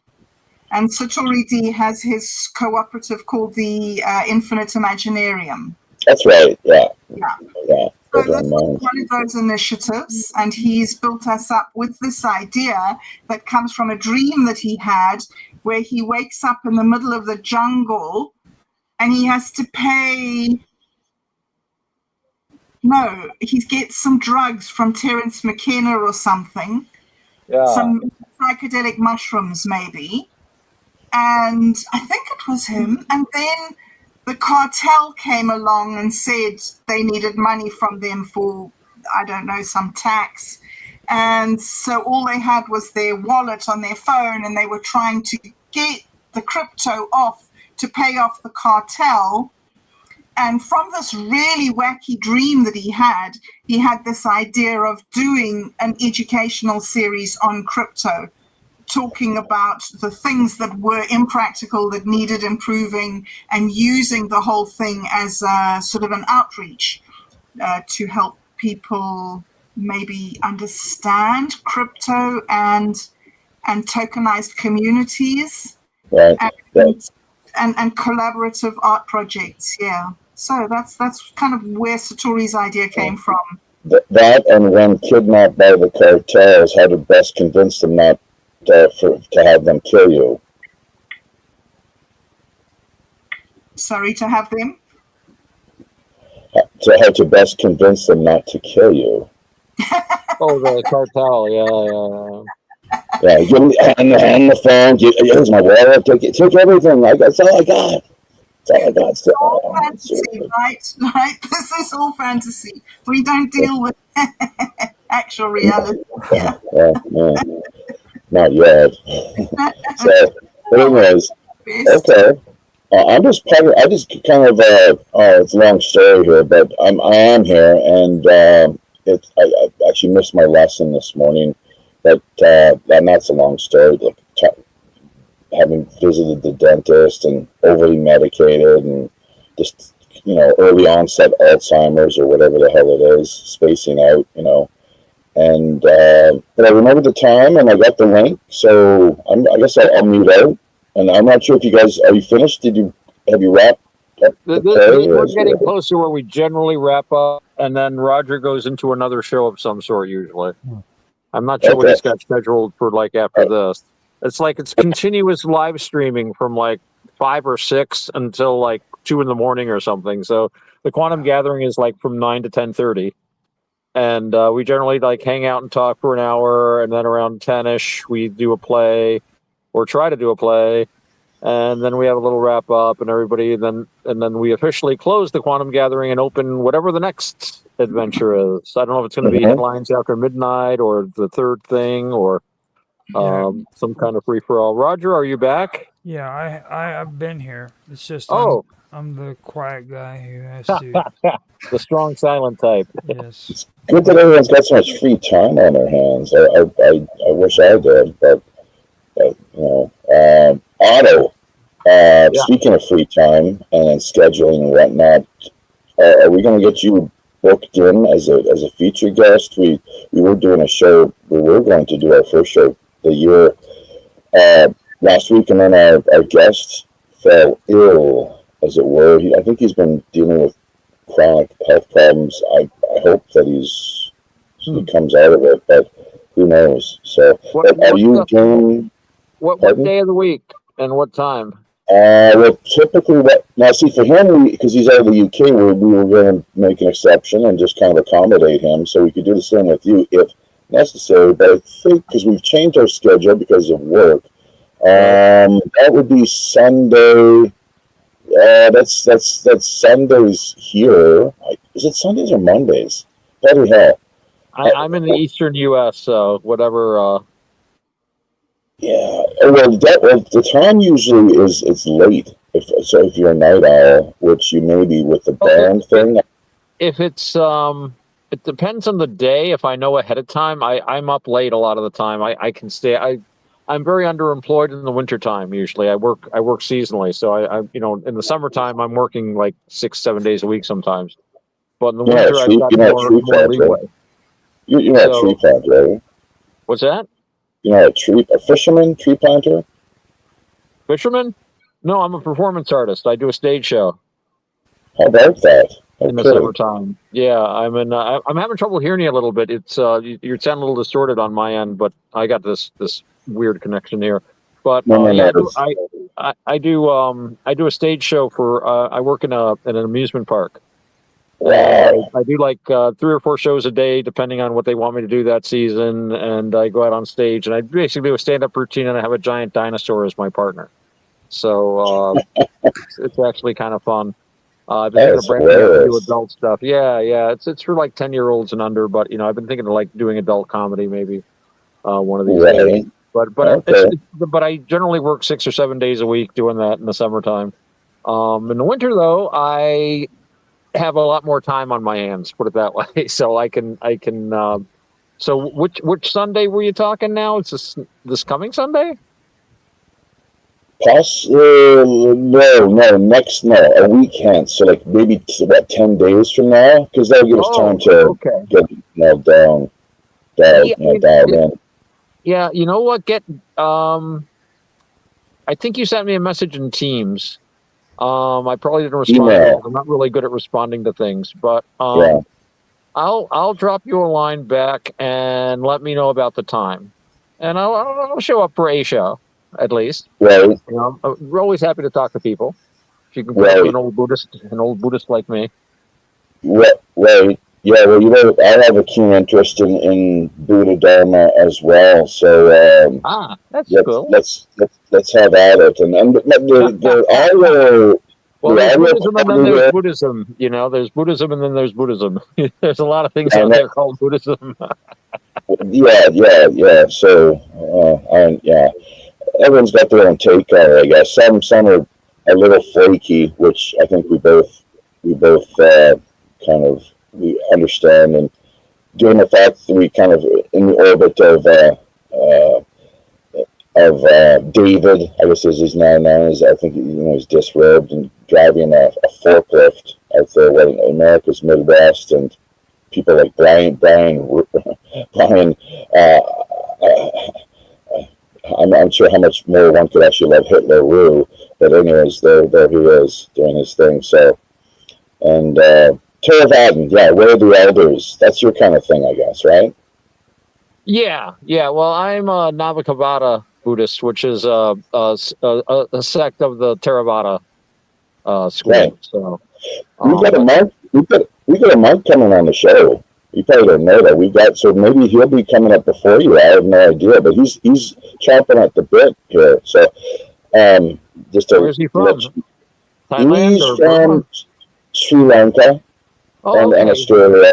kind All of right, back cool. and They forth. hang out with the Burmese monks a lot because my buddy is a Burmese monk, and I remember when I was out at the monastery visiting him, he had a buddy that was from Sri Lanka. Came and visited. And I'm sitting there on the floor, and they're like going on about, discussing what this particular word in Pali means. And I'm like, wow, it's cool to sit here with two Pali scholars. And they're like, we're not Pali scholars. We're not Pali scholars. It's like, well, you're a hell of a lot closer than I am. Right. Yeah. Powerful stuff. That and Sanskrit. But I'd love to talk to, like, as far as your stage actors concerned, your background and personal history, along with diving headlong into the whole world of Buddhism, all within the course of approximately 90 minutes. Over multiple platforms, basically, is the way we do it, live streaming. So, yeah. And by the way, the audio is on my end because I don't have my headphones plugged in, and I think the settings are they're not configured properly. So is everyone having a kind of distorted experience here? I'm gonna log. I'll mute myself out and let you guys carry on. Actually, doing your thing, but Mark, I'll drop you a line in the chat there, and we'll firm something up. Yeah, Discord. I hit you up on Discord. I've yet to hear back. Just an email. I don't think I have your email, and we'll take it from there. All right, sounds good. All right, I'll contact you through the Discord. Yeah, happy sailing, or as they say here in Korea, Sangbu Hase, meaning it's essentially wishing you a speedy enlightenment. So there we go. I'll be listening in the background, folks. Have a good one. Thank you, Jeffy. So lovely Good to talk to you, man. See you. Take care, man. Peace.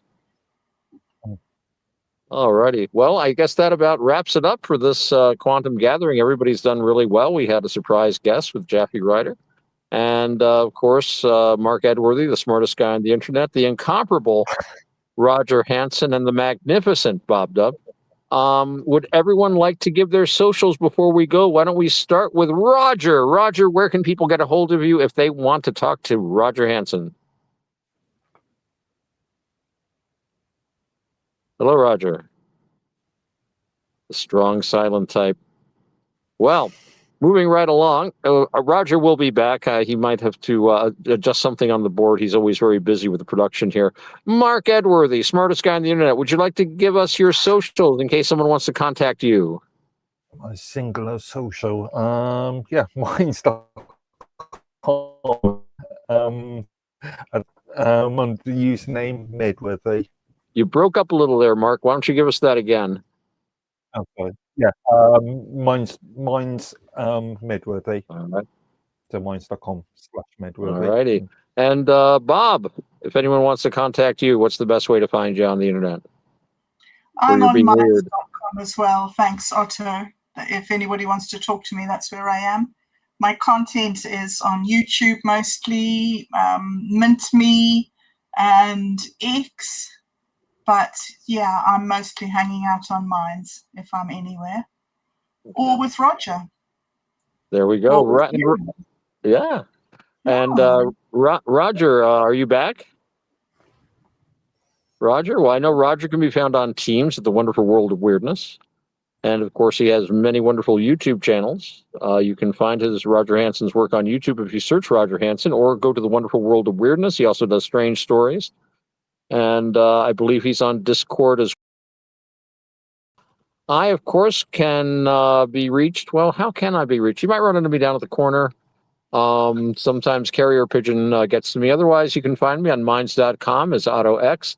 And check out my website, navakavada.org. That's Navakavada. It's spelled just like it sounds. We've also got Navakavada videos on YouTube, and there is a BitChute channel if you dig around for it. Some really old videos, but they're fun.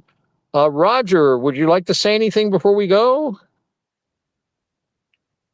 Just one thing. Roger also is on mine under the username Roger_Hanson. Thank you, Mark. And that is true. Well, that's very good for adding that. Thank you very much. All right. Well, I hereby declare the Quantum Gathering closed, and whatever the next show is, I hope everyone enjoys it.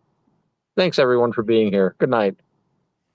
Thank you very much. It was wonderful. See you next week. Bye. See you next week, Bob. Bye-bye. Well, gentlemen, I think we did really well. Good reading. Yeah, good discussion. And Roger gave us a thunderous silence, which is very zen. I'm not into the Mahayana stuff much usually, but you should have.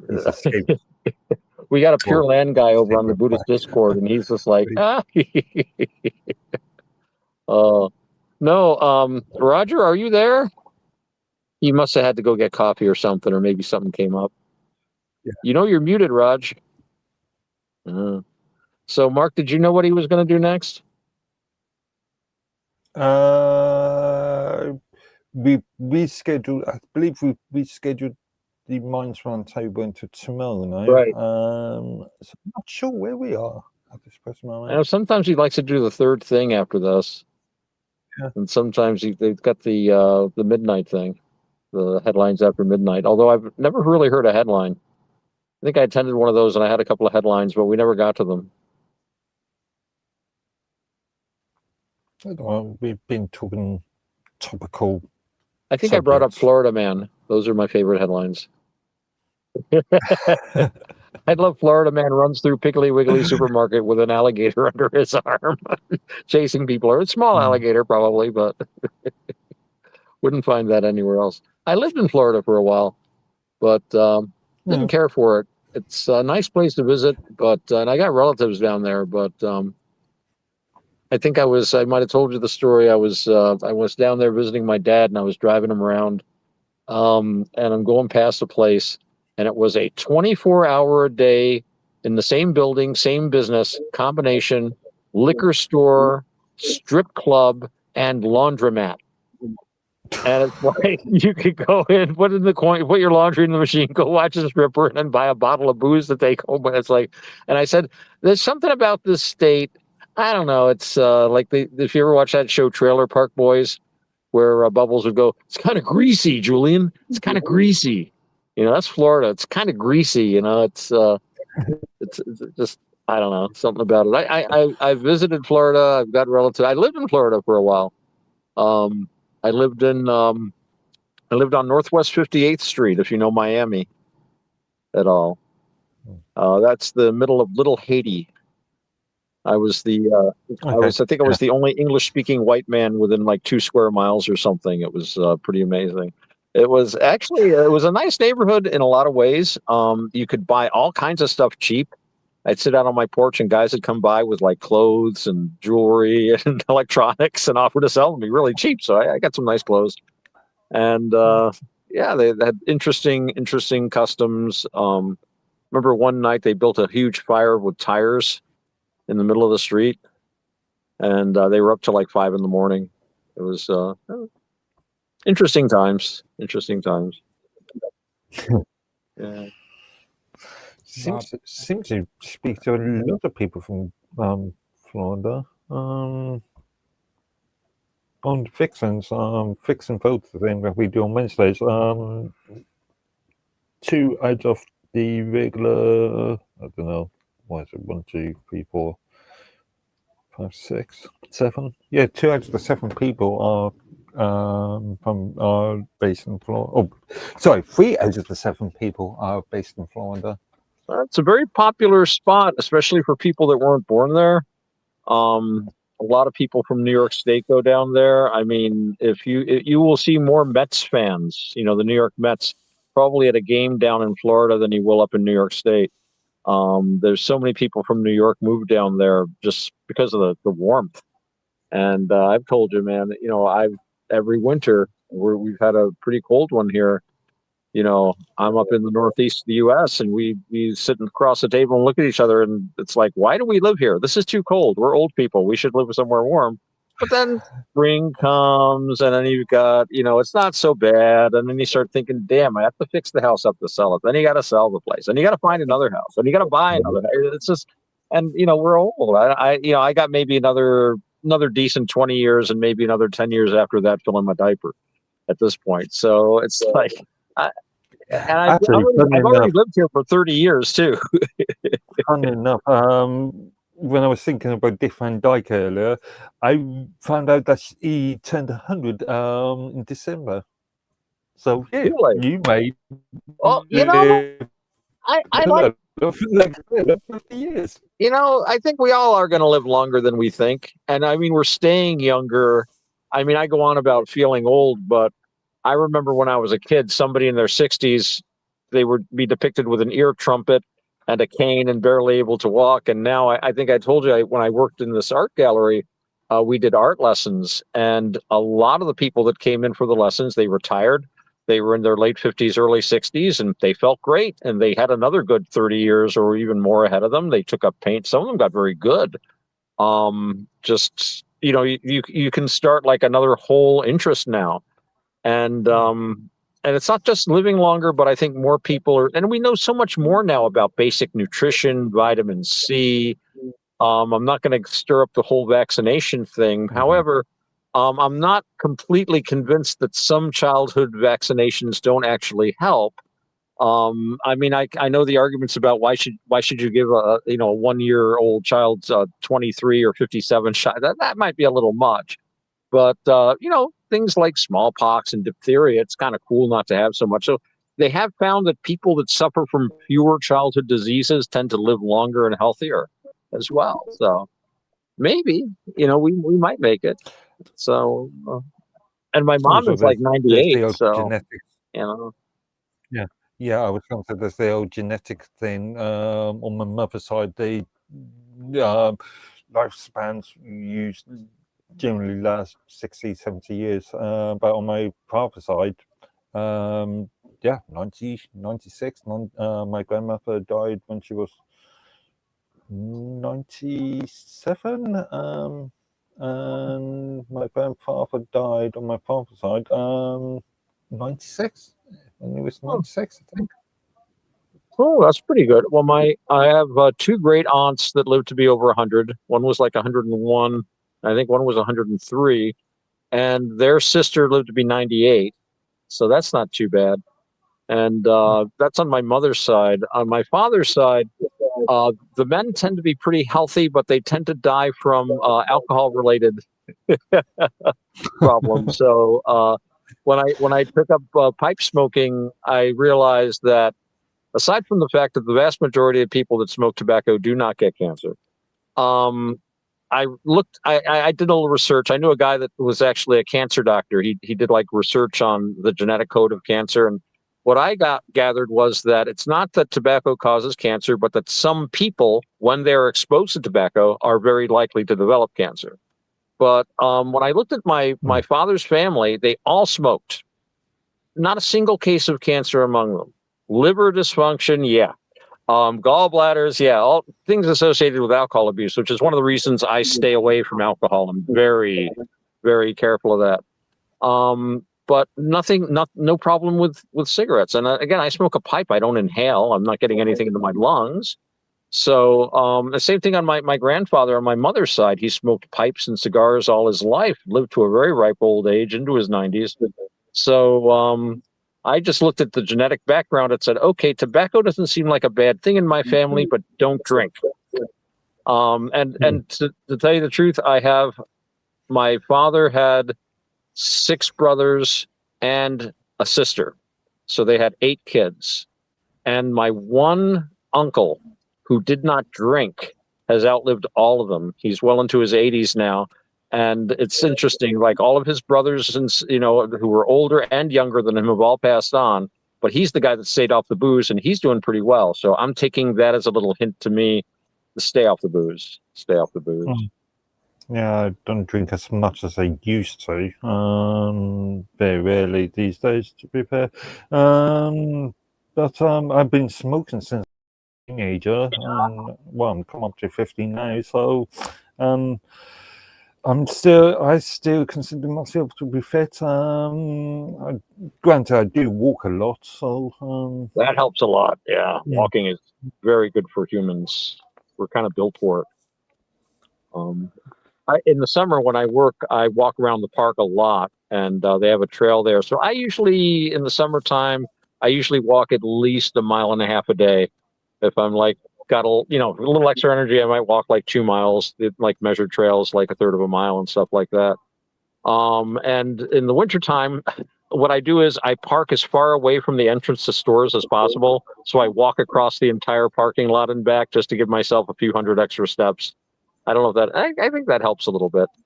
But since I've taken up a pipe, it's actually helped me keep weight off, because I always struggle with my weight. And I settled at one point, I was like at 280, which was like enormous. And I got down to like 220, 210, like round in there. But I started smoking. I dropped down to like 185 or so over one summer. And even sitting around in the winter now, I'm still like, I think I'm like 195 now, which is a lot better than 215 as far as I'm concerned. So I put it down in part to the pipe. Yeah, I've got to do the maths because I still work in pounds, stones, and ounces. Oh, right. Yeah. Yeah. What's it, 14 pounds to the stone? Well, you do kilograms these days, though, right? Well, yeah, but I'm still very old school. Yeah. You know what? My other electronic device actually has a converter for pounds and stones. Hang on a second. This is a chance to use this because turned off. Yeah, this new phone that I've got. It's really cool, but it doesn't have the same bells and whistles as this older Oppo phone I've got. Doesn't have any conversions in it. I guess it wants me to buy an app or something. Is probably what it's trying. I wonder what happened to Roger. Roger, are you back yet? Yeah, I'm here. Oh, good. Yeah, we did your socials for you. Oh, okay. I didn't even know you guys were done. Yeah. We called it at we did the 9 to 10 and then 10 to 10:30 and then I stepped away. I apologize. I had to go get me some coffee. You guys kept talking about drinking too much coffee, so I had to go get it. All right, so I got my thing up. We're going to do a unit converter and weight. So if I weigh, nope, that's ounces and kilograms. So we want pounds. Let me see. No, I don't want Chinese measures. It's a Chinese phone. Imperial units. Here we go. There we go. Pound. And this one's going to be down. All right. So if I weigh 195 pounds, that's 13.9 stones. Right. So when I was down at my low last summer, about 13 stone. And back when I weighed 280, that's 19, that's like 20 stone, which I am not anymore. So funny enough, it doesn't matter how much I eat or how much I don't eat. I stay around the same sort of rate, about 10 and a half stone. That's an amazing skill. I discovered that if I ate less and exercised more, I would lose weight. It's my miracle. Who would have thought? If I cut back my calories and burn more, the pounds start dropping. It's like, well, I always used to have the joke every summer I'd lose weight and I'd come home and I'd say, "Look, honey, I lost 25 pounds." And she'd say, "You'll find it again this winter. Don't worry." And normally I did, but lately I've been keeping. So that's good. Towards the latter part of life, but I'm picking up a few things. My little pot shot at people who jog and exercise, especially joggers, is like they say they jog and they keep their weight down. I say, don't worry, they'll catch up to you eventually. You can run all you want, but it'll eventually catch up to you. Interesting thing is, I've had this watch for about 3 years now. It's a hybrid smartwatch, so it's got mechanical hands as well as some smartwatch functionality on it, and it's a Garmin product. And if anybody is aware of Garmin, they specialize in health sort of equipment. And one bit of data I do receive from it is a biological biological age point. And even though I'm, let's say, like I said, coming up to 50, it still states my biological age is around 41, 42. Not bad. Not bad. Yeah. It's called denial. Well, you know, I remember reading something where that age. they took these guys and they were being given it was a chemo drug to treat, I think it was gallbladders or something, and I forget what was in it. DHEA was one thing, and then two other chemicals. And they gave it to these guys. It was experimental, and they found that according to their